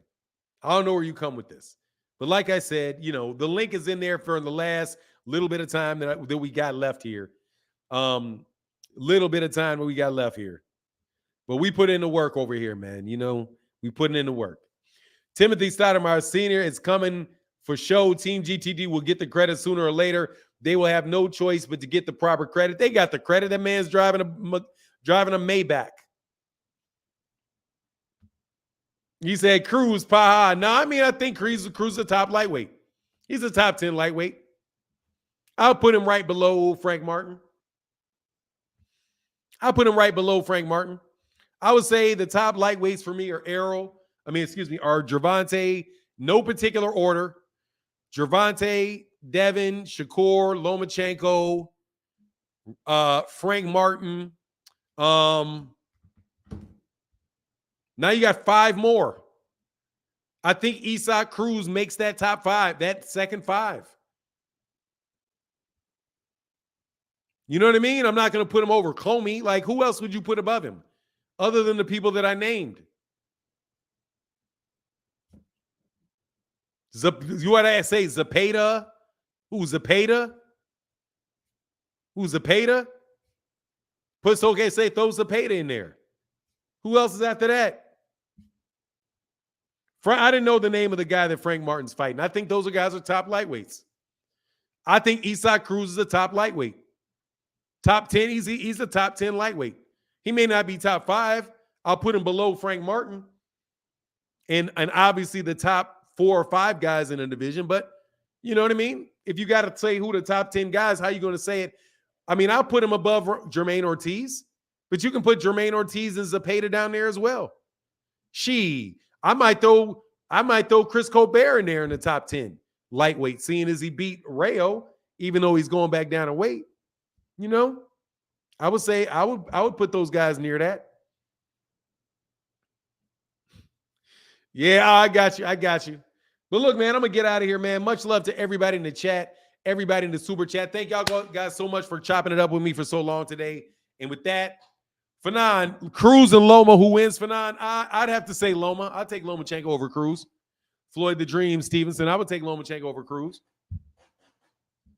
I would take Lomachenko over Devin Haney. Oh, I'm sorry. Chris Trucker jumped on. I would take Leo. Hey, watch this. Would I take Cruz over Lomachenko? No, but I wouldn't take Devin Haney over Lomachenko either. Look. What's going on, Chris? Hey, Fanon, I'm about to dead all this, man. I'm about to dead all this resume talk when it comes to my guy Tank, bro. I'm about to dead it. I got one question. And I need y'all to at least, come on, just be honest in the chat. Just be honest with yourself. Because we're going to talk about this resume. I always ask this question, right? Who on Devin Haney's resume,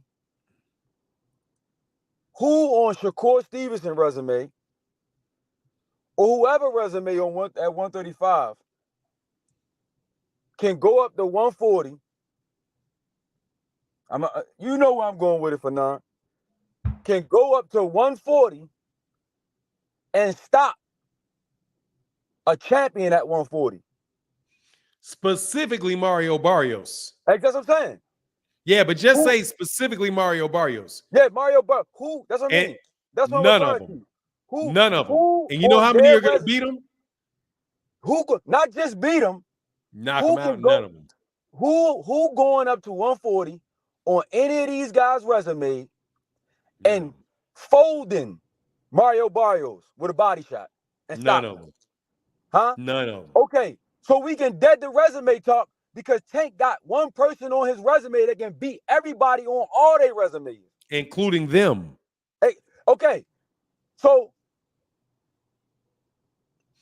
I don't know if Devin Haney beats. I don't know if Devin Haney beats Mario Barrios. He's not. He wouldn't.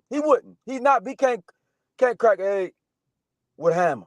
But anyway, you got Mario Barrios now at 147 competing at 147. He just, from what I remember, He just won his last fight at 147.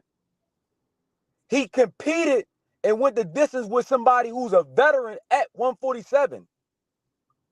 Got stopped by a guy who came from 130. Knocked the guy out at 130. Came up from 130 and went up to 140 and stopped Mario Barrios. Not just beat him, he folded him. So, again, I need y'all to get your IQ levels up. You know, get your thinking skills up, get your critical thinking skills up, and start to really like look at things objectively and get another man sack out your mouth. You gotta get it. You gotta learn. I'm a Tank fan, and I'm always on the Rise podcast, right? You don't never see me on other platforms like the Pro Haney platforms and LDBC platforms, stuff like that. You don't never see me in the chat, their chats, just trolling just to be trolling. Tank over everybody. Tank beats everybody. Tank. I don't need to do that. Because Tank the one that got to get in the ring and fight. I'm just a fan of I'm Team Tank. I'm from Baltimore, Upton, all that. I'm Team Baltimore. Anybody that come out of Baltimore, I'm rooting for him. I'm a Ravens fan. Any Orioles, anything that come out of Baltimore, I'm rooting for them. So y'all can stop with this. I'm a fan of the sport. No, I'm a fan of the teams like any other sport. Okay? I'm rocking with Tank Davis. I'm rocking with GTD, right? But at the same time, I'm not going to go to platforms and troll people and disrupt the topic at hand. That's what y'all do. Y'all come come here and y'all disrupt the topic saying dumb stuff like Tank ain't fought nobody when he got one person on his resume that's beating everybody you like at 135. So when y'all talk, see, this the issue. This goes back to like how to form an argument and stuff like that. When you say his resume, are you referring to star power or actual level of competition? What happens is, Fanon, is these people, they mix the context. They'll start the conversation talking about star power or level of competition, but by the time you get done talking to them, they talking about something different because they mixing up context. What context you saying that he don't have a resume? Because he got people on his resume that's beating everybody on your favorite fighter's resume. So what we talking about? Am I right or am I right? You right. I mean, I'm just being honest. Right. See, this is why I don't pay attention. I'll get to the point y'all make my head hurt, bro. Then y'all type all in the comment section, then y'all come on here and don't have nothing to say. Get shy. You all tough in the comment section, get on the camera and can't even rock the mic. Come on, bro. Like you come on, bro. Come on, bro. You come on here underwhelming us. You come on here underwhelming us like your favorite fighter. You know what I'm saying? You come on here underwhelming us like your favorite fighter. Get up and get in the comment section, get on a panel, and sound like a dumbass. Don't know what you're talking about. Saying a bunch of dumb stuff. Not being honest, not being intellectually honest about the topic. Just how y'all make it in life? How you keep your jobs? How? I don't know, man. Y'all get on my nerves, man. Get on my nerves. But anyway, that's all I wanted to say. That's the question I got. That's the question I got for them, Fanon. Who on their favorite fighter's resume stopping Mario Barrios at 140? I'll wait. Nobody. So we can stop. So we can stop. Is it safe to say that can dead the argument about resumes? It does. It's been deaded for me.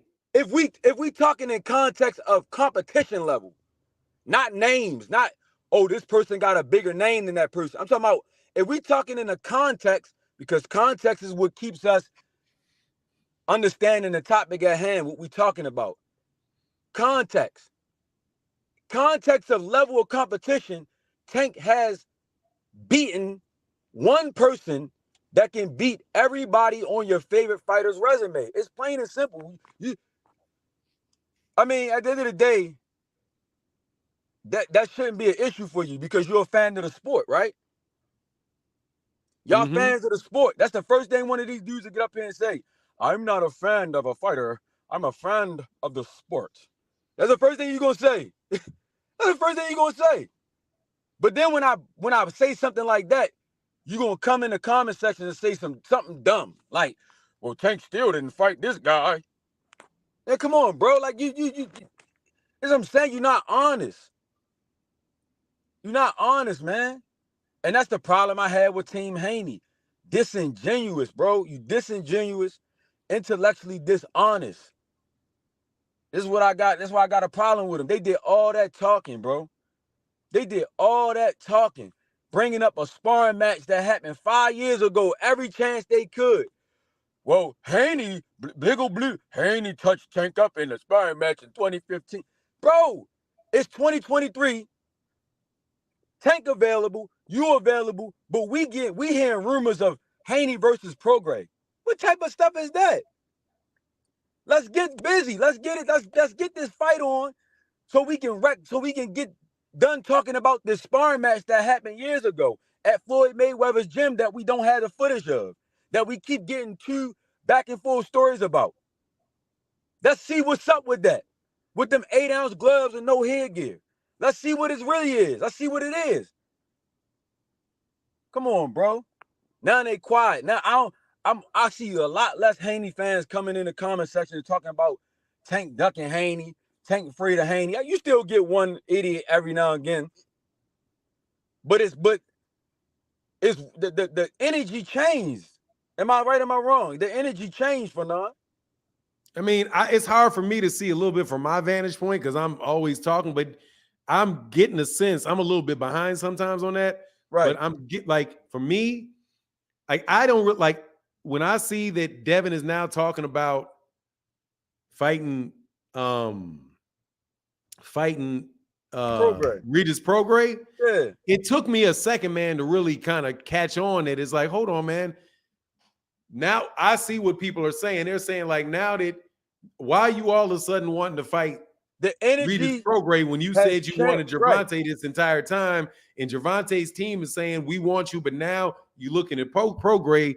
Did you ever really want him to begin with? I definitely can see that, man. It's a change. And you honestly always see whatever it is that Devin Haney's pushing, they're selling.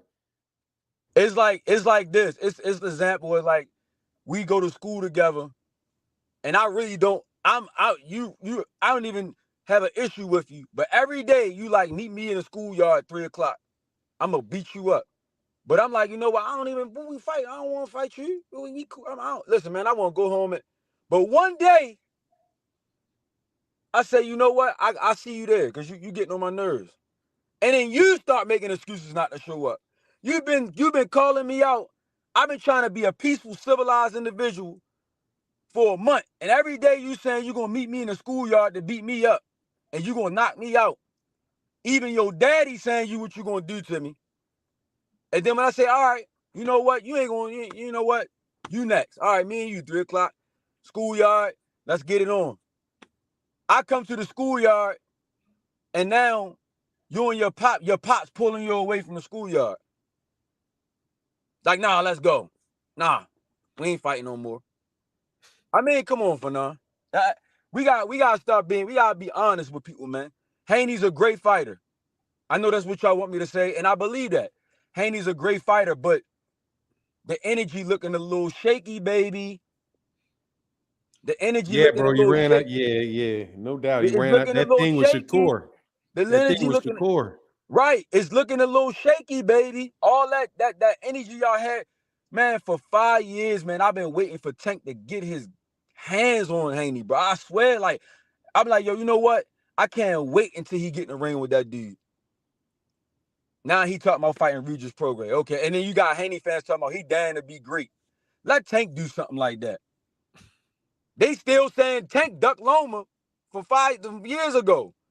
You still got people that come in your chat saying Tank ducked Loma. So imagine if Tank did what Haney about to do now. And another thing, I'll leave you with this. Haney is also, to me, he's acting like a diva with them belts. He acting like a diva. Because you know people at 135 want a shot at them belts, like Shakur Stevenson, for example. You know, and they right on your platform, ESPN. The fight is right there. It can be made. Bob Arum, he makes more money. He can make his money with that fight because it's an in-house fight. He don't got to split the pie with nobody. So it's an in-house fight. It's right there. Haney versus Shakur is right on it. It's right there. Bob would rather make that fight because it's an in-house fight. He don't got to split the money with nobody. And it's an undisputed fight, right?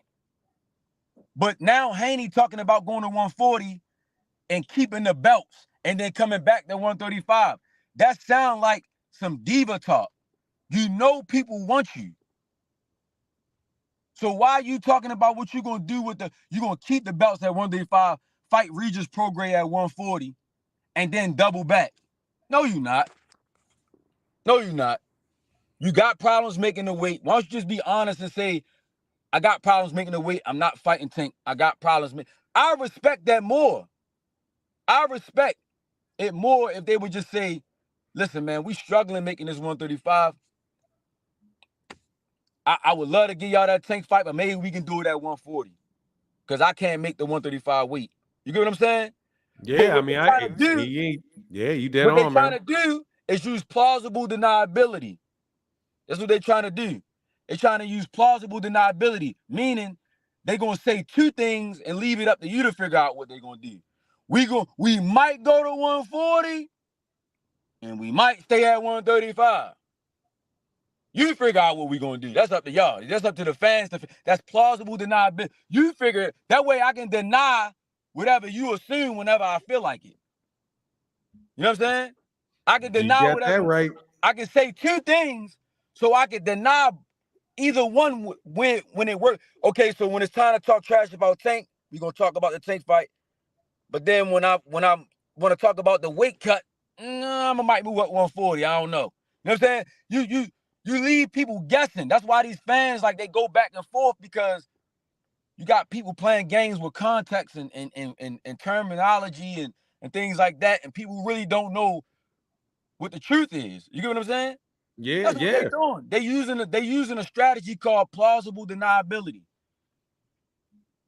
That's what I'm gonna throw this out there, but I'm gonna throw it out in a vague way so I can confirm and deny what I want to when I want to, and leave people in the dust, leave people in the clouds with it.